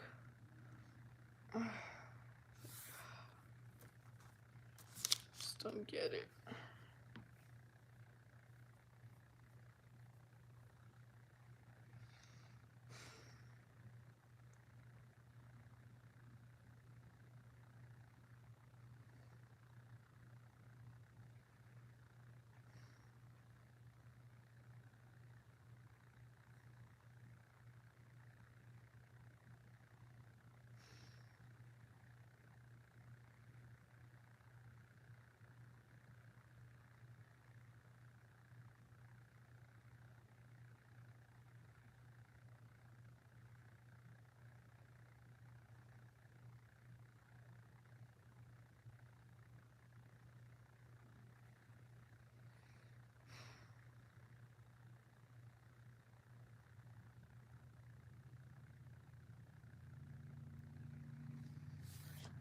Alright.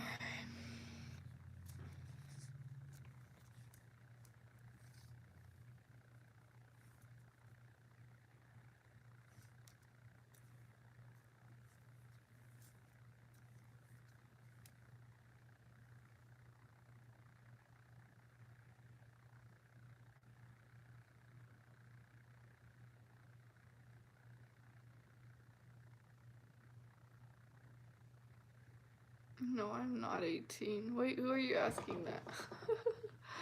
I am nowhere near that age.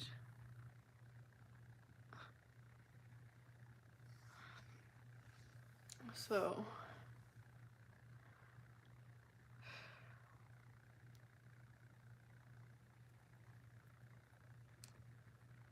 I really think I really need to like walk this journey alone sometimes. I feel like cause I mean I have certain good friends, but they're energy vampires. Like they're straight up energy vampires, and like they leave me even more drained. And I'm like they're plugged into the 3D type of mentality, and I'm just like, but they're the type like literally.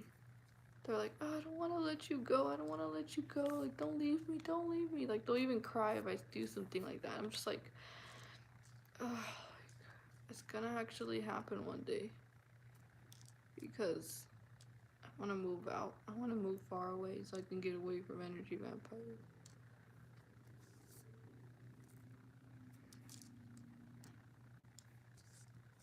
I mean, they're familiar spirits, and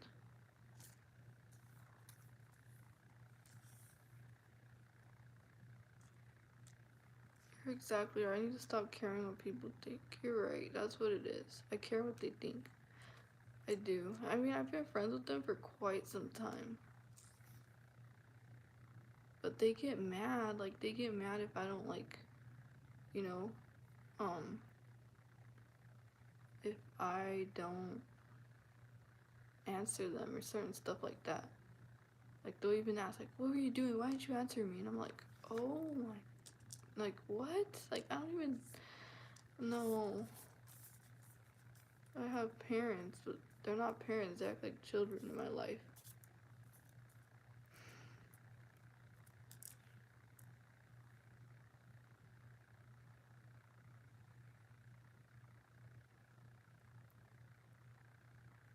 Don't be unequally yoked. What?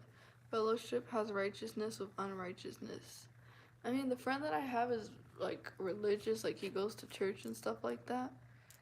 And he hangs out with like another like really religious friend that I get along with. Like me and him, like we relate. Like he's been through spiritual warfare, I've been through spiritual warfare, and like we can relate when we have conversations. He's friends with him as well, and like he's been like guiding him towards the word of God and stuff like that. But he doesn't have his own energy. Like he feeds off my energy constantly, and I can't do it anymore.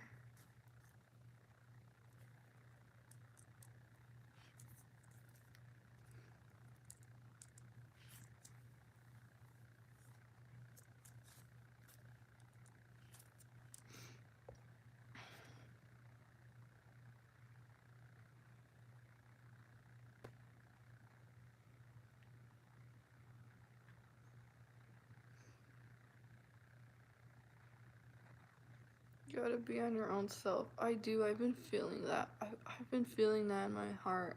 I want to, like, leave. That's why I want to move, you guys. That's why I want to move to a different place. Because, I mean, that's the only way I think they would leave me alone.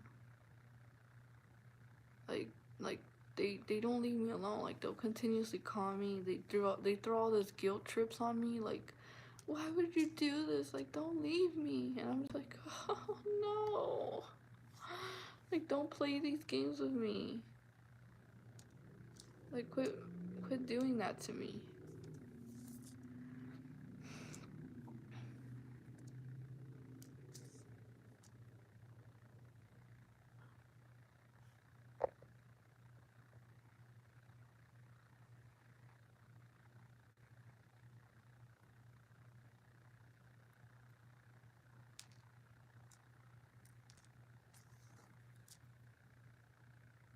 And the Holy Ghost tells me to leave them, but if I leave them, then they're gonna turn into my enemy. But I mean, they're kind of draining my energy. Cause they have weak vessels. Like, they have weak vessels. They literally need energy to, like, for them. But I'm getting, like, tired and disgusted by it. So I want to move out, like, move far away. So I don't feel that, like, that type of obligation towards anyone, actually.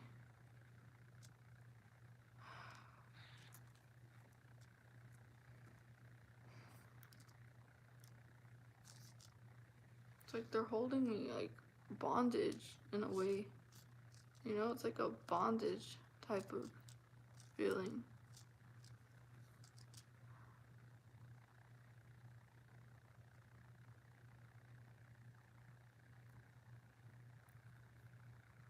But, like, I tried one time. I tried telling them, like, oh, I'm probably gonna end this relationship. And he cried and said, like, don't leave me, don't leave me. And just, like, all this, like, it was just extra. I was like, you just feed off my energy. That's all you do.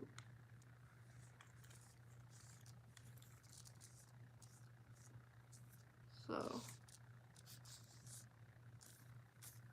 and I feel myself sinking down. It's like, I feel myself sinking down because, I mean, the type of energy that I'm around, it doesn't help me at all. It doesn't help. Like, when you're around, like, some negative energy, it literally, like, brings you down. It brings you down. Like, you're just like, ugh, here we go again. It really does. I don't do well with negative people, negative energy like that. It just puts you down. And I remember my light was shining really bright, but it's like, yeah.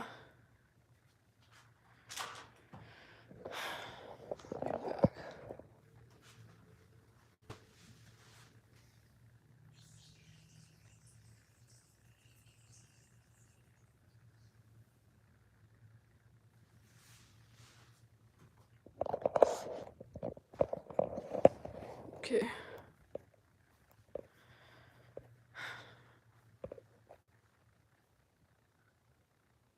They won't let you end the relationship. You have to ghost. I do. They love gossip. Oh yeah, they definitely do. Negative energy makes me physically sick. It makes me the same exact way. Even talking about it just gives me a major headache. The souls of the unrighteous have souls like that of a whimpering feral dog that's hungry for food. The souls of the righteous look like feeling food for them that need to go after. They only take what they need but never give back substantial key necessities.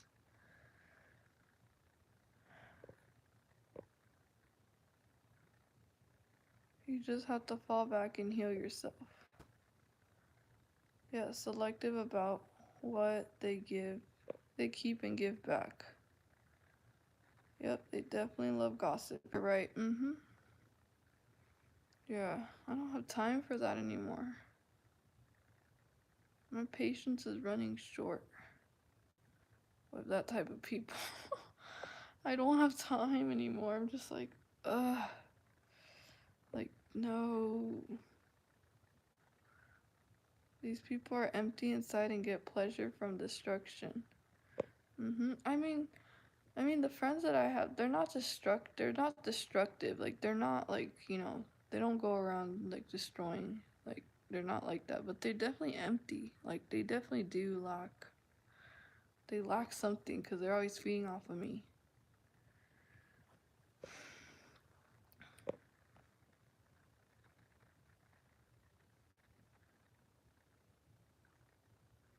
Whenever you decide to leave, don't tell anyone, especially on YouTube, for safety reasons.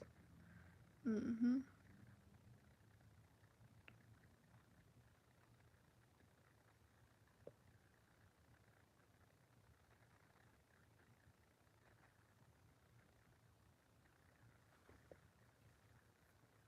Oh.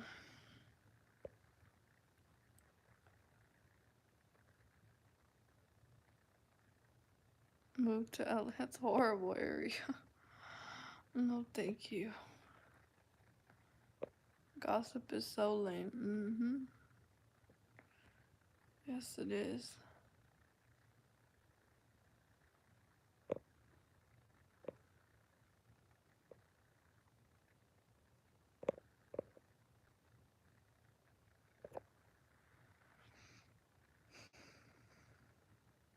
You have other work to do. That's all. You need to move forward, and your spirit is telling you to so strongly because it's affecting you negatively. Oh, yeah. Mm-hmm. It is. It really is. And you know what's happening is they're using my friend um to go against me. They've been interviewing him, asking him questions, like certain questions. He's a weak vessel, so I'm pretty sure he's eventually going to go against me one day. Cuz he's a weak vessel. I mean, he feeds off my energy. He's not like spiritually strong enough. And they're going to use him to go against me. If that makes sense. That's what usually happens. When you're around weak vessels, they use, you know, other vessels jump into them and they infiltrate them to go against you. So,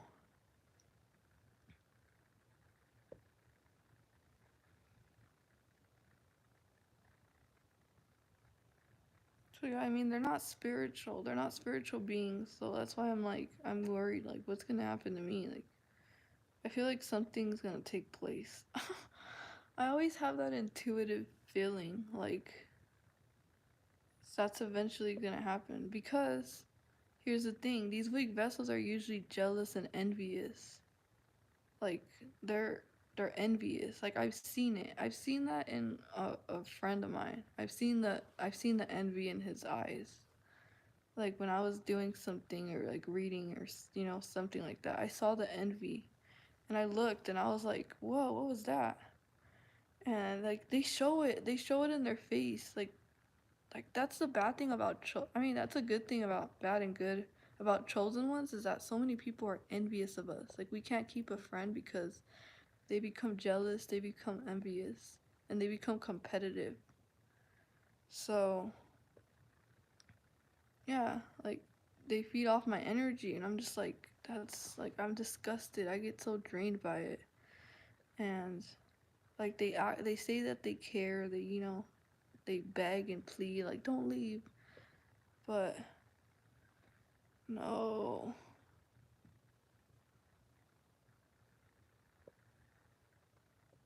So,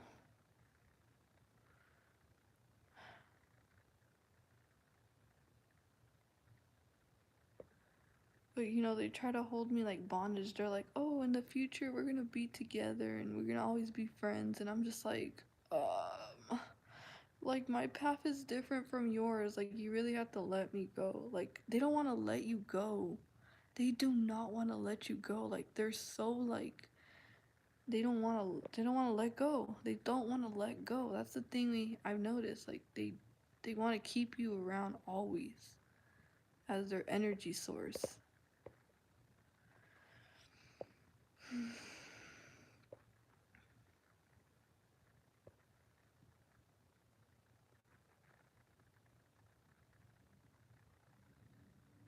You staying is only putting yourself in an unfavorable position.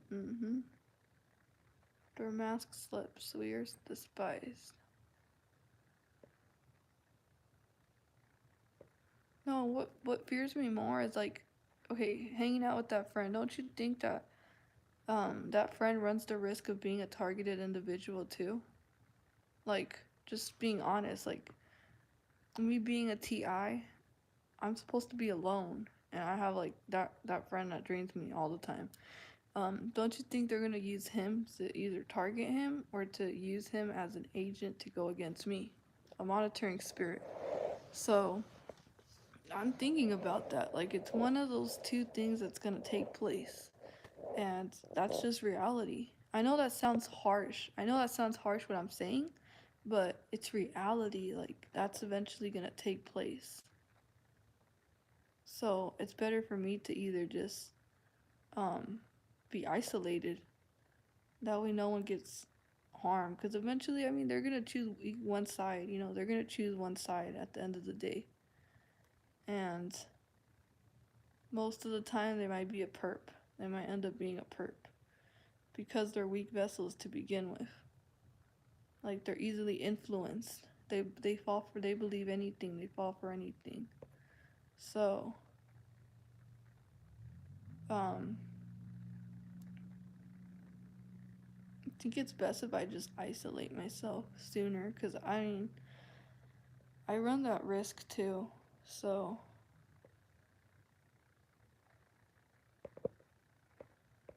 but that's just a food for thought.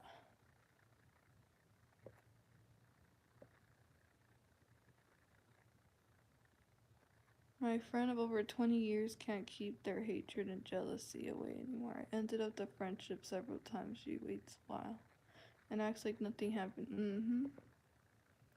Yeah.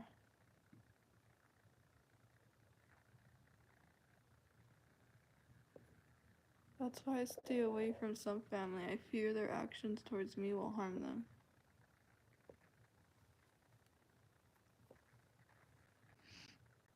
Yeah, that's why I'm trying to keep people safe too. I don't want anyone, I mean, I don't want any of the people to get harmed, or I don't want them to go against me. So, I have to think smart.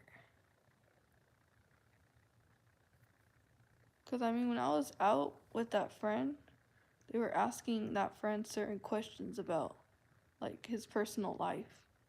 Like they were like, "Do you go to college? Um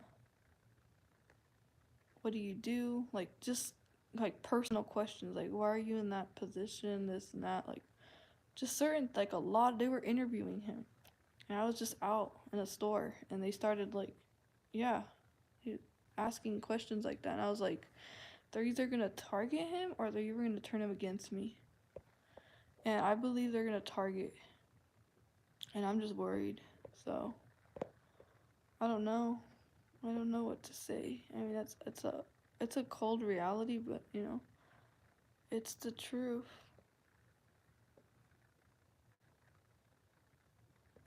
You have to cut ties. They are dangerous. Yeah, cause I saw the envy. I saw the envy. I really see it. Like, I'm not blind. Like, I saw it one time, and I was like, that's strange. Like, and I was up front. I was like, are you jealous of me? It's like, no. I was like, then why did I see that stare? They lie. They lie to you. They're like, yeah.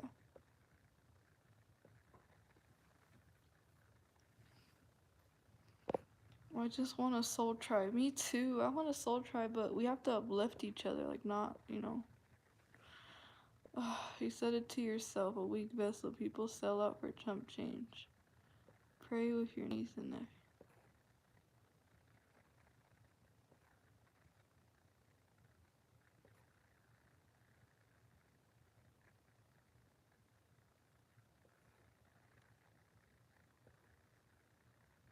Once you go.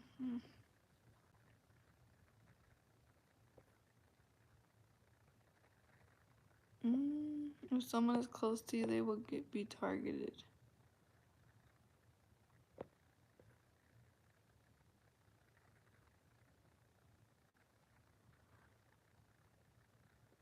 Friends that I had in my childhood started behaving badly like agents, so the duration of the friendship is not relevant. You're right. I have to think about that. Yeah.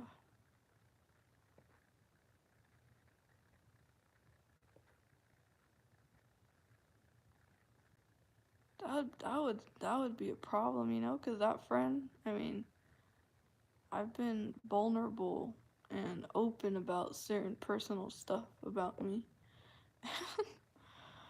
I don't know, you know, I don't know, but something could happen like that. Ooh,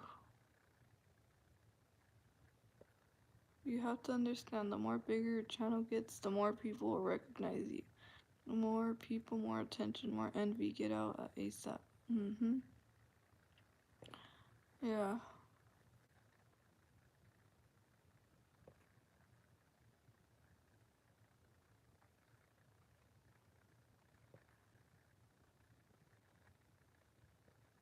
Exactly. I think they fail to realize that we are not just loving beings. We are very powerful. Our words can hold a powerful punch. Mm-hmm.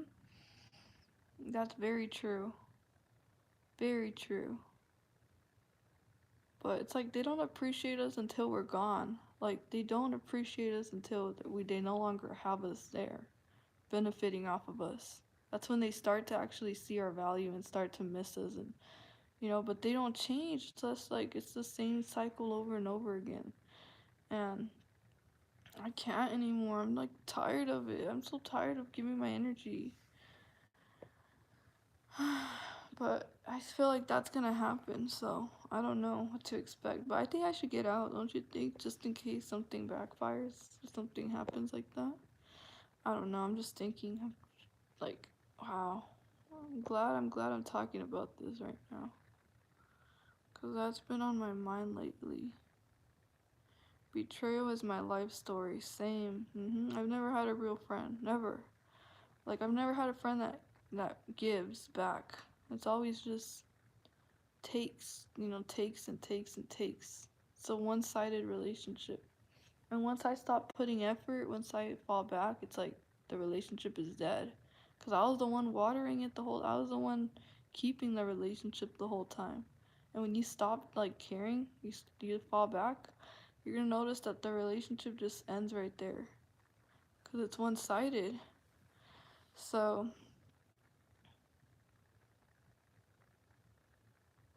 yeah. I mean, I'm already targeted. I've been a target since like 23 years. We're not soulless animals like they push in school. hmm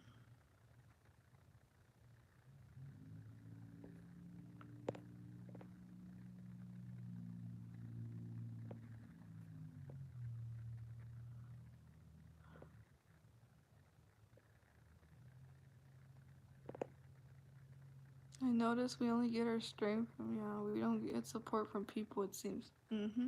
Wow, you have a lot of wisdom, Tiffany. A lot of wisdom. I like the way you think, because it's very true. It's truthful.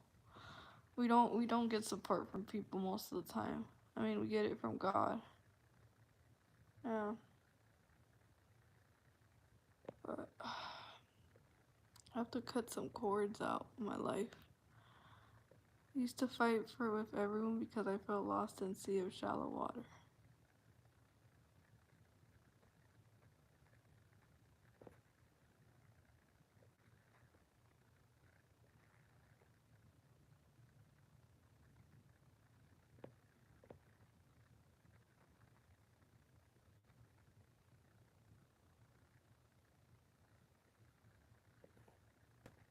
Betrayal from friends sucks, but from family hurts worse. Oh yeah.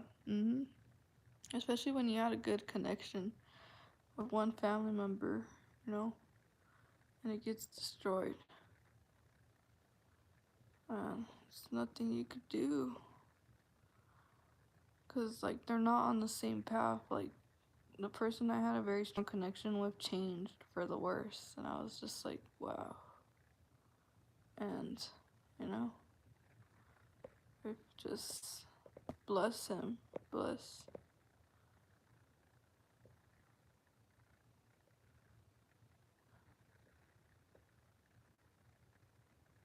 You can get your energy back in nature. Oh yeah, I love nature. Yes.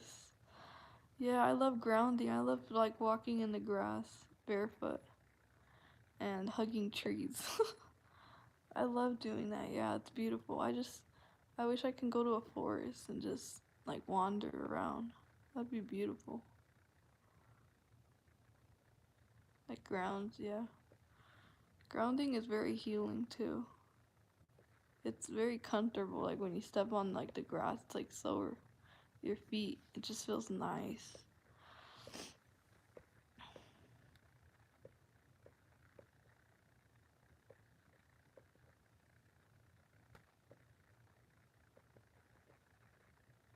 Don't focus on giving them attention. Try to focus the attention in your business. Seems similar, but it's very different. The key is not avoiding evil, but walking to light. Mm-hmm.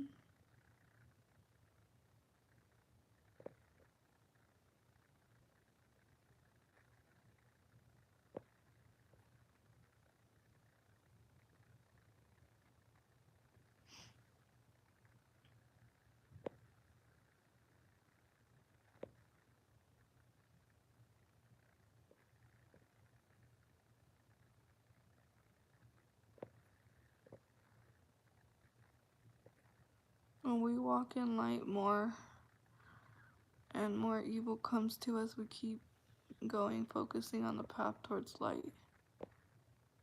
We all want something we can never have. Yeah, but when it becomes envy and like hate, that's dangerous. That's crossing the line to destroy someone just because you don't have something that they have. That's dangerous.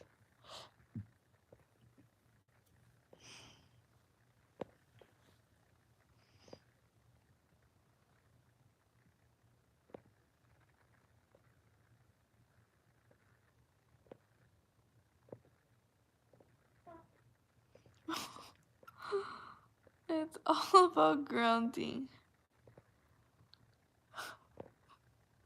Why USA is most affected by the new version of it. Okay. I've never grounded before, but for some reason I imagine myself stepping in dog shit. It's a nice feeling. You should try it. It's so comforting. It's like so relaxing. Cause I think there's like this I don't know what it is, but it's like healing. It's healing you when you connect to plants. You're getting energy from them through your feet. It really works. It does. Like you actually, after you finish grounding, you feel so much energetic, so much energy.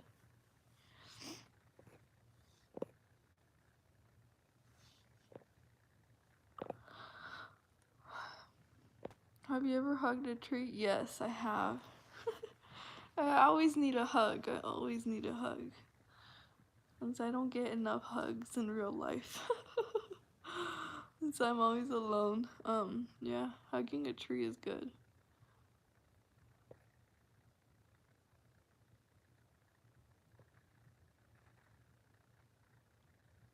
I think I really have to, you know, I don't know how I'm gonna do it, but yeah, slowly. They call you a tree hugger after that. Yeah.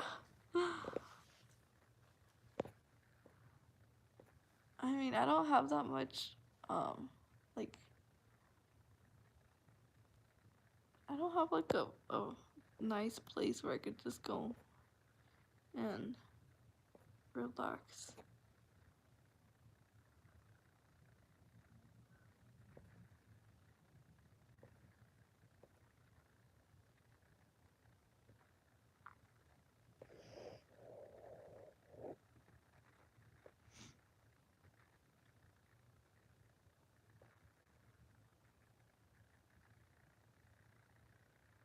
Okay, I'm like, what are we talking about now?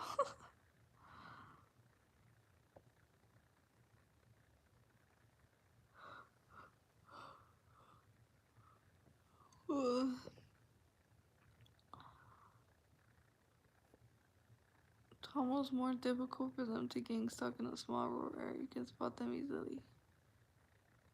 Touching and feeding a tree, we are connected to Mother Nature. It feels so nice when you touch plants too. Yeah.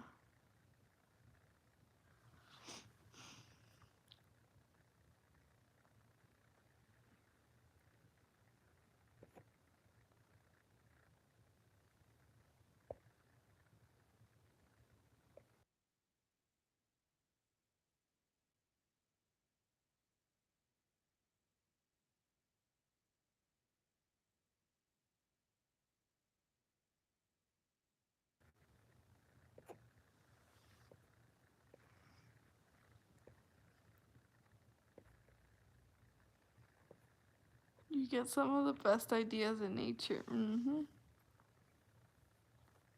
Or even laying on the grass. Have you ever done that? Let's lay on the grass, like, and then look up, and you have this beautiful tree over you, like that. And the wind is just nice.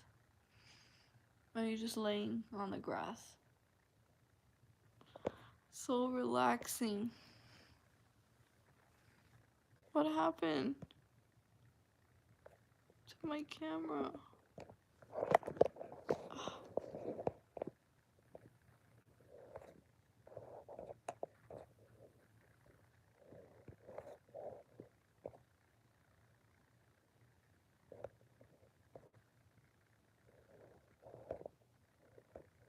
You guys, what happened to my camera?